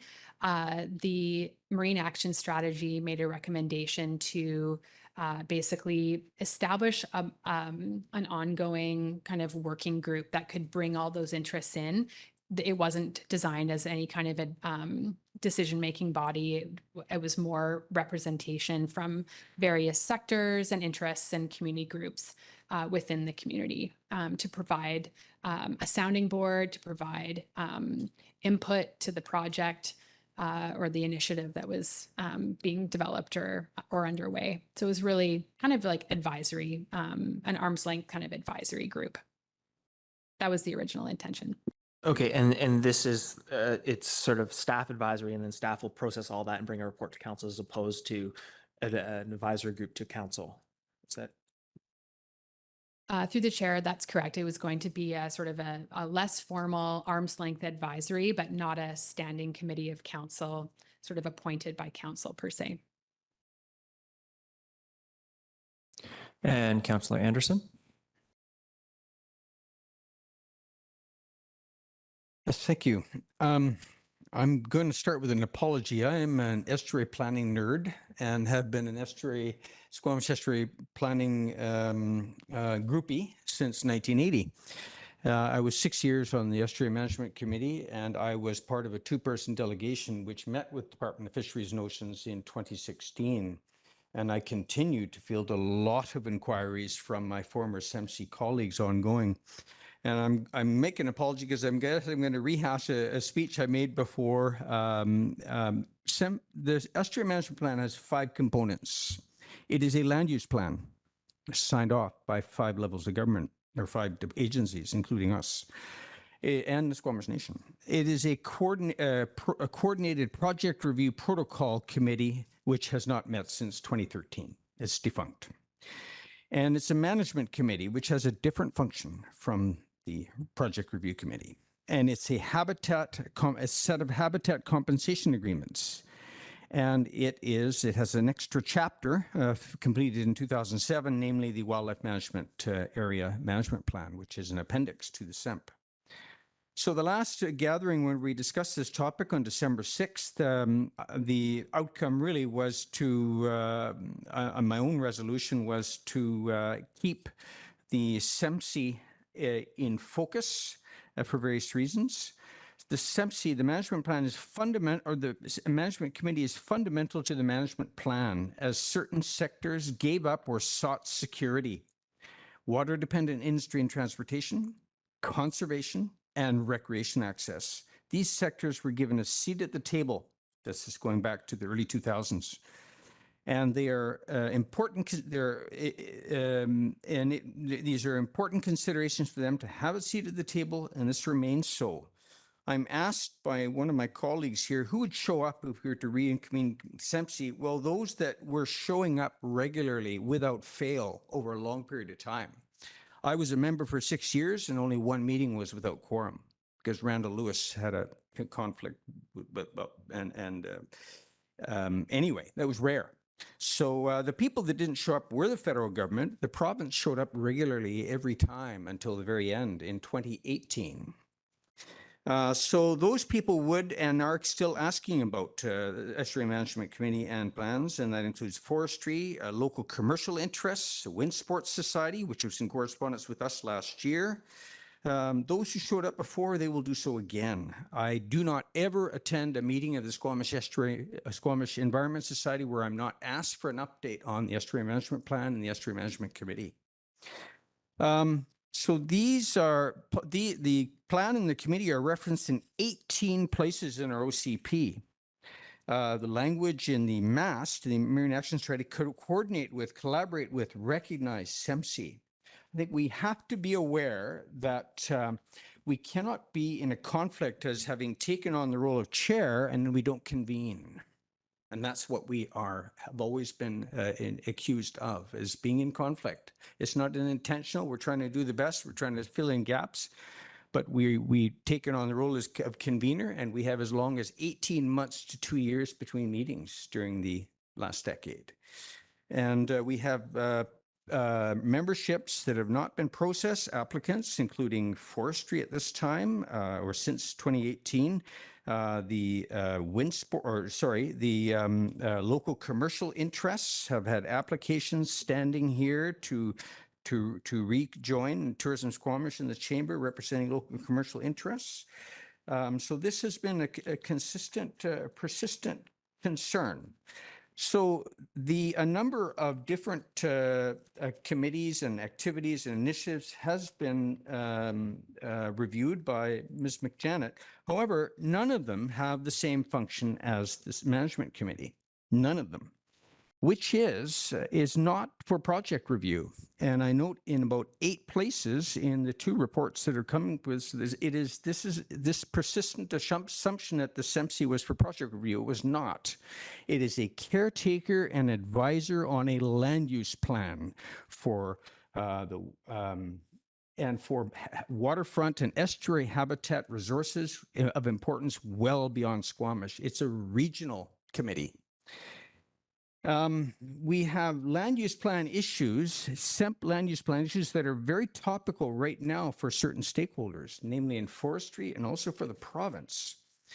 When we discuss and list, I'm looking at the economy and local jobs section here, we need to be aware of the balance, and Ms. McJannet has given appropriate balance in her comment here today. But here, for example, marine-based tourism and recreation and marine economy, but it's also, it is a regional access to the waterfront.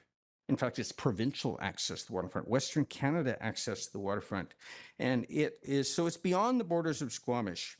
So we have 6 First Nations besides the Squamish Nation that are reliant on the estuary. And in fact, I would bet that if you were to call upon a representative for forestry, the Lilwat Nation would step forward today. That's the biggest shipper of logs through the Squamish Estuary, which includes the Blind Channel. So I'm concerned, and others are concerned, that mandate of monitoring and managing a land use plan and changes and proposed changes to that plan is still not covered. And recreation, and we look at the SERP experience, and certainly governance issues has come forward, raised by Squamish Terminals, tourism, recreation, and the wind sports. So it is my suggestion that this is too important not to return to in a fulsome manner. And in recognizing that there are topical issues with the land use plan and that certain stakeholders are consistently wanting to see some resolution to governance and the fate of the plan as well as SEMC. So I'm willing to put together a motion regarding the staff recommendations we have before us, Chair, if you would entertain at this time. Yeah, please go ahead. The resolution recommendation has 3 staff recommendations, and one of them is on what kind of a body or governance body, and the second one is on our budget issue of the $20,000 and whether we should allocate it to the spit topic, and the third one is the wildlife management area. And I would like to move that the second of these recommendations regarding the District of Squamish reallocate 2023 carry forward special project funds in the amount of $20,000 held for estuary coordination, working with the Squamish Nation to co-facilitate community stakeholder meetings respecting marine access at the end of the Spit Road and New Spit Island, that this be go forward, and that the other 2 recommendations be deferred for a future meeting. And I can speak very briefly to clarify that, if you wish, Chair, if there's a seconder. If I could, perhaps we can break this into the piece that you're supporting, and then the deferral piece, rather than bunching them all together. So if someone doesn't want to vote for deferral, they're not voting against the funding piece. So if you would move the funding piece, I'd be happy to second it. And then you could follow up with your suggestions following that conversation as a suggestion. Just for clarity, Sarah, would you mind putting the recommendations up on the screen?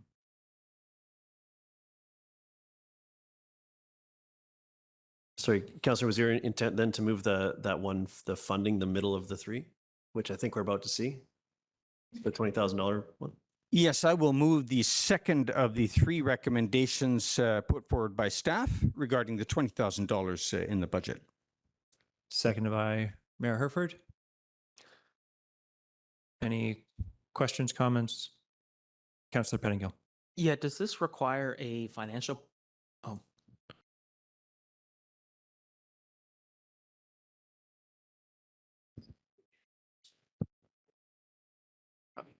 Okay.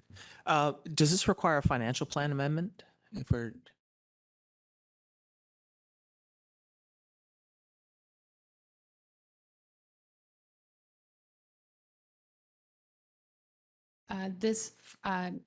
I'll probably be seeking confirmation from Ms. Arthurs and our finance team. However, it is in the budget currently. It's allocated to the estuary coordination item. So it's not, it would not be increasing the amount. It would be a reallocation from one project to another. Thank you. All right, no other questions. I'll call the question, and this is on the, to be clear, this is on the second bullet point of the recommendations on the screen. All those in favor? Any opposed? Motion carries. Councillor Anderson. Chair, I'd like to propose a second resolution that the items, recommendations number 1 and 3 be deferred to a future committee of the whole meeting. I will speak to that if there's a seconder. Councillor French seconds. Yes, I'll speak first to the first item there. We must keep in mind that the Squamish Estuary Management Committee is not a district committee, and the Estuary Management Plan is not a district plan. So that we have some protocol we are obliged to be mindful of in addressing these other stakeholders with a key interest, and they are speaking to us individually coming forward, and that includes the province at this time. So I suggest that this needs careful handling because it is not a district committee. We are addressing our policy vis-a-vis. And as for the third recommendation, our philosophy that was building through the 80s and raising environmental awareness and how to address integrated resource management, co-management. This was a pioneering co-management plan. And I would think that we should be hesitant to abandon that co-management philosophy in only limiting ourselves to these agencies suggested here, this nation, the province, and the district, while we have tourism and recreation organizations that have always played a role in the wildlife management area and have helped to draft that plan.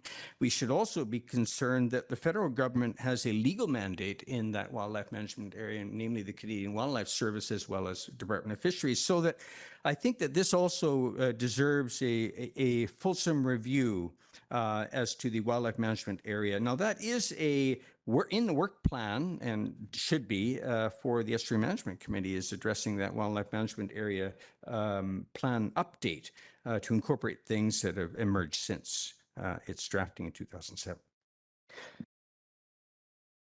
Councillor French. Thanks, Chair. I seconded this motion primarily for discussion, and now finding myself being quite supportive of it. And here's why. Our agenda package this time around, it clocks out at 367 pages. That's not really indicative of what we really actually were up against over the last couple of days in digesting the entire package for today. Garibaldi Estates Neighborhood Plan what had multiple attachments with significant background, significant history, and incoming emails all through the weekend and through yesterday. Preparing for that part of our meeting today took up the vast majority of my preparation time. The next priority I gave with my time was the North Crumpet Neighborhood Plan. And then this particular item, I'm afraid I basically just scratched the surface. I didn't get into any of the background and previous documents that I really wanted to digest to really understand the history of this project and the complexity of it moving forward. So I like the idea of us allowing a little more time on a day when maybe our agenda isn't quite as jam-packed as this one has been today, so that I can get better acquainted with the history and the background of this. Thanks. I've got Mayor Herford, then Pettingill, then Councillor Stoner. Thank you. And to be clear, the motion is to that we're debating here is to defer those two decisions. However, I heard lots of feedback in the way of comment, but not in directing staff, like not in the motion. So right now, this is a pure deferral, which I think Councillor French, I'm hearing from you is has value, and I'm having a hard time seeing. I'm hearing that this needs work, but we're not directing work by deferring it. We're just kicking it down the road to take it on at that point. So I think we're missing an opportunity here by deferring, by support, if we were to support this motion, to not be providing feedback on these two items that are remaining that we're being asked for feedback on. So staff could perhaps so we could increase the likelihood of it being supportable at the next time we see it, not just discuss it at another time. So I appreciate the sort of the intent of deferring, and there we do have a lot of information to work our way through as we prepare for these meetings. However, I feel like we're missing an opportunity to provide feedback here, so that when it does come back to a future committee of the whole, we could have maybe the top 3, top 5, whatever, some points addressed at that time, and thus move this initiative forward, because this is an area that does need work. And I'm just having a hard time wrapping my head around passing up an opportunity to provide some direction to move the work forward in some way at this time. And I think we have the opportunity to do that if we're to entertain another motion besides deferral. So at this point, I won't be supporting deferral. I'm open to hear from my other council colleagues, see if they can sway me. Councillor Pettingill. Yeah, thanks. I guess I'm a little bit unsure. What I think I heard from my colleague was that the estuary management plan was a lot about critical land use planning. But what I also heard is that the land use plan and pieces of this had moved into our OCP, which to my mind is where, as a community, we collect all of our land use planning. And so what I see is the movement of the key elements of land use planning into our OCP, where personally I think it belongs, plus some mechanisms for continued engagement with other stakeholders and levels of government, which to me makes sense. And so it's not clear to me, what additional work we're asking of staff. We've already got a lot of work, and so I'm hesitant about putting on more work, but also what problem we're trying to solve is the basically what I think I'm hearing is that we want different stakeholders or a different level of planning or engagement on this one particular piece. Like, how is this special or different than the rest of the land use planning in our OCP? I guess that's what I'm not quite understanding. Councillor Stoner. Yeah, thank you. Through the chair, I too wouldn't be supportive of deferral at this point. I've heard from staff that they don't have the capacity to do the work on SEMC. And while I appreciate that there are concerns around that, both around this table and perhaps more broadly, I don't think that just deferring this decision is going to make that better. I'm unclear, similar to some of my other council colleagues, what information is lacking. What I am seeing from staff is a proposal for how to continue to move work forward on coordinated, collaborative planning across both the estuary and our marine strategy more broadly, without necessarily fully putting SEMC to bed, but making sure that those conversations are happening to better understand as we build on a project by project basis, rebuild some of these collaborative efforts, if SEMC still holds value or not over time. I don't see a clear decision one way or the other, but I do hear from staff that we don't have the capacity without allocating more budget to do both. And so I am concerned that we would just defer, which would take up more staff time and not actually be able to address many of the things that we have ongoing under the Marine Action Strategy and other marine access. What's the marine access piece that we're working on? There's another marine access component, but there's lots of moving pieces is what I'm hearing. And I think that this is a fairly sound proposal from staff to move forward, at least in this year. Thank you. And Councillor Anderson, is this in response to some of what you've heard? Thank you. Yes. So the objective in deferral is to have an opportunity to gain clarity. In the May 22nd, 2018 report to council does not deliver this. And in fact, if we were to review the videotape where the SEMC members were around the table discussing it and council did not approve the recommendation put forward by staff on May 22nd, 2018, it lacked clarity on certain fundamental issues of what the plan is and what the terms of reference of SEMC is. So I would suggest that what is needed is the SEMP itself. It's not a big read. This estuary management plan document is the core one that should be before us in establishing clarity. Then we have the SEMC terms of reference from 2011, I believe. And that's a 2-3 pager. And then we have the 2018 review. There were 2 lengthy meetings during 2018 that have not been referenced. And where that terms of reference was reviewed. And we have the document, the outcome of that. Why do we gather people together to work on a review of the plan and then we forget that we had that meeting and abandon the results, which is what we've done. And then we have the matter of the OCP integration. Councillor Pettingill is right.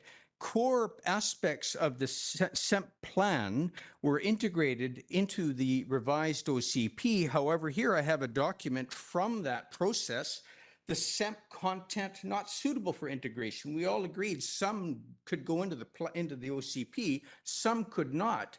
And we have 3 pages of SEMP work plan issues that are still left hanging. So I suggest these 4 documents, the plan itself, 1999, the 2011 SEMC terms of reference, the review of those terms of reference, and this document here, which is the results of the efforts to integrate with the OCP and what was left hanging. These are the core things for future discussion to establish clarity as to where we're at, not only with the SEMC, but with the management plan that has several other agencies as signatories. Thank you.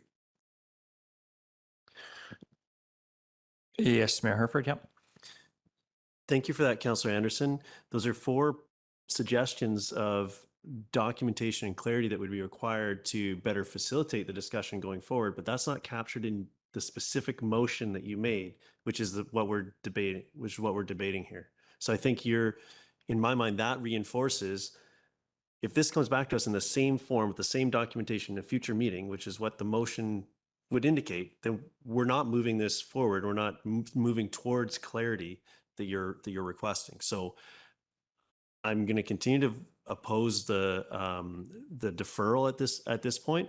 I would consider some other motion that captured what the types of points that you're talking about, but it's a straight deferral with no direction to staff isn't something I'm going to entertain at this point. Yes, Councillor Anderson. I would be prepared to withdraw my motion and offer an amended motion.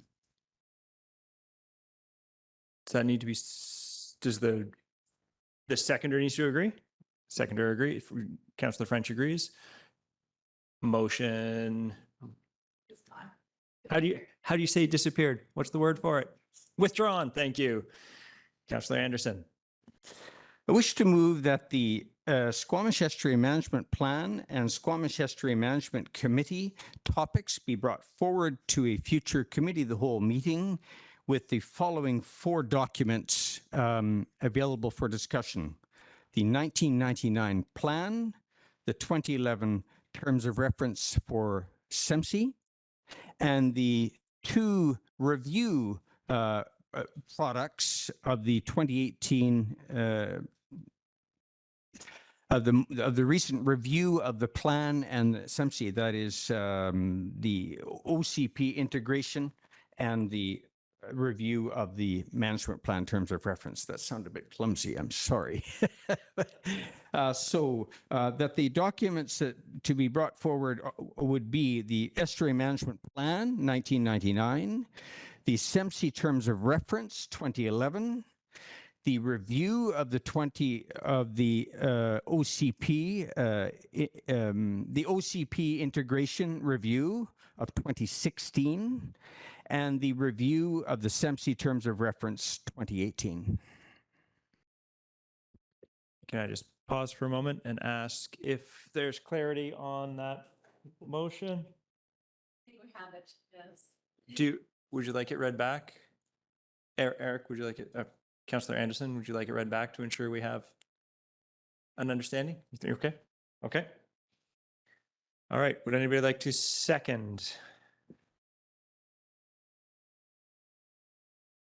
Thank you. Through the chair, clarifying question to the mover.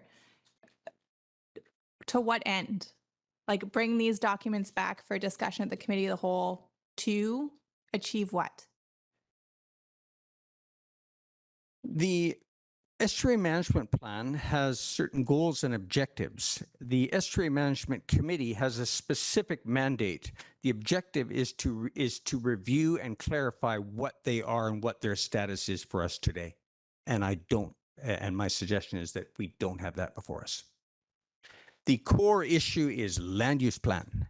It's not project review. Okay. Is there a seconder for this motion?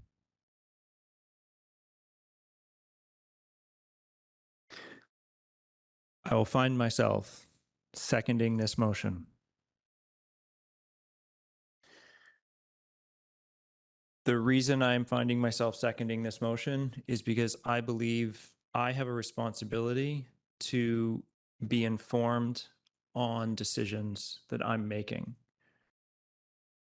Councillor Anderson has identified a place where it is he believes we are not informed and would like us to become informed in this area.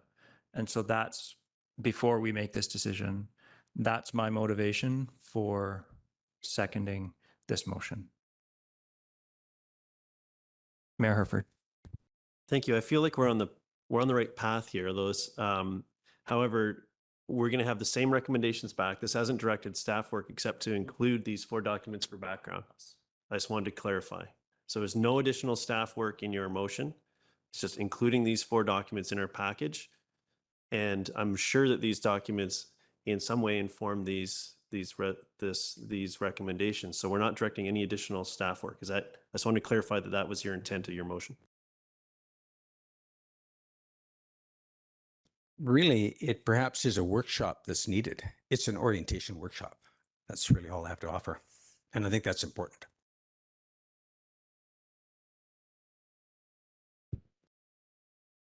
Clarifying question. Does bringing this work back to a future committee of the whole with those attached documents satisfy your motion? That is what I understood to be your motion.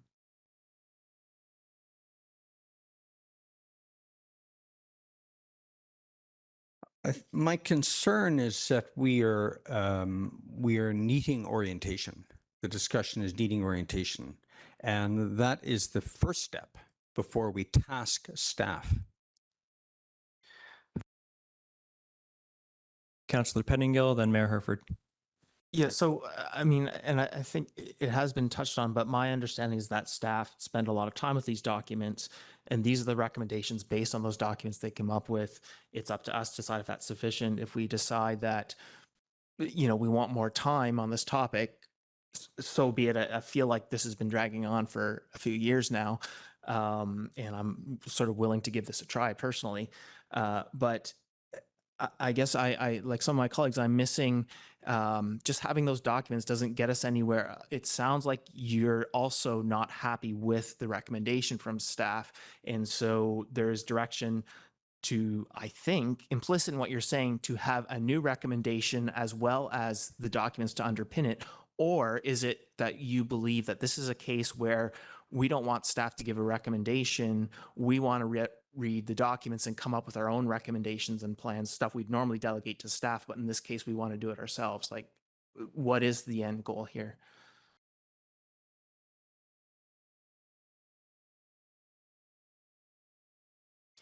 So we've got a motion on the floor.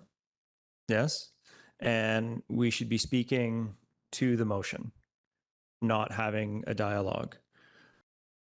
So Councillor Pettingill, that was speaking to the motion? Yes, Yeah, just trying to clarification. understand, as it sounds like it doesn't seem like this is proposing any more forward action, so I couldn't support the motion as given right now. And so I'm just trying to seek if there's amendment that can bring this to somewhere we can get to, or if we should just set this aside. Okay. Are there any other comments on the motion on the floor? Mayor Herford? Thank you. The motion speaks to attaching 4 additional documents to the staff recommendations. I don't know that that moves us forward. The comments speak to requiring a workshop. I'm having a challenge here understanding the piece of clarity that we're hoping to provide for council to be better informed on these decisions and how this motion captures that. So I still a disconnect. I think this is a step closer than we were in the last swing at this, and I as much as it's painful, I can't support it in this form without really understanding and thinking about staff leaving this room with some direction as to what they would like from us, so that next time it's back, if it does get deferred to or referred to a future committee of the whole, that there's a resolution achievable at that meeting. And I don't think that this motion sets us on that path. Maybe in that general direction, but we want to be on that path. So I'd like some more clarity if there's a motion lurking here that I could support, but this isn't it. Councillor Stoner? Thank you. Through the chair, I also won't be supporting the motion on the floor. Well, I hear the frustration from my council colleague and is trying to find the avenue to bring more information back. To me, this comes to directing staff work, and staff have come forward with an explanation of the capacity that they have to move work forward with respect to marine action strategy, Squamish Estuary Management Plan more broadly. And I think that it's a trade-off here. We either direct them to do the work of trying to figure out the way forward for SEMC. What we've heard from staff is that that's really challenging to do at the moment, and that they're proposing an alternative, some alternative work that still aims to advance some of the components that are highlighted within the OCP, within our marine action strategy, that are reflective of SEMC, and to have a joint conversation and establish a clear framework and MOU with Squamish Nation and the province of BC on ongoing management considerations, specifically to the wildlife management area. I think that those are clear, tangible pieces of work that we can direct staff to move on now. They seem timely. And I think that bringing this back more broadly to this table, I actually don't think this table is the right avenue to be addressing SEMC more broadly. We are one player of many around the SEMC table. And so I don't think that decision lies with council. So I'm happy with the direction of the staff recommendations in this report, and I won't be supporting the current motion on the floor. Final comments, Councillor Anderson? The issue with the first recommendation put forward by staff is that it does not address the structure. The platform exists with seats at the table arising from the plan to address caretaking of the plan. That still doesn't exist. We have a suggestion of staff advisory committees. They have shortcomings. They don't address the core mandate of the management committee, which is the land use plan, which is currently having some issues. The third element here is the wildlife management area. And we have a platform, we have an organization which produced the current management plan. Why would we be limiting a new memorandum of understanding with a fewer number of stakeholders, missing people with legal responsibilities, namely the two federal agencies, and the people who would be there with us and have never failed to be there and have expressed concerns over several years of having lost the seat at the table because the district, which happens to be the chair, does not convene meetings and has not since 2018, early 2019. So the core issues with those is they don't meet our needs and the existing platforms and our existing agreements. And the effort in bringing to a workshop these 4 documents would be to bring clarity to those issues, put them in focus, and understand the shortcomings of where we're at today. Okay, so with that, any further comments?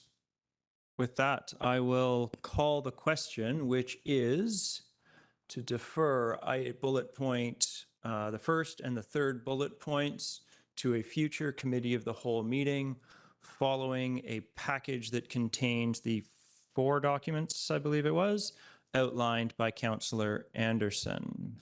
All those in favor, please raise their hand. All those opposed, please raise their hand. Councillor Pettingill, Councillor Stoner, and Mayor Herford oppose. Motion carries.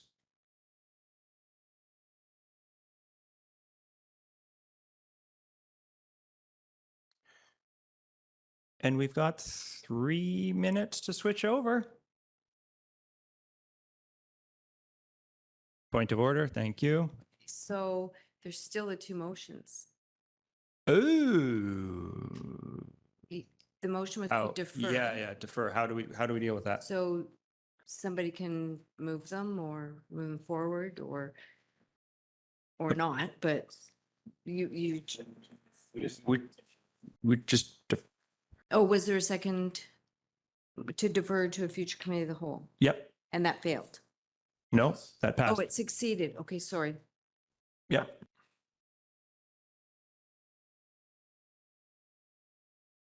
Okay, so 2 minutes. We recessed. What? Oh, we're on recess. You're correct. Recess until 3:40. See you soon. Matt Gunn.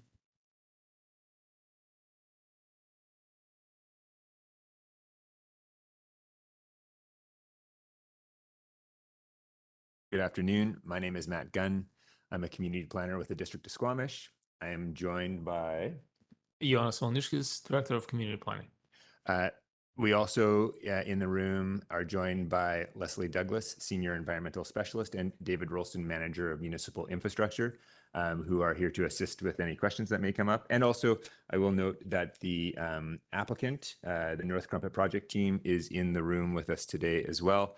And they will, I believe they have some time on the agenda to speak following this conversation. Today, I will be presenting a request from the applicant of the North Crumpet Project team to amend the phasing of their neighborhood plan. The North Crumpet plan is progressing through a 10-step process, which was endorsed by council in July of 2021. The process is currently in step 7, in which a preferred neighborhood plan is being developed. Once the preferred neighborhood plan has been developed, it will be presented to the community for further engagement in the next step. The last time staff brought the North Crumpet plan to council was July 26, 2022. At that meeting, the project team and staff provided an update and a review of the engagement summary report for step 6. Staff sought council feedback and direction for the planning process. A quick summary of 6 points that were direction received from council that time include the following direction.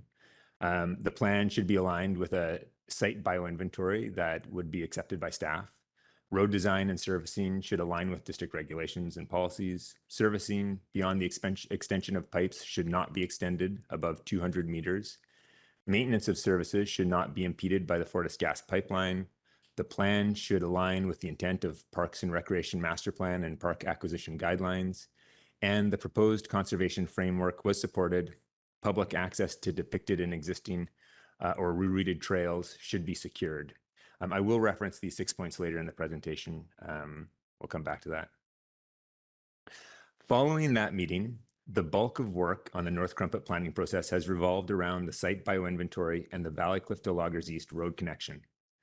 The project team is working towards staff acceptance of a bioinventory assessment.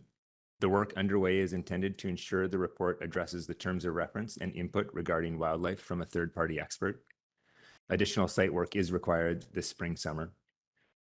Work on the integrated stormwater management plan and civil design are on hold until the bioinventory is complete. In the near term, the project team will begin working on hillside design criteria in collaboration with staff.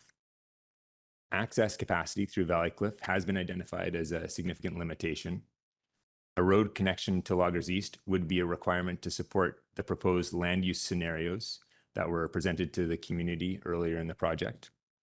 Without that road connection, development potential of the North Crumpet parcel and adjacent properties will be constrained.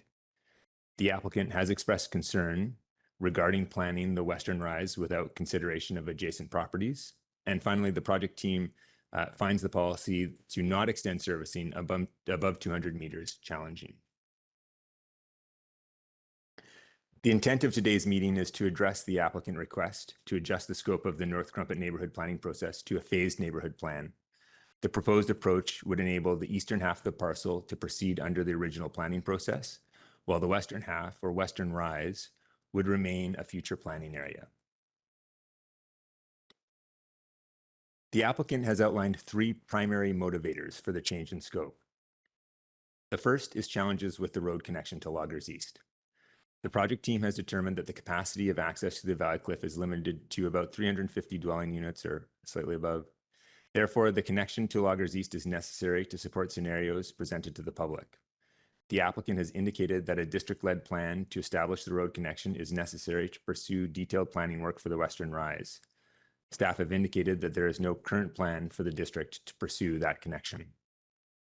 The second motivator is the benefit of integrated planning with adjacent lands.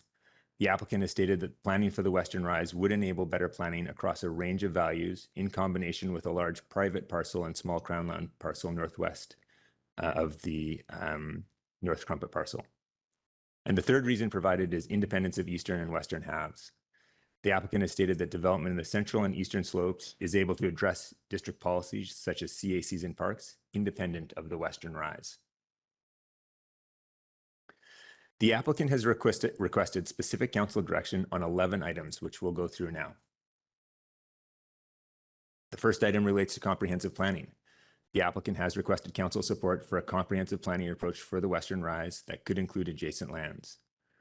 Although there are no active discussions about adjacent development applications, staff are supportive of comprehensive planning if neighboring landowners are pursuing development applications. The second item relates to development above 200 meters elevation. As background, this map indicates or includes a red dashed line for the 200-meter elevation. The 3 red arrows point to proposed development nodes above 200 meters in one of the scenarios presented to the community earlier in the process. The district OCP includes policy that is not supportive of extending municipal servicing above 200 meters.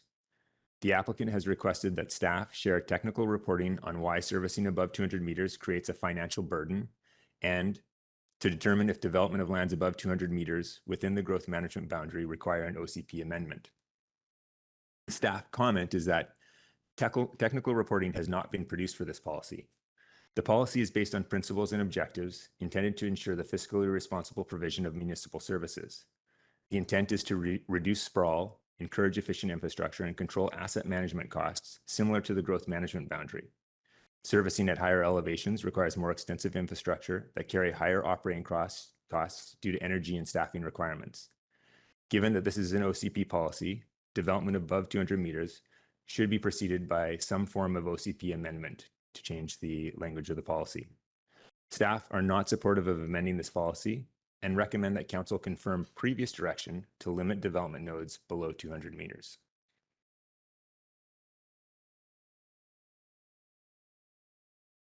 As context, this slide identifies the 200-meter contour line in red and the municipal boundary in orange.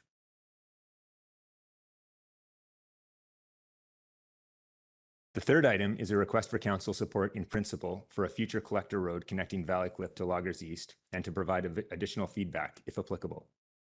The staff comments are that a high-level feasibility assessment suggests that a road through North Crumpet is technically feasible. However, uncertainties include environmental impacts, land acquisition costs, and significant construction costs. Given these challenges and current district priorities, staff believe that the cost of establishing this road are significant enough that it is unlikely to be built or otherwise paid for by the district in the foreseeable future. There are simply,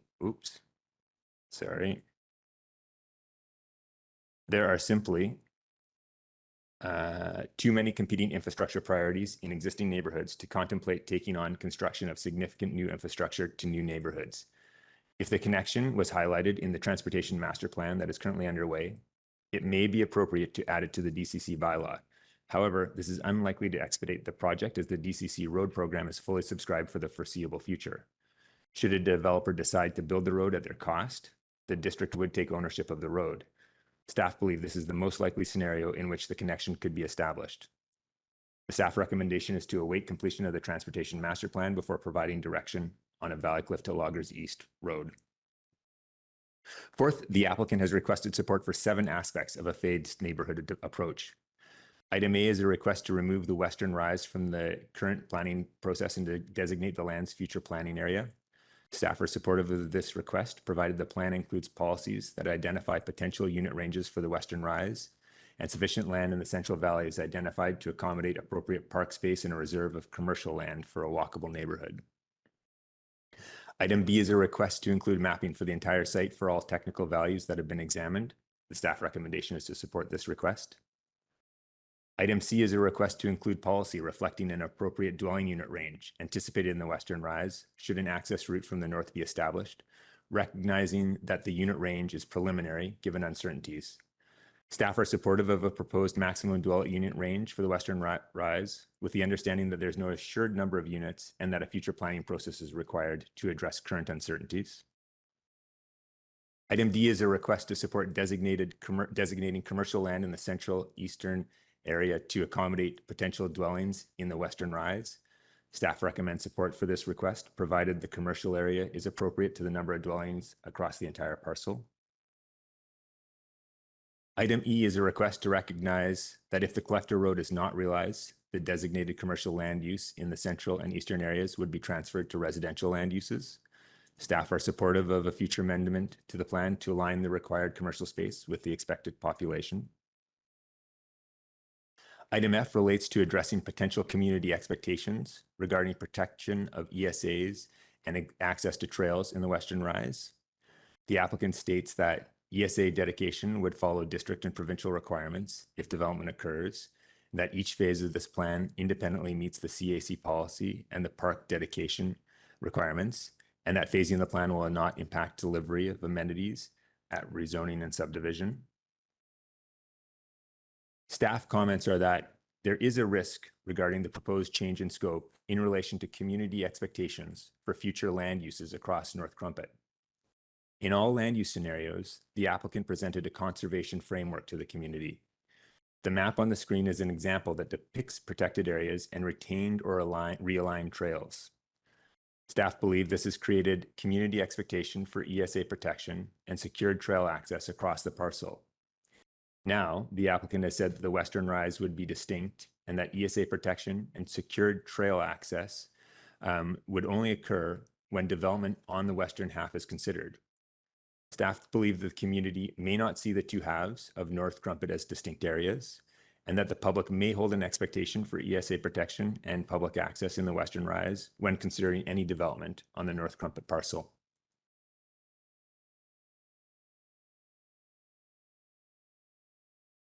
Consequently, the staff recommendation is to support item F, which is to address potential expectations regarding ESA protection and trails access in the Western Rise through community engagement. The item reflects a request from staff to the applicant when the change in scope was proposed.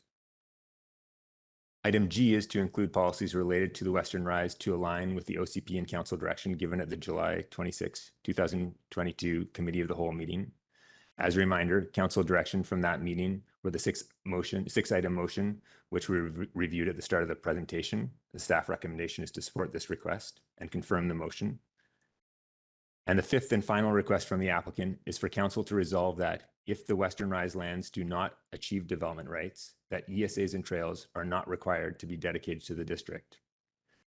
In review of this request, council should keep the following points in mind.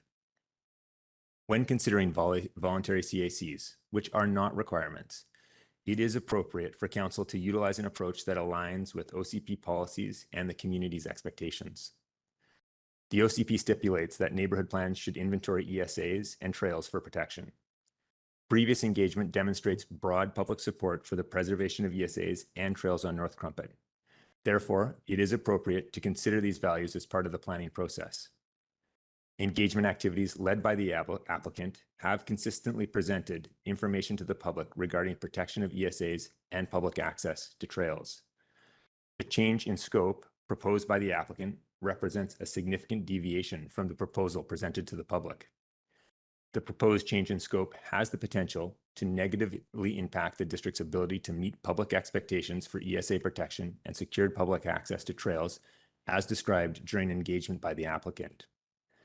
Consideration should be given to a planning approach that will successfully meet public expectations within a phased planning approach. The staff recommendation is to reject requests for any resolution that limits opportunities to ensure preservation of ESAs and trails in the Western Rise, should those lands not achieve any development rights as part of the current neighborhood planning process. Staff has included the recommendations just discussed in the report to council and on the screen.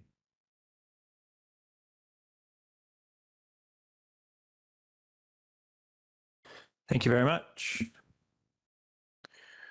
Questions? Mayor Herford? Thank you. In regards to the environmentally sensitive areas, particularly in the Western Rise, I understand a lot of work's been done to date so far on the overall inventories of the study area, including the Western Rise. And I just wonder if that work that's underway is intended to be captured now as part of mapping or something else to inform that proposed sort of future step of planning, because just where does that sit in your mind in this in these scenarios? Yeah, through the chair, thank you. Yes, in discussion with the applicant, we did identify that mapping would be appropriate to include in the neighborhood plan moving forward, despite allocating the Western Rise to a phased future planning area. The mapping could represent those technical values and identify the ESA lands of different levels within the plan. So yes, we do want to include all the technical information that's been completed up to the point that the project would be adopted as a plan. Okay, thank you. And I'm just trying to understand the risk here. So if the uses there are quite restrictive at this point, and we've got anything that would need to, any proposal would need to come through this body, then we would require environmental sensitive, the ESAs to be addressed and so on. And I'm just trying to understand what that risk is. I see a risk to an incremental, sort of one-off projects to eating away at that, but this as proposed, that's something that we're sort of ensuring doesn't happen. Is that correct? Yeah, with the recommendations that are included in this staff report, staff feel that the risks of incremental change that could result in an inappropriate or undesirable outcome are mitigated. I think that the proposed change in scope doesn't provide significant risks, provided the recommendations are addressed in the staff report. Okay, thank you. And then the road issue is a crux of a lot of this, and is the justification for parsing off the Western Rise, or a large part of that justification. However, the reports seem to indicate that even with that off, the road network wouldn't support, like the road needs to be addressed before we go over an additional 350 units, I think, if I remember correctly. Just so how and that represents, maybe I'm getting too many assumptions down in math, but just a percentage of what the remaining study area is. So how are you reconciling those two things, as far as proceeding without having, in any fashion, without having or in a substantive fashion, without having resolved the access, the road issue?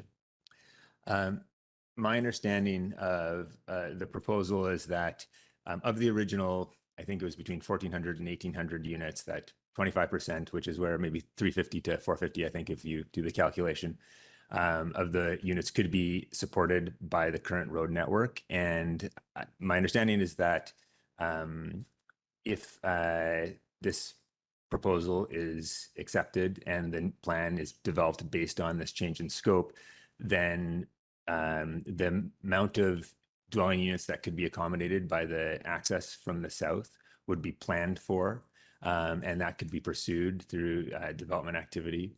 And if at a future point road access was established to the north, to Loggers East, and that additional capacity was available for more dwelling units, then further planning and development work could occur to utilize those additional units. Does that answer the question? I think so, but just for clarity, is this something similar to, say, the hazard mitigation barrier that we see on the Chica? I'm just trying to understand next steps, so we can proceed through a plan that has some conditions in it, and if those are met, then the process sort of flows from there, and in a controlled way. I'm just trying to understand where, like, for clarity for all of us, how that could be addressed in that crux issue could be addressed in future steps. Yeah, it would likely depend on the land uses that were proposed in the areas that could be accessed, the Central Valley and Eastern area. But it would be very reasonable to use policy and land use designations in the sub-area plan or the neighborhood plan to identify a development that would meet that current capacity, and then to have policy that controlled what could occur in absence of additional capacity, or in the event that additional capacity is developed. Sorry, I have a quick clarifying question. The 14 to 1,800 units, that's the total proposal for Eastern, Central, and Western. How many units are being planned, roughly, ballpark, in the Central and Eastern portion? Yeah, so that is I believe the total capacity across the plan area. I do not know what the unit numbers are in the Central and Eastern area.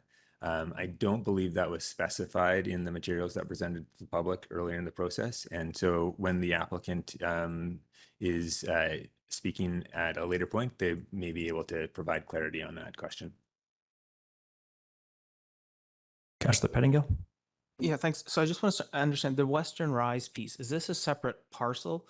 And I guess where I'm going with this is, normally if things were separate parcels, you might be able to require separate planning. And then if it's all one, then we could. So is this separate, or it's all one, and that's why we can sort of ask that there be one holistic plan? Through the mayor, through the chair. No, it is one parcel. The parcel encompasses both the Western, the Central, and the Eastern components. And there's actually another component of the parcel that extends to the north outside of the growth management boundary. So there's a larger parcel. When the applicant came forward, there was a discussion around planning for the entire parcel that included areas outside the growth management boundary. But because of the, our policies around the growth management boundary, we ultimately settled on just planning for the area within the growth management boundary, the western, central, and eastern areas. And that has been the process up till now, planning for that entire one portion of the parcel. It's only now that, given the constraints around access, that the western is being contemplated to be set aside. Okay, thank you. And then I see there's at least 3 bullets that seem directly related to some sort of phased planning or later planning for the Western Rise. There's a phased development planning idea, future planning and future planning area designation, and then some policy around proposed maximum dwelling unit range for the Western Rise, which to me, it sort of sound like different ways of approach of articulating the same thing or a similar thing. Like, are these different? Are these options and were requested? Or I'm just wondering if you can explain how these are separate or if they are separable. Yeah, apologies if there are, through the chair, apologies if there is lack of clarity in the terminology used, but the intention is that it would be one approach, that in the neighborhood plan, there would be a normal level of detail for neighborhood plan for the central and eastern area. And then in the Western Rise, that would be designated as a future planning area. There would be some policy and approaches used to try and mitigate the risks that we were speaking of. And so that would be, what would be the number of units that might show up there, and what do we need to do in the central and eastern area to account for those? But it is one policy approach to address that area, the Western Rise. Good. Councillor Stoner. Thank you. Through the chair, a few questions. The first is just seeking clarity on where we're at with respect to the site bioinventory. So when we saw this at council last in July of 2022, that was one of the things that was outstanding, and it's still outstanding. I'm just curious if you can speak a little bit to why that is and where the challenges are in moving that forward, because I think that's still one of the key pieces in defining where we're going from here. That is absolutely true. And for the response to that question, I am going to look for a lifeline. Yep. Thank you to the chair. So as we indicated at the last committee of the whole, the process for a bioinventory can be quite iterative. It can be back and forth. So our goal for it to sign off and finalize the bioinventory is to make sure that the QEP and the applicant, the qualified environmental professional, and the applicant have met the intent of our methodology. It's a provincial methodology. It's quite complex. And so at this point in time, we feel that the QEP and the applicant haven't met the intent of the methodology. And it's not unusual that there would be back and forth. The neighborhood area planning stage is the stage for us to get it right in terms of protection of natural areas within a plan. So we have had 3 rounds of comments back and forth, and we're waiting to hear back from the applicant and the QEP. Just follow up on that. I appreciate that it's an iterative process. And I think this is something that we've struggled with across a few of our neighborhood planning processes. I go back to Loggers East and the stormwater management components to really try and find this balance of what is the level of information that we're asking for and the detail that we need at this level of planning. And so I'm just curious if we have, understanding it's an iterative process, but where do we draw the line in terms of what is like reasonable expectation at this level of the stage of the planning, with just being at the neighborhood planning process, we're not even at rezoning. Thank you, through the chair. So what we're looking for is that the QEP is meeting the intent of the methodology, and we have not yet had adequate information to clarify the decision-making for the protected areas. So that's what it comes down to, is that they absolutely are required to address the terms of reference, the unique methodology embedded within that terms of reference, and we're just not there yet. Okay, thank you for that. to follow up on another component in the staff report, specifically with respect to the applicant requested with respect to comprehensive planning. I'm going to read from the staff report because I'm still trying to wrap my head around the recommendation. It says, staff have not received an expression of interest or indication from the adjacent landowners of a desire to initiate a neighborhood planning exercise or other development applications at this time. In the absence of such interest, staff believe a comprehensive planning approach for the entire North Crumpet parcel would be the preferred outcome. However, this does not align with the current approach requested by the applicant. And the recommendation is to support a phased approach to planning for the Rest and Rise. Can you just speak to that a little bit? 'Cause as I read the first part, is the support is for a broader comprehensive planning exercise. To me, that would include all of North Crumpet as opposed to dividing off. Yeah, there's two, through the chair, there are two, and apologies for the lack of clarity. There are two, the comprehensive planning is being used in two contexts there. The first context that you were referring to there is one that has been suggested by the applicant, in that the parcel, the North Crumpet parcel, and in particular the Western Rise, would be best planned comprehensively with adjacent properties. In particular, there's a large parcel that has a bit of a Tetris shape called, referred to as the Z parcel. And the applicant's proposal is that development opportunities on that parcel could have synergies in terms of access and servicing with the Western Rise. And so their proposal is that these should be done comprehensively. And, you know, if there was an application for that parcel, that certainly would make sense. There isn't at this time any proposal for a development of those parcels. And the landowner has actually recently, it's a Squamish Nation owned parcel, and they have, we've had very limited engagement with them through the process, but recently the Engageme, the economic development arm, has said, hey, we're interested in a meeting. So we do now have discussion around a meeting coming up, but we haven't had indication that any application is coming for those lands in the near term. Separately, from a staff perspective, comprehensive planning, when we've used the word, is related to as much of the parcel as we would be considering this time. And so when we're referring to a comprehensive approach, we're thinking we'd like to do planning for the entire parcel. Because we know this is a parcel that is being considered for development at this time, we would like to know how many units we might see across the whole parcel, so that we know how much commercial we might want to see and how we want to plan parks across the whole parcel. And so when we're referring to a desire to have comprehensive planning, we're talking about the entire parcel that is currently being a focus of development applications.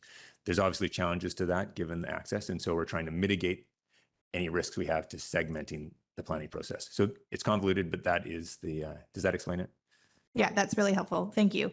And then just one further question on the road and the discussion or the suggestion that this be a district-led plan for the road versus the reality of it potentially being a developer-led plan. I think one of the challenges is the traffic management study has shown that there's really limited development potential actually in terms of what the current road network can absorb. And the intent, I think, if I think about neighborhood planning and our OCP more broadly, is about ensuring that we are delivering the housing units that we know our community needs in a sustainable, cost-effective way. One of the biggest barriers at the moment is the road capacity to do that. And so if we do want to do a more comprehensive planning for this entire parcel and really understand what the options are, where can we secure in either this process or if it's through rezoning, a requirement for that road to get built? So there are other large scale developments that we've seen come forward where we've actually required them as developers to provide a large benefit to the community. I'm thinking of Chikai Fan as a really broad example here, to build a barrier. If this is a requirement that we know we need in order to actually effectively develop these lands, how do we secure that as part of a developer contribution? Through the chair, I certainly understand the intent of the question. In discussion with the applicant through this process, what I have been told by the applicant is that the cost of developing that road would be a project ender. And so they have indicated that they are not able financially to take on that portion of development. And so we have not pursued a policy or an approach of trying to bring that road into the equation of development, because it has been made clear to us that that is not a viable portion or aspect of the project. Councillor Anderson. Following up on the topic of the Collector Road, it was in the 1998 OCP, and then it disappeared from the next one, which might explain why the last multimodal transportation plan did not address it at all. My question here is the scope, how the road might be addressed in terms of scope in the upcoming or ongoing transportation master plan that's just getting underway. And I'll just refer to what I mean by this is how will this project be addressed in that plan in terms of evaluating its role for emergency access for Valleycliff, for alleviating the burdens of the Clark Drive intersections, both of those intersections, for looking ahead at potential transit routing, as the last multimodal transportation plan did to some good extent, evaluated those scenarios. And finally, evaluating such a road for its relevance for the viability of commercial precincts, say up in this area under discussion today. So how will this road be addressed in that plan? Do we know at this point what kind of scope will be applied to that project in the context of that transportation master plan? Thank you. Through the chair, this is a great opportunity to ask for another bit of help. Through the chair, my name is David Rolston, Manager of Municipal Infrastructure. So we are working on the Transportation Master Plan currently, which is scheduled for completion in early 2024. And as part of that, we'll be looking at the existing road network based on the current level of development, but also forward-looking to 2040 to align with the official community plan. So we'll be evaluating the capacity of our existing road network and then also evaluating capacity under future conditions. And based on that, making recommendations for road network upgrades. Part of that evaluation will include consideration of emergency access, as well as capacity impacts on other areas of the network, for instance, the Clark Drive intersection. In terms of potential impacts on commercial viability or whether a road network upgrade can improve the commercial potential of particular areas, I think that can be evaluated qualitatively, but probably not in any sort of quantitative manner. It would probably just be general commentary included in the plan. Through the chair, in terms of the viability of that commercial area based on the population, the applicant did do some analysis on what level of employment space could be supported in that area. And the road is actually a crucial piece of creating a node with commercial in that location. The number of units that are required to support that would be supported by the road. So there is a level of support. We could get more detail at a future point if you're interested. There's a report that has that information. Thank you, gentlemen. I take it in the high-level feasibility assessment that the district has undertaken of this road that there's been some, or to what extent has there been engagement with the relevant landowners, including the Squamish Nation? I'm going to reach out for another one of my colleagues who could provide a bit of support on this question. Hello, I'm Sarah Bailey, Director of Engineering. Do you mind repeating the question for me again, please? I understand from the report before us that there has been a high-level feasibility assessment of the collector road to Loggers East. To what extent has there been engagement with neighboring or relevant landowners in that high-level feasibility assessment? So at the moment, the high-level feasibility assessment has actually been led by the developer. The district doesn't have the transportation master plan completed yet for us to really start actioning anything on that.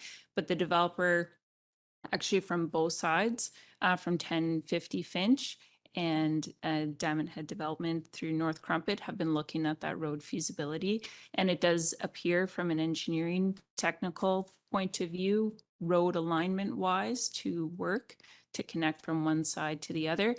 There are issues with private land along that alignment that need to be addressed. But the district has been involved with this process in reviewing the alignment. We haven't taken any steps to look at the environmental considerations of that alignment yet. It's just not, the outcome of the transportation master plan isn't completed yet to really take some of that forward.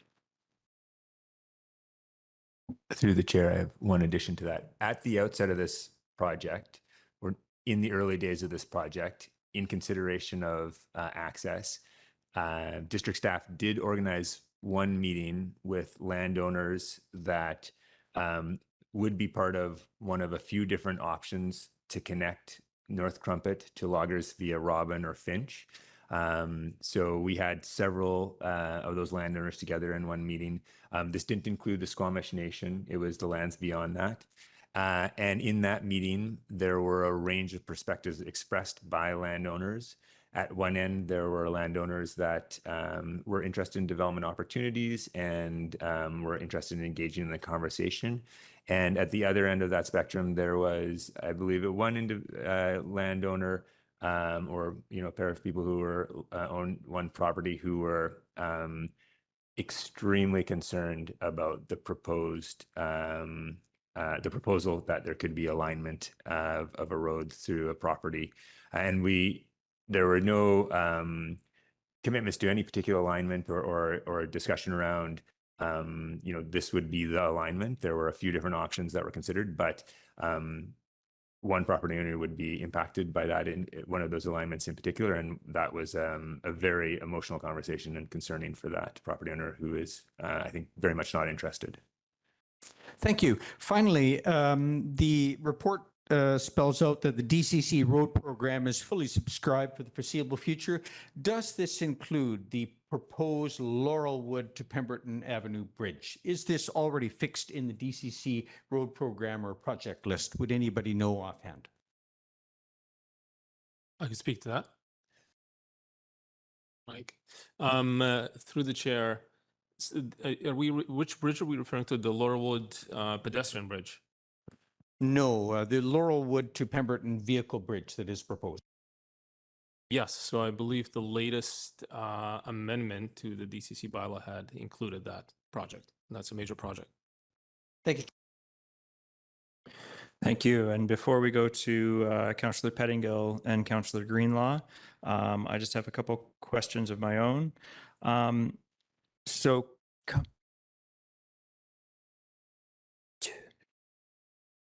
I actually crossed you off the list. I apologize. I think when Councillor Anderson went, I crossed Councillor French off. Councillor French, please go ahead. Man, cancel culture to a whole new level. I'd like to dig a little bit more into the 200-meter maximum height for water and sewer pipes and understand a little bit better how we landed at 200 meters. It's addressed in the staff report, but I don't see any data. I don't see any finances. I don't see any costing. So I wonder if staff could just talk a little bit more about how we landed on 200 meters as a maximum from a technical perspective. Through the chair. So the policy has been in place since at least the 2009 OCP. So the policy was written by current staff predecessors. The rationale for it is to encourage efficient infrastructure. So it really is a principle-based policy. And generally speaking, our water system and development extends up to about 200 meters currently. Development extends up to about 200 meters currently. There are some reservoirs that are a little bit higher at the university. So that may have been used as a precedent. Generally, our water system is capable of supplying up to that elevation, depending on the area, without additional infrastructure such as pump stations and reservoirs, which is more costly to maintain. So it's really a principle to encourage efficient infrastructure such as pipe extensions, which is capable of servicing development at lower elevations, where the higher we go up, we have to pump, which requires pump stations and energy, as well as more costly maintenance, and then as well reservoirs for storage. So those are just more costly infrastructure that carry higher operating and maintenance costs. And really that's the rationale, similar to the growth management boundary, is really to just try and encourage efficient infrastructure. And so it really is a principle as opposed to a technical. There's no reason why it's 200 versus 205 or 190. It was somewhat arbitrary in terms of selecting that elevation. Through the chair, one addition to that, in the previous OCP where that policy was included, there was a policy that talked about consideration of extensions above 200 meters in some parcels. North Crumpet was not one of them, but there was some consideration. In moving from that OCP to the current OCP, one of the major themes of the current OCP was around growth management. The growth management boundary was created at that time, and bringing forward that policy, we brought forward the 200-meter policy without the additional accompanying items around some parcels and increasing the elevation. With the growth management boundary, we didn't do investigation as to the cost to service to the boundary and the additional cost that may occur to service beyond the boundary. Again, it was a principle, much like the 200-meter elevation was a principle. So is our growth management boundary. And the growth management boundary reflected similar ideas. Where do we have currently zoned land? Where is there not? Principle-based, not data-based.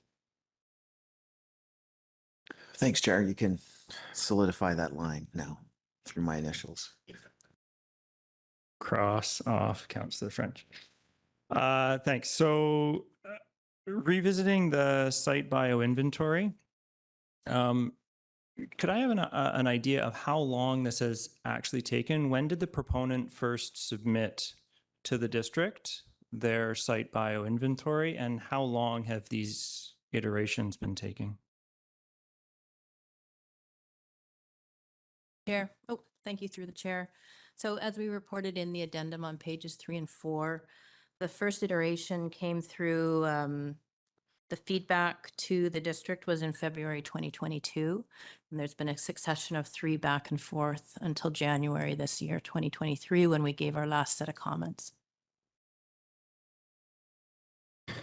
Thank you. And so thanks. That's all I have for the bioinventory. Thanks. This connector road to the Loggers East Connector Road, that is obviously the crux of this problem. Do you have any idea on? I'm trying to get an idea of the cost. Are we talking tens of millions, hundreds of millions? I know there's a big uncertainty on this, but do we have an idea of the cost estimate? Hello. You can see this has been quite a team effort. Yeah, we at this time, I don't have that answer. There might be more work that has been done by Dam and Head land behind me. Sorry, DHD. As Matt has referenced to the point that there are different options for that road connection. There's one option I believe is more economically feasible than the other two. But there are still options on the table that we're working through reviewing, which have very significant differences in cost. The district has not done a cost estimate at this time on that infrastructure because it's not just the road, it's all the infrastructure that goes in below that road, storm, water, sanitary, and it's quite an undertaking. It's a significant length of road. And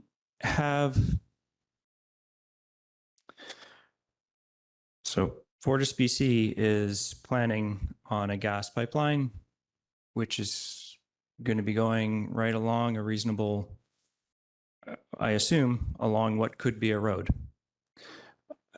Have they been engaged in a discussion that can potentially share costs? Through the chair, I'll speak to that. I've taken the view that it's been critical for the district to coordinate that work with Fortis and have been working with Fortis since last summer on reviewing a potential future road alignment against their pipeline alignment. Because I do feel that that's work to do in advance of what's happening with the landowners, which is why I'm sat here. Dave Merrow is the engineer who's actually on the file, but I've taken off that piece of work to separate that out and work with Fortis on this road element. So their pipeline alignment has been determined in consultation with the landowners sat behind us in Squamish Nation.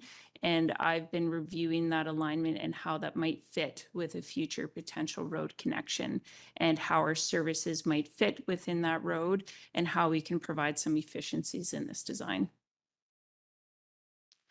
Further to that question, I've had limited discussions with Fortis, but in one of the discussions that I did have, they did make it clear that the work that they're doing to create a pipeline could be used to support the development of a road once up a bit from Valley Cliff through the North Crumpet parcel and across the Z land that is owned by the Squamish Nation.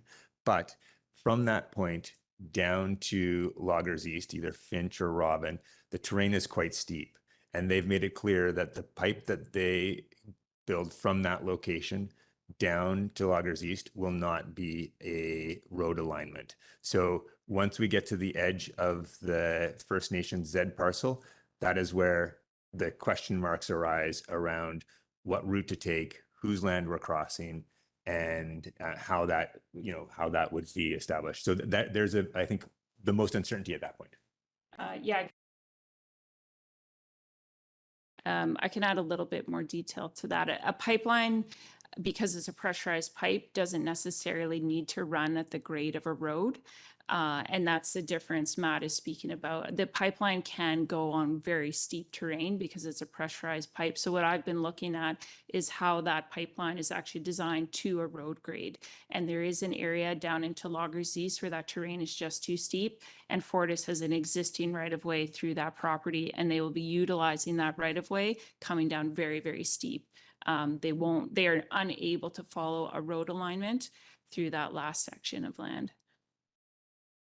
Thanks very much. And Councillor Pettingill. Yeah, sort of read my mind. I wanted to ask some questions about the pipeline alignment. And my recollection of chronology, and maybe I'm off here, is that we've found out some information since this proposal first came to us. It sounds like there's a lot of questions about the road. And I guess my understanding from Fortis since our last presentation on Crumpet is that they've told us that the existing pipe they have is already unusual for them. It's sort of the only one where they have that volume of gas in that proximity to people. What's being proposed is a 6-fold size in proximity to people. They don't have anything like that. And the CSA Z663 guidance, which I think I also got after, which is guidance to us, says roads should generally be located perpendicular to the long axis of the pipeline, which generally reduces the loads on the pipeline from vehicular traffic and reduces road construction operations and maintenance hazards to the pipeline system. If the road is placed parallel to the pipeline system, the road should be placed outside of the pipeline right of way. And again, this is a should as opposed to a must. But from my perspective, this is a very unusual. It's not standard practice for Fortis. And so the guidance from the CSA to us and our land use planning seems to be that we don't put the pipeline under the road. So I'm trying to understand how we come to, and Fortis has also basically refused to share the details of their their quantified risk assessment with us. So how do we get Fortis to share that risk analysis, to get a bit of an understanding of why we would disregard the CSA guidance to us and why we should proceed with the pipeline under the road, as opposed to saying, hey, our planning should actually be keeping this pipeline away from people unless Fortis can sort of share some more of that risk information that shows it actually is safe, and that we can do the planning around fire and emergency and all those sorts of things. We've seen 3 construction. It was thankfully smaller leaks, but in the last few months, 3 times we've hit gas lines due to construction, planning a lot of construction. So how do we bring these things together and align our policy so we're not actually asking the developer to chase down a path that doesn't make sense? Through the chair, I'll do my best to answer, and I'm fine to have more back and forth. I've got a lot of technical background on road design, but I'm not a pipeline designer, but I'll answer some of this. The district has a standard operating agreement with Fortis that is in place, which allows Fortis to come and construct pipelines within our road. And they have all their permits to construct a pipeline in our road, particularly through Finch and Industrial. So we will have a brand new pipeline coming straight down our road through Finch and Industrial that has been permitted, not by us, but I'm working hard on making sure that we're managing that appropriately. So that is an example of a pipeline that runs exactly parallel and within a road. And to my understanding, that does happen in many other locations. And I've reached out to Coquitlam as an example to see how they manage that process with Fortis as it comes through their road. This Fortis pipeline crosses our infrastructure in 115 locations through Finch and Industrial. So part of my task is reviewing how it crosses, how it works with our infrastructure, how we're going to manage the depth of that pipe. If we have future infrastructure within these roads, are we trying to future-proof it? So I am looking at that and have sought out some support for doing that so that we are trying to plan for this, because not only does Fortis, potentially have to maintain their pipeline, we have to come behind them and construct our own infrastructure. Fortis has confirmed for us the class rating on that pipe is suitable to allow for development both in Loggers East and through North Crumpet. And that class rating was part of negotiations with Squamish Nation and with the landowners here today, that class rating is suitable for the pipe. When we're talking about parallel versus perpendicular, we have different scenarios. We have obviously within our roadway where there is no option for it to run perpendicular. It has to go parallel within our road. When we're talking about North Crumpet, if we were trying to have a pipeline that run in a parallel alignment, that when it crossed perpendicular, that would involve significantly more environmental destruction, because as you've been talking and hearing, this road connection is something that may be identified in our transportation master plan and has already been identified as something that allows us to increase density within this neighborhood. So we have to be mindful that we have future potential priority here, that is this road. And if this pipeline, in my opinion, does not follow the road, we could have 2 parallel corridors that would involve increased amount of habitat destruction, environmental destruction, just to not have it within the roadway, where Fortis has confirmed for us, their engineers have technically determined that it can be safe to put within our road. What I am working on as part of my design review is looking at the depth of this pipeline and where it sits and how it's going to allow us to come behind it and construct our infrastructure over, hopefully not under, so we don't have conflicts. But bearing in mind, I don't want this pipe too deep, because deeper infrastructure means more destruction, both during construction and also if you need to maintain it. So it's this fine balance as I'm looking at reviewing this design to sort of figure out how to future-proof this while making sure the district's requirements are met for future infrastructure and ensuring that Fortis is doing their due diligence in design. So I can assure you that I'm looking at all of these things, and I believe the work I'm doing will be certainly a compromise. Not everyone's going to get what they want, but it's, in my opinion, the best case scenario is if this pipeline aligns with a future road and the pipe is within our road. Yeah, quick follow-up. Yeah. Yeah, so, and I understand that we have next to no say in terms of existing infrastructure, but it is up to us in terms of new infrastructure, and that's my concern here.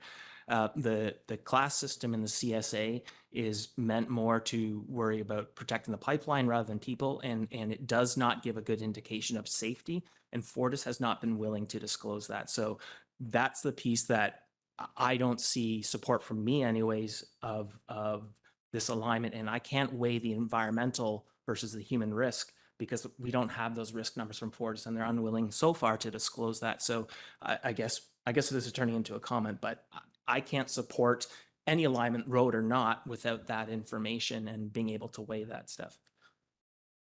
Yeah, through the chair, again, I'm not a pipeline designer, but as I said, we're trying to weigh a lot of different competing priorities here and trying to do our best. In my opinion, if we have a pipeline that is further away, like I said, it's more environmental destruction, but it's also potentially sterilizing that land almost unnecessarily, where if the pipeline follows the road, we've created some efficiencies. And we've pulled these two major pieces of infrastructure together. You can't build much on top of a pipeline, but you can build a road. Safety wise, I don't know who actually would be the one to address the risk to life. The engineers that I work with Fortis's sub-consultants have done their best. They work with a class rating that obviously predetermines, I guess, certain, criteria and risk, and that's what their engineers have told me, and I have taken that as sufficient. These are professional engineers designing a pipeline to a certain class, and I have had to accept myself as I'm moving forward with this design that they are doing their jobs, and I'm trying to do mine as best I can. Thanks very much, Councillor Greenlaw. And then I just want to note the time that we're going to move on. You have a question? Okay. You thought you were, okay. Maybe I crossed you off too. Councillor Greenlaw, Mayor Herford, and then we'll have the delegation speak. Okay, thank you. Through the chair, just going back to some of the environmental questions about the project, it's my understanding that the entry that's off of Cherry Lane is, will go through some areas that have an environmental covenant on them. And I was just wondering if staff could speak to the use of that entrance over other potential entrances, and also if there's been any discussion around what kind of mitigation efforts would be made. Through the chair. So at the outset of the project, one of the first questions to be addressed was what access would be utilized from the south from Valleycliff. And there were, I think, 3 or 4 different access routes that were contemplated. There was a fair bit of discussion around which would be most appropriate. There are challenges and constraints across all of them, and the covenant that you've noted at the end of Cherry Drive is one of them. But in review of the various options, the Cherry approach was chosen as the one that was most suitable. The covenanted area is held by the province, and so we did engage with the province to understand what would be involved in potentially having a change made to that covenant. And the province had indicated to us that they would be open to a modification of that covenant to allow a crossing, provided that a QEP reviewed and identified, that the next step with them is to propose a structure that would be used to cross, and a QEP's report to identify what the implications are, the impacts to the environment, to highlight that they've been minimized, using a structure that minimizes the impacts, and then to propose compensation for any impacts that cannot be mitigated. So the next step in that process will be that proposal of what the structure is and what the mitigation is. Thank you. Mayor Herford? Thank you. One of the bullet points we're being asked is about providing a maximum dwelling unit range for the Western Rise. And I was curious, is this specifically to inform the commercial space planning? That's what that is, and it doesn't commit to any. That's a maximum. The minimum is always zero or whatever is achievable from there. Is that correct? I'm seeing nods. Yeah, through the chair. Absolutely, yes. Maybe one more element, but the one of the primary drivers, because the OCP policy related to this parcel is to be supportive of an increase in density in the event that it supports a walkable neighborhood. And so we want to make sure that we can have a neighborhood node there where people can meet day-to-day needs. And so understanding what the ultimate build out would be an important piece of information to inform how much land needs to be, or how much space needs to be set aside for commercial. We also want to make sure that we address the park needs, and that's another piece of it. But as you note, that is not a commitment, and that is part of the policy recommendation, is that we want to make sure that whatever that number is, that it does reflect, or that there's policy that reflects that it's not a commitment, and that other uncertainties could reduce that number. Okay, thank you. And on a question on the pipeline in that conversation, and I appreciate where that I'm learning as we all are through this. And when we're assured that it's deemed safe by Fortis's professional engineers, have we provided them our OCP risk tolerance, like as captured in our OCP, and that's what's being achieved, or some other arbitrary number that we haven't had them be able to, they haven't been willing to share with us?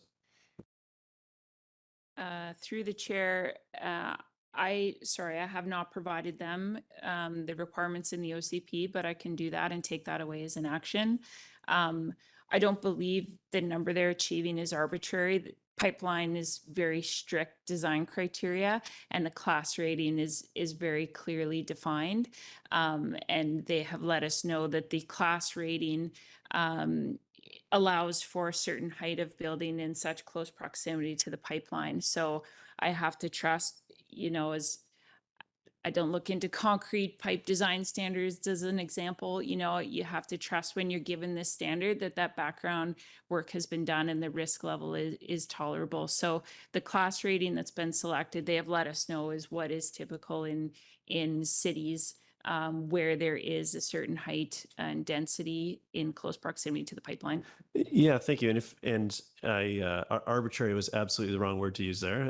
But some other standard that and that standard the concern is that it doesn't achieve our minimum standard in the OCP, but it very well could far exceed that. And I think that having some clarity there, and if in your discussions you could find a way to provide that to us, that would be great. I think it would be extremely problematic if it didn't hit our risk tolerance, minimum risk tolerance, or maximum risk tolerance threshold, I guess, of the OCP. And that is a variable that's floating out there. I don't think we're obviously not going to get there today, and this has wider implications than this discussion. But that's what I'm looking to get at. From my understanding, I don't know if that would satisfy everyone's concerns on the table. That would help me on that particular piece of context. And then I would also like to suggest that we hear from the proponent before we entertain the motion that's the staff recommendation here, which is just a little different than it's laid out in our agenda, just to clarify.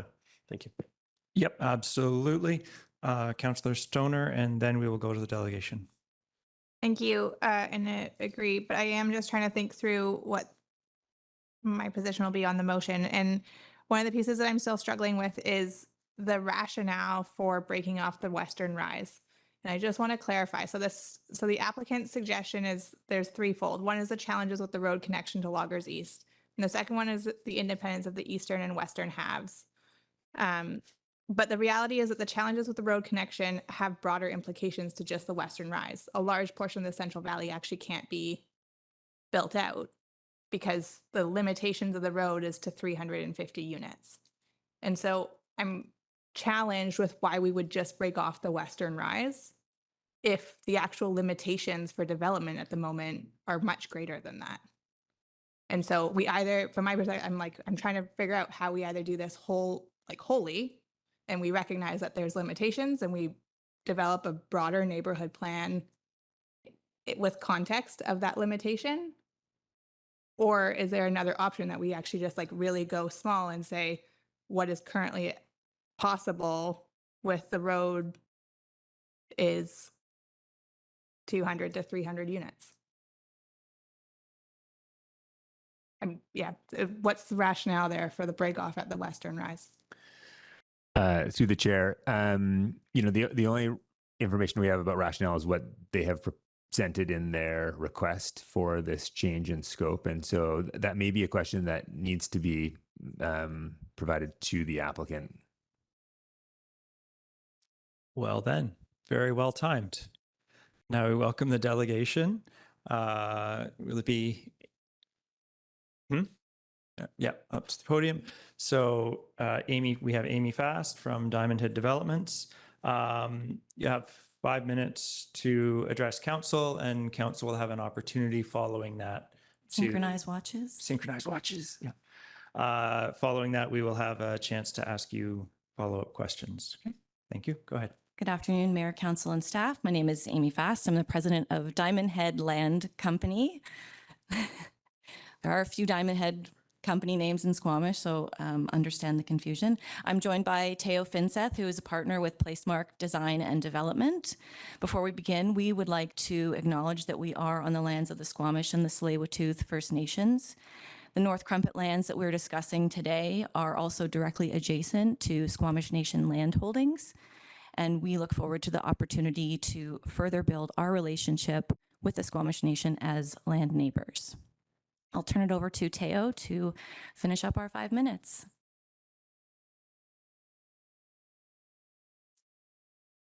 Thank you, Amy. I think she'll just pass out some materials here, but we'll try to be efficient with our time here.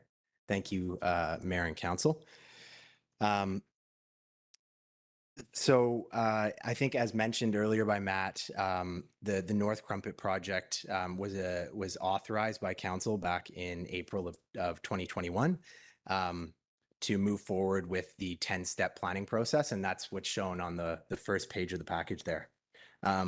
What's important to note is that since our meeting back in July of 2022, we've largely been on pause in our process as we're waiting for technical studies and the corresponding staff review of those studies. I think, as has been discussed fully today, we've been working closely with District of Squamish staff to support the further refinement and field studies of the site bioinventory. And unfortunately, due to change in personnel within the District of Squamish and some evolving expectations and requirements of the site bioinventory, we are approaching just about 1.5 years of review since our initial submission. So to clarify, we submitted in November of 21 for the site bioinventory. From our experience doing this work across Canada, that's a little bit on the longer side, but we do remain committed to meeting the expectations and requirements of staff as we move through the site bioinventory. Now, through this ongoing review period, a number of critical issues have been revealed, and they've been displayed in this motion. And in light of these issues, we are proposing a phased neighborhood plan. We included a page there just on the engagement to date, because that is a big part of the work that we've been undertaking here. It's been a big priority for us, is engaging with the community. And we're we're really proud of sort of the robust process that has unfolded and will continue to unfold. So that's included public information meetings, surveys, many visits to our website, et cetera. And we look forward to continuing that conversation with the community. So quickly, the last page of the package will show you the plan with the proposed areas for the Western Rise, Central Valley, and the Eastern Lands. And I'll quickly touch on the new information and provide a little bit of our thinking and the rationale of why we're bringing forward these proposed changes in scope. So first is the status of the collector road, and that the ultimate collector road connection to Loggers East and its timing has been raised as a serious concern due to the complex land ownership, calling into question the ability to legally and financially achieve a connection to Loggers East. I think maybe to clarify some of the discussion that's been going on here is that's largely rooted in the acquisition, the land acquisition costs to actually get a right of way for a road. The construction costs would likely be achievable within the scope of a development project. However, the acquisition costs are very significant to acquire those lands. So just to note. And despite Valley Cliff's reliance on the Sea to Sky Highway as the only way in and out of the neighborhood, district staff have indicated that the future collector road is not currently a priority, and that other critical infrastructure projects are on, higher on the list for the district. Related to the collector is the available traffic capacity, and that following a review from our traffic engineer, initial findings do show that without the collector road, approximately 25% of the 1,400 to 1,800, so as noted, 350 to 450 units is the number of that would be achievable without the collector. And for reference, within the Central Valley and the Eastern Lands, I think this was asked earlier, it's around 900 to 1,100 units that are allocated within that area. So we are well below what's achievable within those lands. However, the road connection does provide access to lands beyond. So the Central Valley and the Eastern Lands are critical to provide access to the northern parcel, which is the Zed lands owned by the Squamish Nation. The other piece of new information is around the 200-meter elevation. We've identified that the District of Squamish OCP does include an unnecessarily restrictive policy that precludes the extension of public services above 200 meters, with the assumption that that services above 200 meters are somehow more costly or a long-term operational liability. We've had our civil engineers review the context and information associated with that, and there's no evidence to support that assumption. And as was noted, there are even water reservoirs within the district today that sit above 200 meters. In 2009, the policy within the OCP did allow for the consideration of development above 200 meters if it was part of a sub-area plan or a neighborhood plan, and that it would be reviewed on a case-by-case basis. That has since been removed, but it is important to note that is a piece of history within the District of Squamish. And finally, comprehensive planning. Planning according to property lines is challenging, and really topography doesn't follow property lines. And in the case of North Crumpet, the Western Rise lands are very much geographically removed from the Central and Eastern lands. And frankly, they're much more closely linked to the neighboring properties, which are owned by the Squamish Nation. Planning the Western Rise in isolation could significantly compromise the development potential of the Squamish Nation lands, and would be contrary to some of the OCP policies, which include working with the nation in good faith in future joint planning respecting lands held by the nation, both within and outside the growth management boundary. So our intention there is to support the nation as adjacent landowners in providing access, but also thinking in a joint way, should they be interested in doing so. So we've come forward today with the solution that, in working in similarly complex contexts on large-scale projects across Canada, Our firm's very familiar with the nature of neighborhood planning, and that design and neighborhood planning is one of adjusting to new information where we're always having to adjust. And so the proposed phased neighborhood plan will allow this project to move forward, reflecting Council's July 2022 support of Plan Option C, and towards really completing this 10-step planning process that we embarked on over 2 years ago now. We also acknowledge that Squamish is currently in a housing crisis, and that North Crumpet does have a role to play in the future solutions of those housing crises. So we are really wanting to move forward here with a plan that works for our group as well as the district. So as such, I think to maybe further expand on what's being asked here today is that we are seeking council's support for North Crumpet's phased neighborhood planning approach, including the designation of the Western Rise as a future planning area. We're seeking support for North Crumpet's comprehensive planning approach for the Western Rise that could support a future joint planning process with adjacent landowners, including the Squamish Nation, should they be interested and supportive of the approach. In addition, support review of the policy for development above 200-meter elevation, provided there's no increase in the operations and maintenance costs for the district. Support for prioritizing the future collector connection to Loggers East, in providing much needed secondary access for Valley Cliff, and in facilitating new housing opportunities as an extension of existing neighborhoods, all within very close proximity to downtown.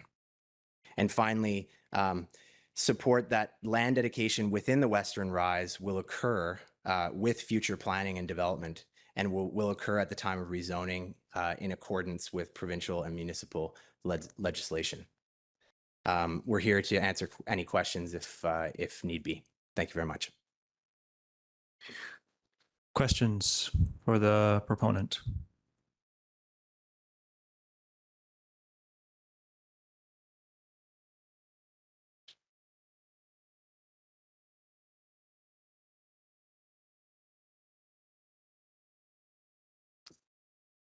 Councillor Stoner? Thank you, through the chair. I will re-ask my question that I had asked to Mr. Gunn with respect to the collector road and the impact that it has with the ability to actually build out the eastern slopes in the Central Valley.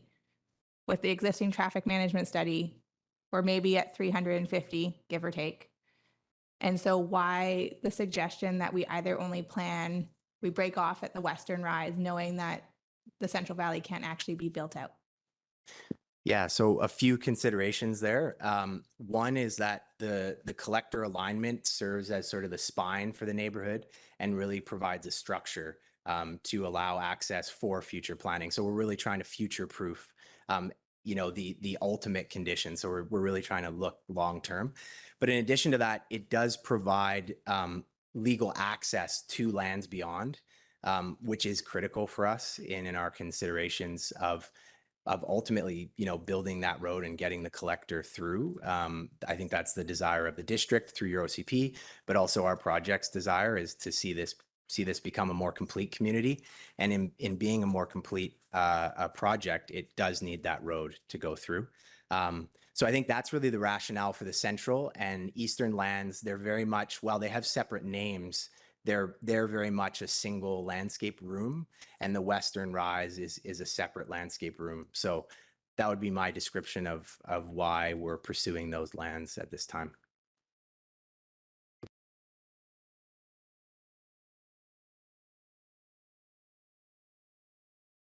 I have a question then, it's related to Councillor Stoner. Is a 400 or so unit development viable? If you don't get that connector to Loggers East, you're constrained to the traffic limitations on Clark Drive. Is it even economically viable for you to put any 300 to 400 unit development? Yes. So the North Crumpet project, it can operate in a few different ways, but I think the benefit of the project is that individual phases can stand alone, not only from a housing perspective, but also from an amenities perspective. So they're able to dedicate the required parkland per district policies. So they stand alone, and it is a viable project with the 350 to 450.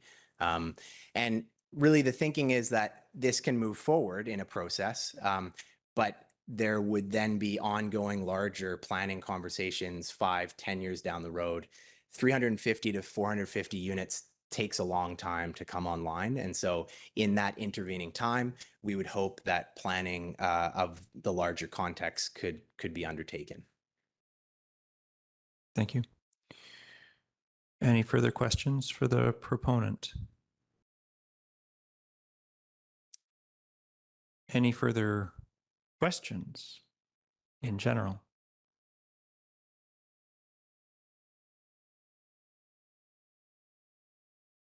And as you're pondering questions, I am pondering how to potentially come through this very massive motion with many components.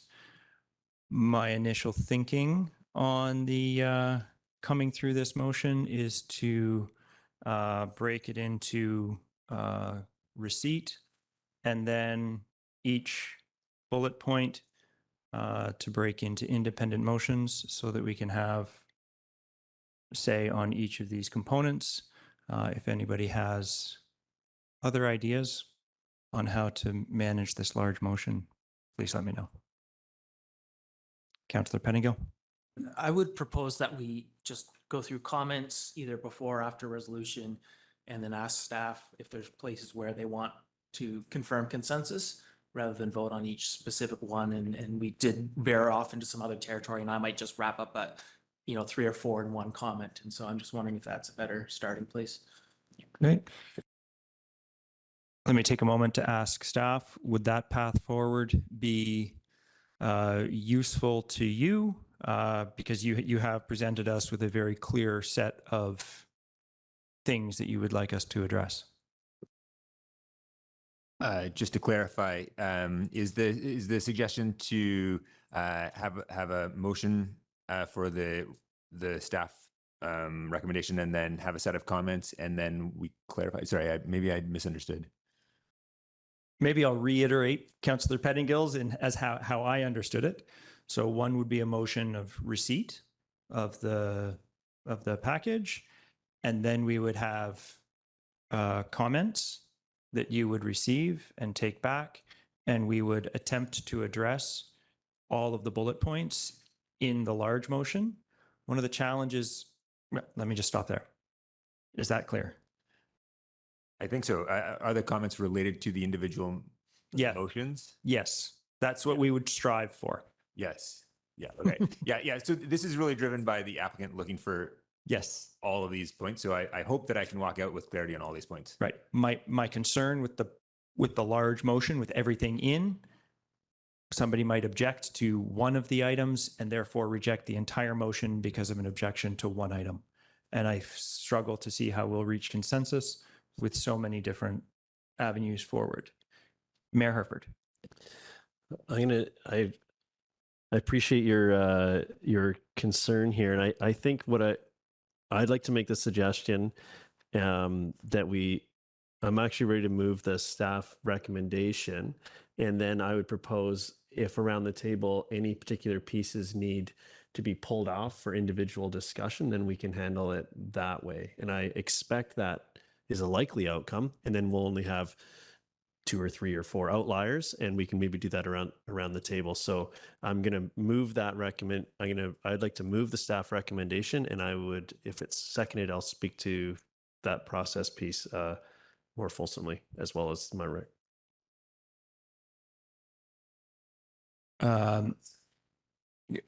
Okay. You have a separate comment. Yes, Councillor French. Okay, so I am specifically interested in the 200 meters and carving that out as its own separate discussion potentially.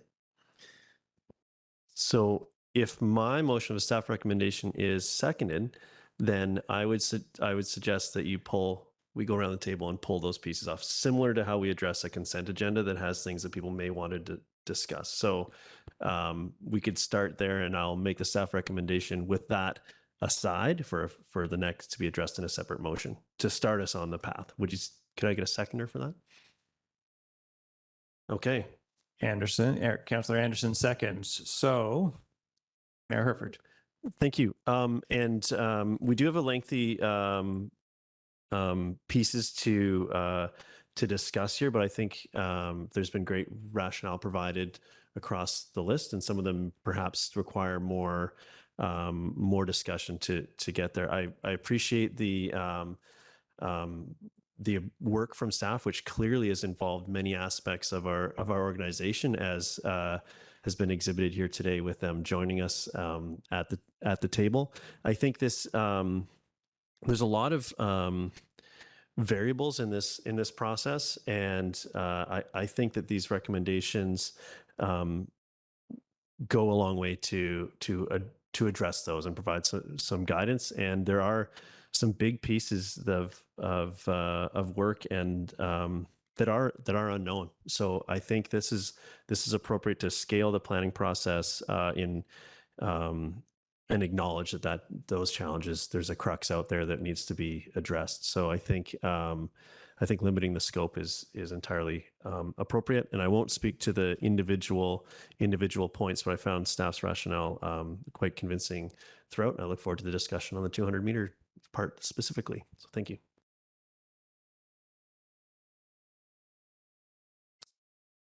Any other, and I'll treat these as pulling parts out, must be treated as amendments. Yeah? So, clarity, yes, Councillor Pettingill? So just for clarity, Mayor Herford, you are not suggesting acceptance of the bullets under the resolution, but rather the staff's responses in the report to the bullets. Yeah, which are the one and the same. These are the recommendations. This is staff recommendations, which were justified in the report.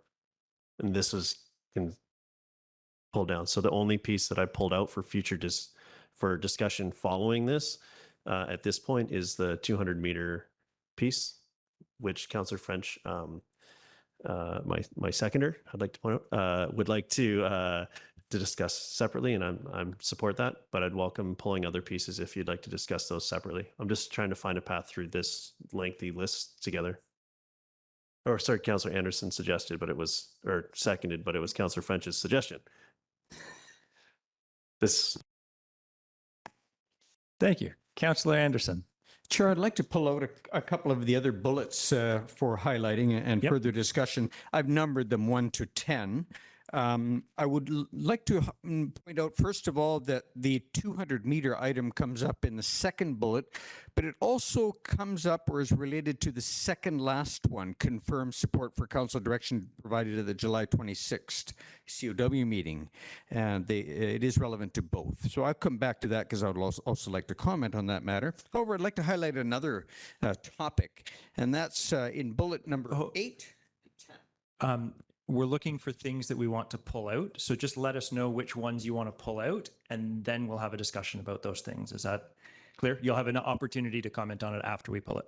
Yes, I do understand. I'm going to pull out number 8 and number 10, and they are the same topic in my mind. It's number 5 in the list of topics that is in the staff report, and that concerns development rights and community expectations. I'm going to deal with them as one topic. Okay, so just for clarity, you're pulling out number 8 and number 10. Thank you. Any other requests? Councillor Pettingill? Yeah, I think aligned with Councillor Anderson, the direction for the July 26th I wanted to pull out. I did want to add a general comment around the Western Rise piece and also the commercial piece. More for clarity than disagreeing. I think I just wanted to. Sorry. Could everybody please number 1 to 9 on their pages, or 1 to 10 on their pages, and tell me which number they would like to pull out? And as a point of order, do we and this is maybe to our corporate officer, do we need to do an amendment or a per comment, or is the chair able to compile those? I just want to make sure that procedurally that we're, yeah.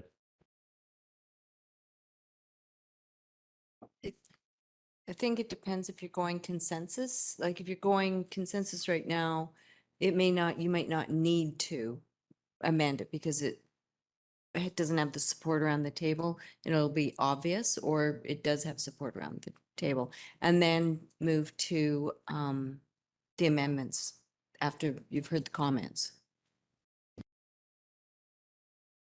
Councillor Pettingill, which number, sorry, thanks, just to keep ourselves clear, which numbers are you choosing to pull? So 6, 7, and 9, and then that doesn't address the Western Rise piece that I want to comment on. That's covered in a bunch, and it's hard to make it specific, so I can pick one at random or make a comment about Western Rise. We'll pull those, and then we have time for comments after we've developed a motion.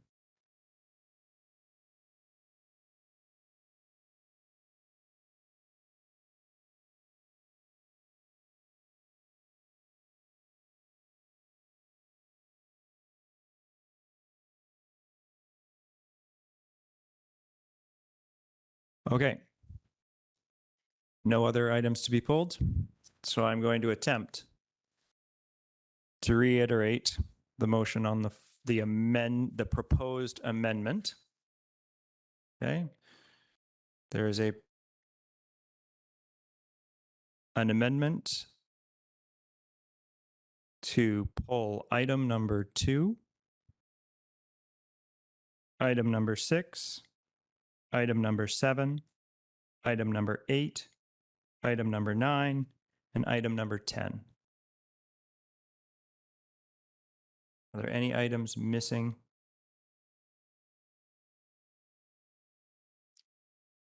Okay.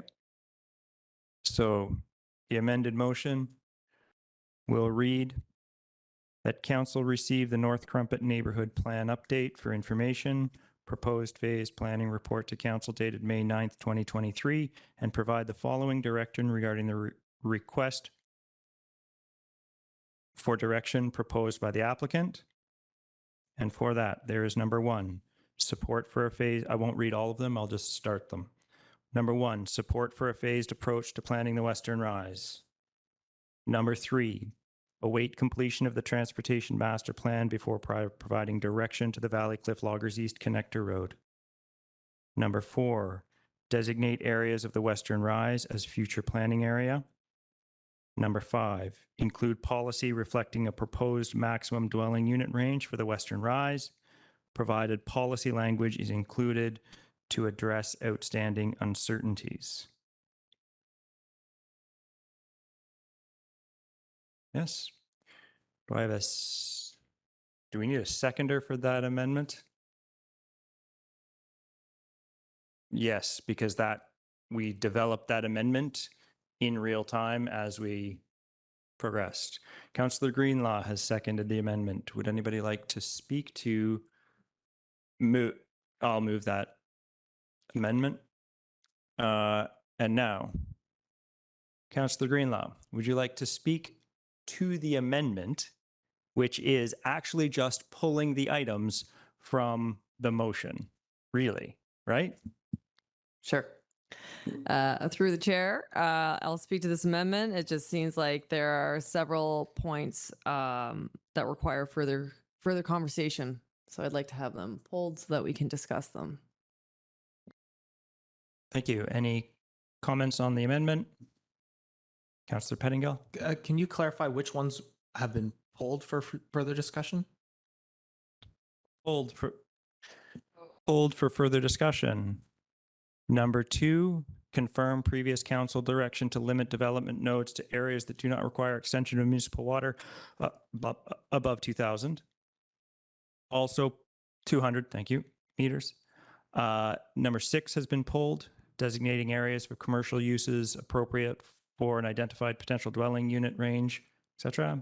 Number 7, ensuring consistency between the amount of commercial area and maximum potential residency. Number 8, address potential community expectations regarding protection of terrestrial and aquatic ESAs. Number 9, confirm support for council direction provided July 26. And number 10, reject requests for any resolution that limits opportunities to ensure preservation of trails, etc. Those are pulled. Clear?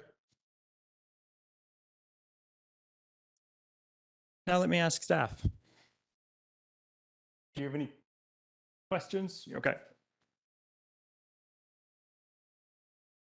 Any further comments? Then I will call the question. All those in favor of the amendment? All those opposed? Councillor Stoner is opposed to the amendment. Amendment carries. Now we're back to the motion as amended, which is, pardon? It's the same, yes? Okay, so we need a motion, a vote, okay. Any comments on the main motion? Councillor Pettingill? Yeah, I think I'm having trouble, and this will come before us again in other forms, but I guess, and I'll come back to it when we speak to number 9, I think, but I have some concerns with the overall direction. And so I'm fine to receive the report, but some of the other things, I'm just not quite there yet. It's hard to sort of split them off. So I'll be voting against. Yeah, I think it's not wrapped up in a package that I can support. And I have some sort of deal breaker concerns that I don't want to signal support for the thing as a whole at this point. Councillor Stoner? Thank you, through the chair. I also won't be supporting the motion on the floor as I understand it.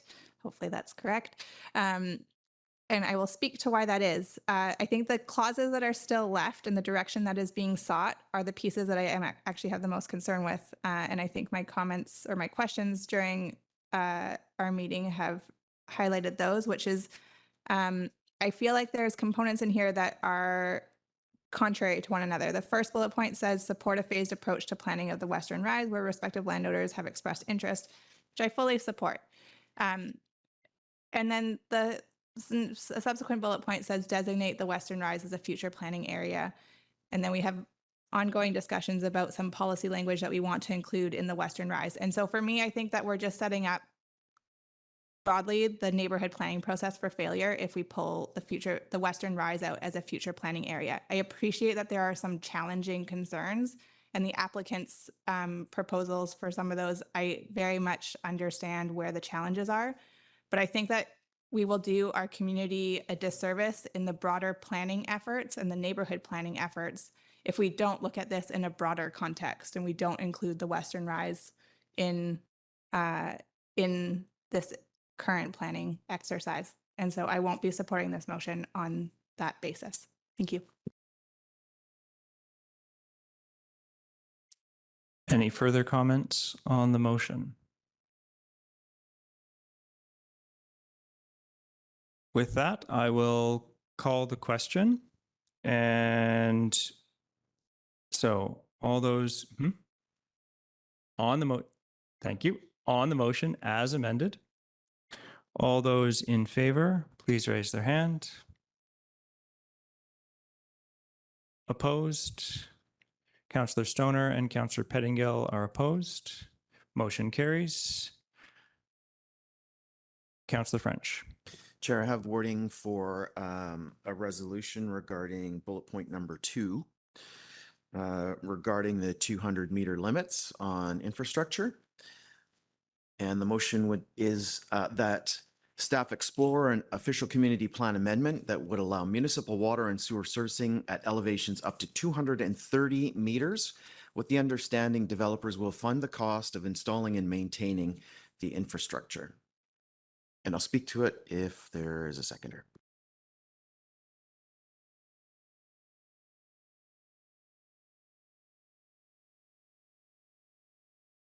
Don't see a seconder. I'll move the motion as it's written in the staff report that we confirm previous council direction to limit development nodes to areas that do not require the extension of municipal water or sewer servicing or strata infrastructure beyond the extension of pipes located above an elevation of 200 meters. Do we have a seconder? Councillor Pettingill seconds. Would anybody like to speak to that motion? Councillor Stoner?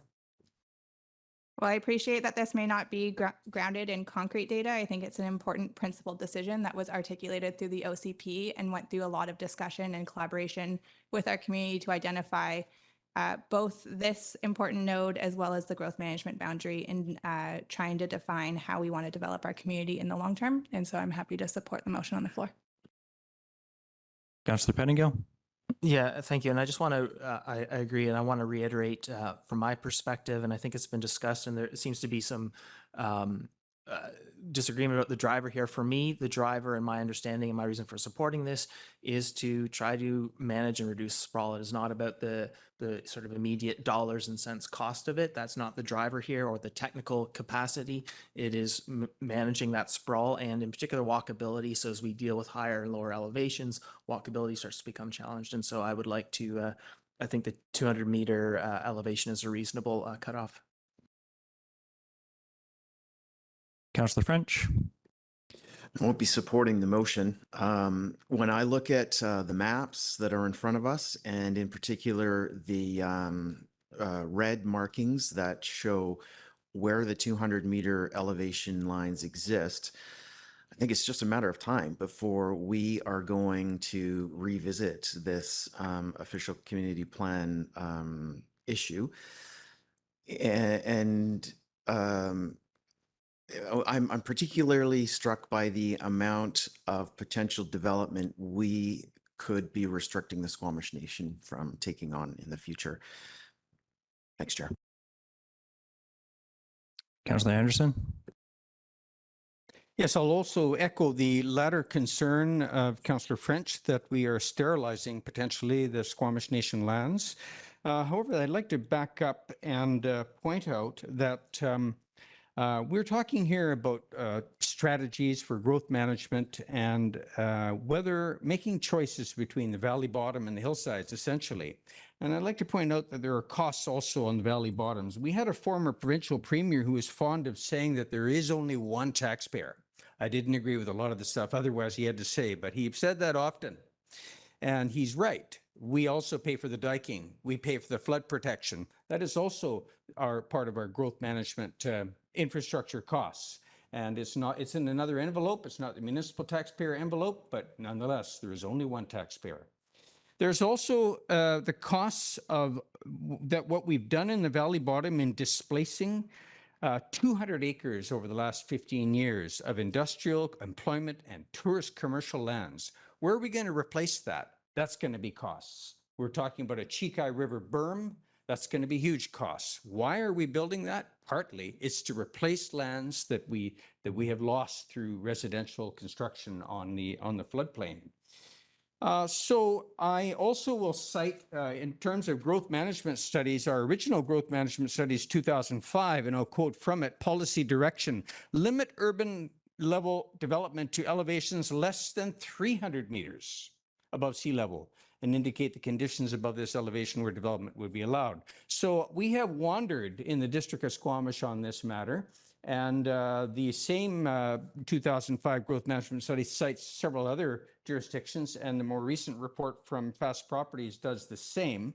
It is arbitrary. We should recognize this, and it's arbitrary how we weigh diking and other costs in our growth management. So we need a clear picture of the risks and benefits on this matter, and we need to do it fairly in a balanced way. And we're going to be facing trade-offs in our community planning and growth management, and this is one of them. So I won't be supporting this motion. Thank you. I'll remind my council colleagues to attempt to keep within their 3 minutes.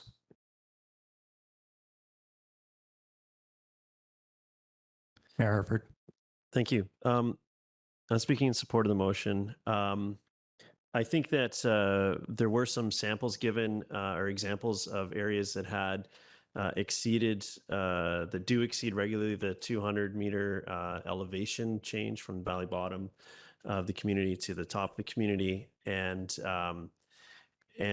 some of them were quite shocking. And I know when I've passed through them, if I overlaid those elevations around our valley, I wouldn't be happy that I was at the helm while that level of development occurred. Now, as the level of development occurs up to that elevation broadly across the valley at some point in future, I could absolutely see this being revisited. But in the broader context of our community, I think it's absolutely appropriate to have it as a sprawl management tool, and we have very few of those. So I think we need to be extremely mindful of how we adjust the ones that we do have. Thank you. I will, Councillor, do you mind if I go in? Okay. I will not be supporting this motion. I think that the 200 meters, while I agree with the principle that we need to have limits on our growth management, a boundary at a limit like 200, is 205 not acceptable? Is 210 not acceptable? I do think that we need to have flexibility and adaptability to put perspective on our decisions rather than stick to one hard line, because we could have much more expensive infrastructure going in at 199 meters and we would let it through because we've chosen this arbitrary line of 200 meters. So I will not be supporting this motion. Councillor Greenlaw. Thanks. Through the chair, I'll speak in favor of maintaining the 200-meter limit, echoing my colleagues' concerns to limit and maintain sprawl. With that, I will call the question. All those in favor? Thank you. All those opposed? Councillor French, Councillor Anderson, and Councillor Hamilton are opposed. All right. Next. Any other motions?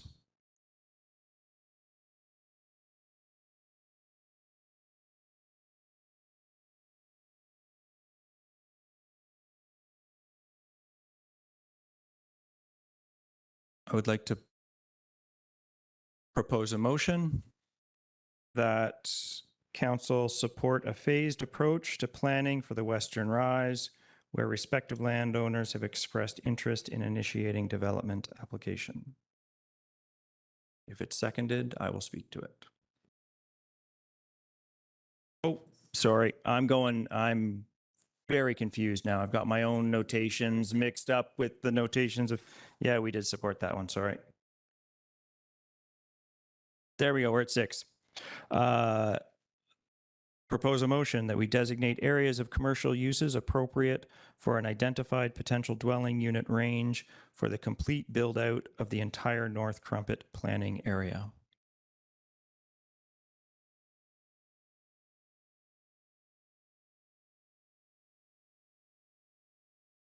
Councillor Pettingill seconds. So are you sorry, are you just moving the staff recommendation? So I'm seconding the resolution. I'll speak to it and then can vote. Okay. That's yeah, so just the comment I wanted the opportunity to make on this one, and it wasn't clear for me from some of the discussion, is my expectation that this is not just a variety store and basic services for some of the residents. We've talked about walkability and so on. So, and I know we can't force people to live where they work, but the idea is that when we are figuring out an appropriate level or reasonable level of commercial, that is with the thought of walkability and walking to work, walking to services. And that is the lens that we are viewing, appropriate commercial uses and the amount of it.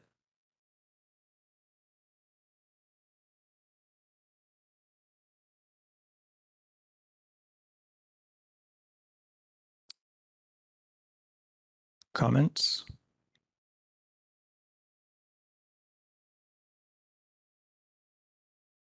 All right. With that, I will call the question.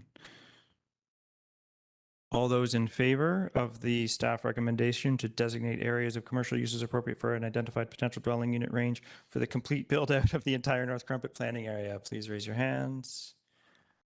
Thank you. All opposed? Thank you. Motion carries.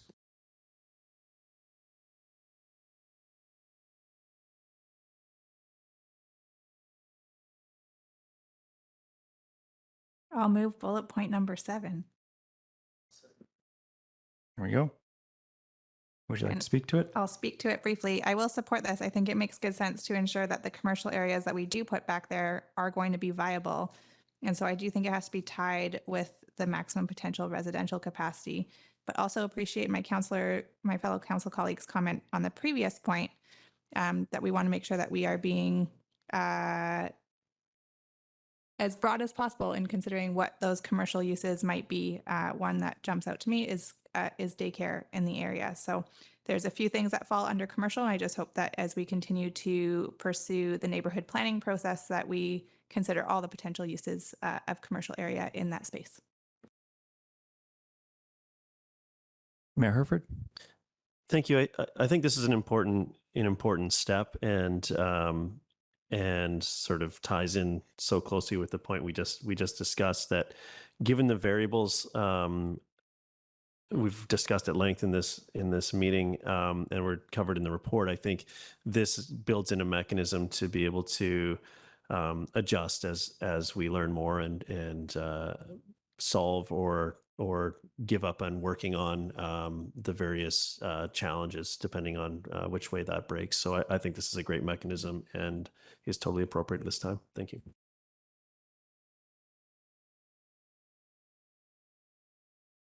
Any other comments? With that, I have a comment here. I struggle to see how this is actually going to be implemented, because ensuring consistency between the amount of commercial area and maximum potential residential capacity of the neighborhood through future plan amendments. It's unclear to me how you can make a decision about future amendments, but at this point, I'm going to trust that there is a mechanism to do that. So I will support this staff recommendation. So I will call the question. All those in favor? Any opposed? None opposed.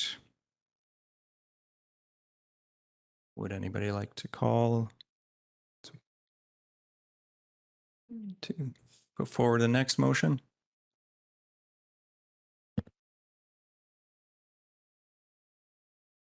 I'll move the staff recommendation.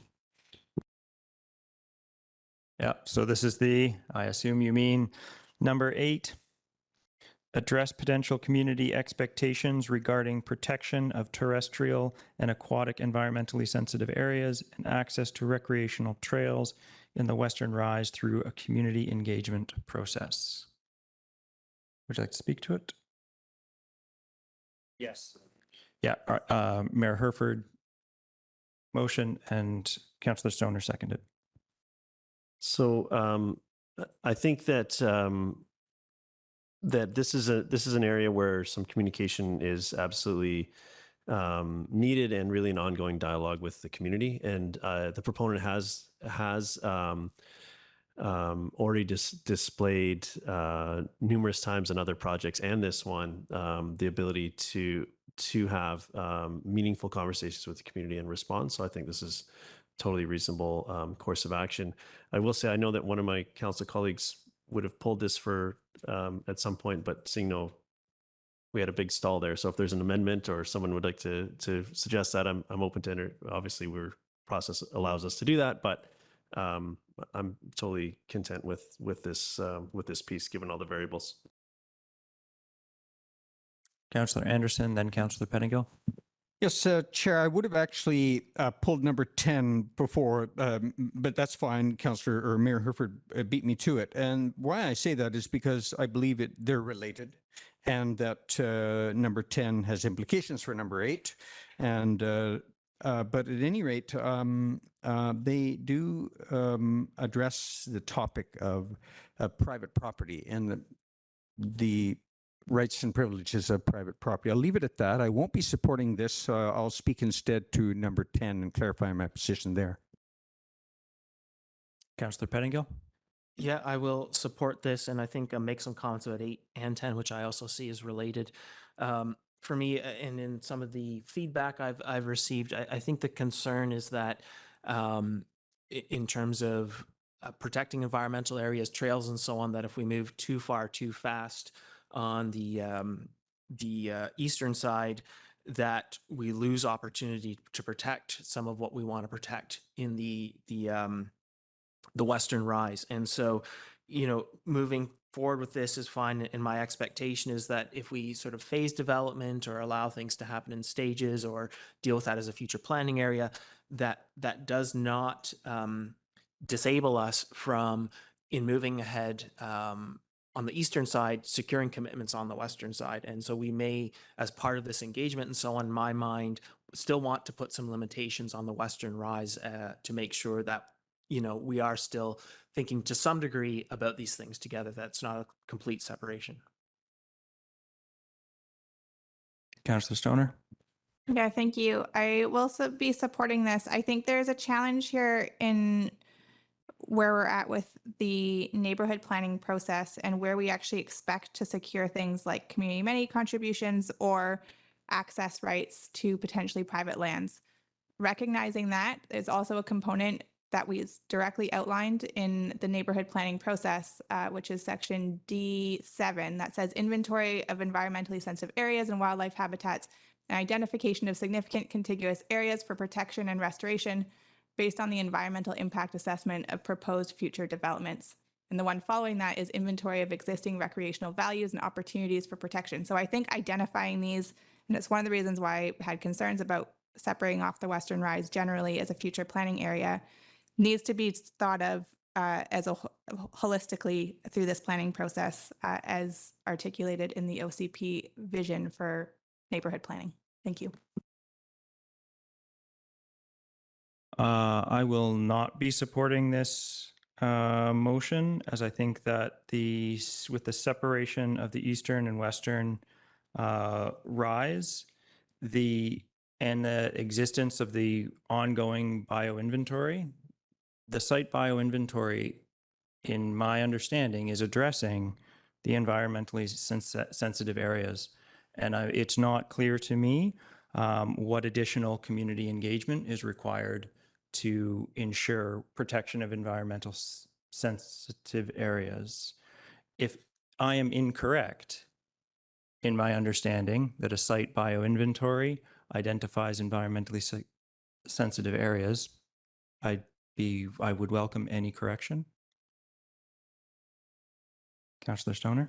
You are very much correct in that. I would just like to clarify that the motion doesn't actually ask for further community engagement. It's just saying that it's asking to address the potential community expectations that have been generated through the community engagement thus far.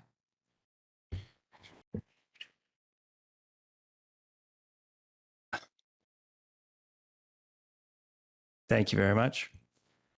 I will still not be supporting the motion because I do believe that the separation of the eastern and western components, if the proponent is meeting all of the development guidelines and the CAC recommendations for the eastern component, then I believe the western component should be dealt with separately. Any other comments? With that, I will call the question. All those in favor? All those opposed?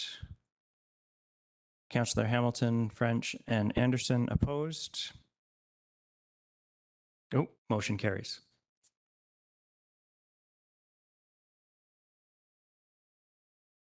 On to number 9, or whatever you would like to. Councillor Anderson.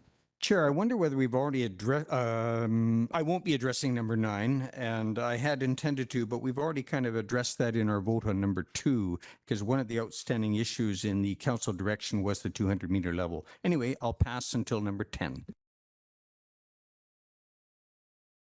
So question to staff, this motion, as we're dealing with it here, seems quite, were there specific pieces of that direction on that day that I get why it was phrased this way, but could you be more specific, or do you feel that was covered in, I think number 2 was a portion of that, but what else were you looking for here?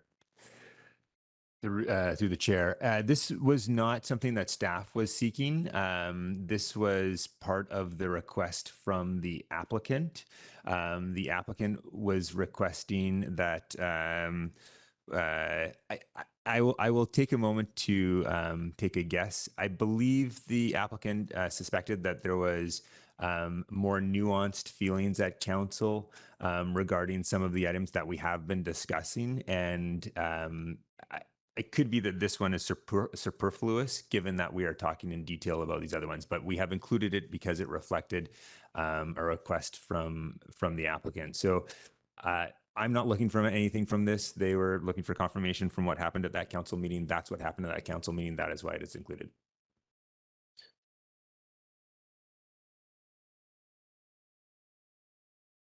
I just pulled up the motion that was made at that meeting, and I'm happy to read it out if that'd be helpful. Councillor, I have no problem with that being moved, but I would just point out that not moving it is the same as moving it at this point. So I'm fine to not entertain it in any way. There's another way to reconfirm that. We can move on. Does anybody have another motion they would like to put forward? Councillor Anderson. Yes, I'd like to move that number 10 be withdrawn in the list of directions, if you like, and I'll speak to that if there's a seconder. I'll second. Thank you. I am holding a textbook from Sweden. It's called Our Right to Own a Woodlot. The subtitle is How to Deal with Overeager Local Governments Seeking to Attenuate Your Rights and Privileges as a Property Owner. And it's my hope that we don't need to translate this into English for the community of Squamish. I think that we're going down a wrong path, a bad path, if we take too far this attenuation of property rights. We're setting precedents here. There are some things to look at. The Garibaldi Estates neighborhood plan this morning, we talked about just a moment ago about public expectations. Well, we didn't really take too much account of public expectations as were expressed by the neighborhood this morning. So we have to balance things. We have to be consistent.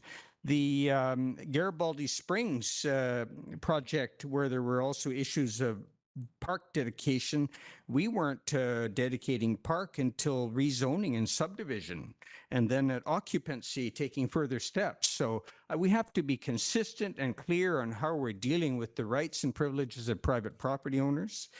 I think that the Fast Properties has proposed the change in scope, and it's quite clear why they have. And in the document from staff, I'm not sure that we're connecting the dots clearly. I think it's quite understandable that their rationale for their concern. So I'm going to finally quote from the Sorka letter, which we received, and it says, Sorka respects private landowners' wishes to obtain value from their private lands and believes that through careful planning, a win-win scenario can be found in Crumpet Woods. Further, it's important that the District of Squamish and the landowner find common ground to give certainty to the future, etc. I think this is just the best approach in dealing with private property, and this will not only be a value for this instance, but in future, and not least with the Squamish Nation and their private lands. Thank you. Councillor Pettingill.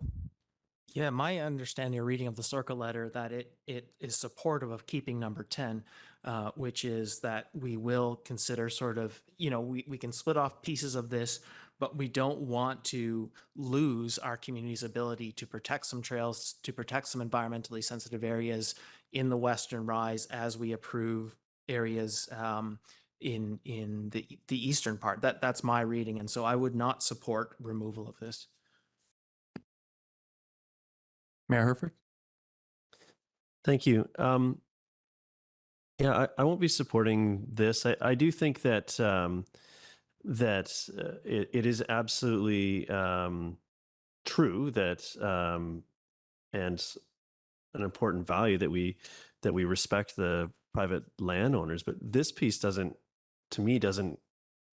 doesn't cross that threshold. It means if we're severing the property into that future planning area, then we want to make sure that any other agreements that we've made don't limit our ability to plan that future planning process to have an outcome that we all expect, which is which amongst other things, as along with development rights, is protection of this environmentally sensitive areas and trails and access and all those issues. So removing this, I think, kind of handcuffs us and puts us in a weaker position to address those issues when that future date arises, which very well could be a future council or 10 from now. But I don't see why we'd want to lessen our ability to achieve a desired outcome, which is what removing this would do at this time. So I won't be supporting.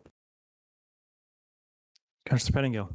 And just a clarity from staff, we can't constrain future councils anyway. So at best, this would be direction to this council, but not future councils. My understanding is you can't fetter future council decisions. You can't fetter future councils, but you can produce policy that guides future councils.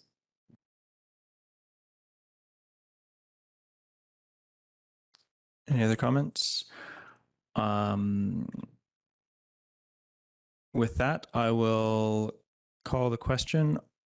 And just to be clear, all of those in favor of removing item 10, please raise your hands. All those opposed. Councillor Stoner, Councillor Greenlaw, Councillor Pettingill, Councillor French, and Mayor Herford are opposed. Now that leaves us with not having accepted Mayor Herford. Thank you. I guess the question would be to staff. Do we need to do that exercise again on this motion, or did that effectively cover what was asked in this motion? I'd be fine to move something if required, but I feel like we just had that discussion. I think that it implies, it's implicit that it's in, not removed.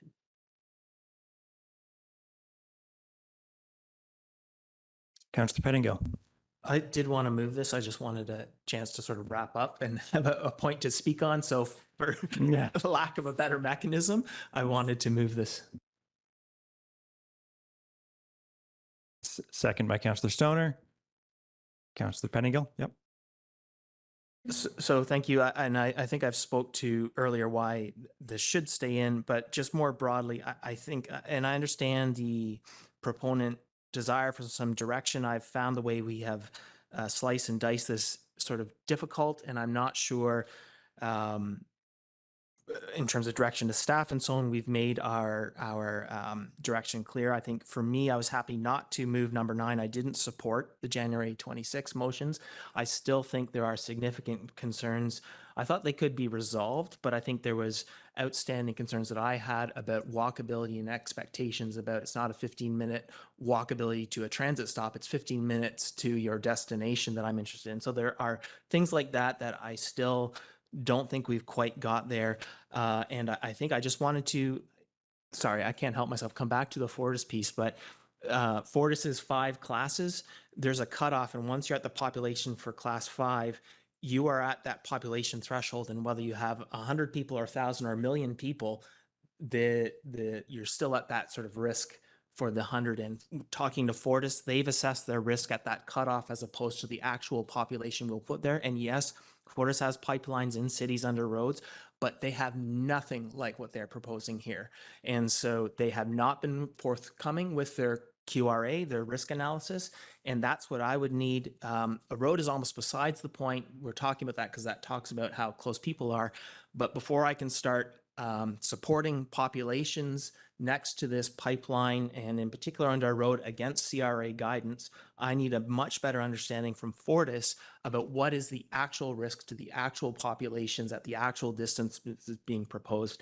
We have not received that, and so based on all the information I do have, I'm not comfortable supporting the population and density. I would suggest that the proponent encourage Fortis to bring that and share that information, and or to propose something that keeps the pipeline away from where populations are being proposed. And otherwise, again, I think at some point it may be worth circling back from my perspective about a clear of what actually are we supporting now, because this has been a little bit confusing, to be honest. Thank you. Agreed. Would anybody else like to speak to the motion to reject requests for any resolution that limits opportunities to insure, etc.? No, with that, I will call the question. All those in favor? All those opposed? Councillor Hamilton opposes. And with that,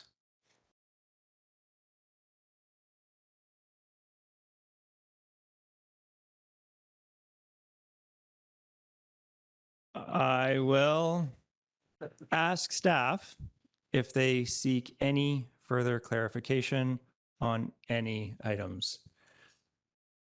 No, we're With good. that, Thank you. Thank you. I will seek a motion for termination. Mayor Herford, Councillor Stoner seconds, Council the motion for termination. Thank you very much. I have to call the vote for termination. Who's in favor of termination? All those opposed? Chris is a, let's put on the meeting. Thank you very much. Meeting terminated.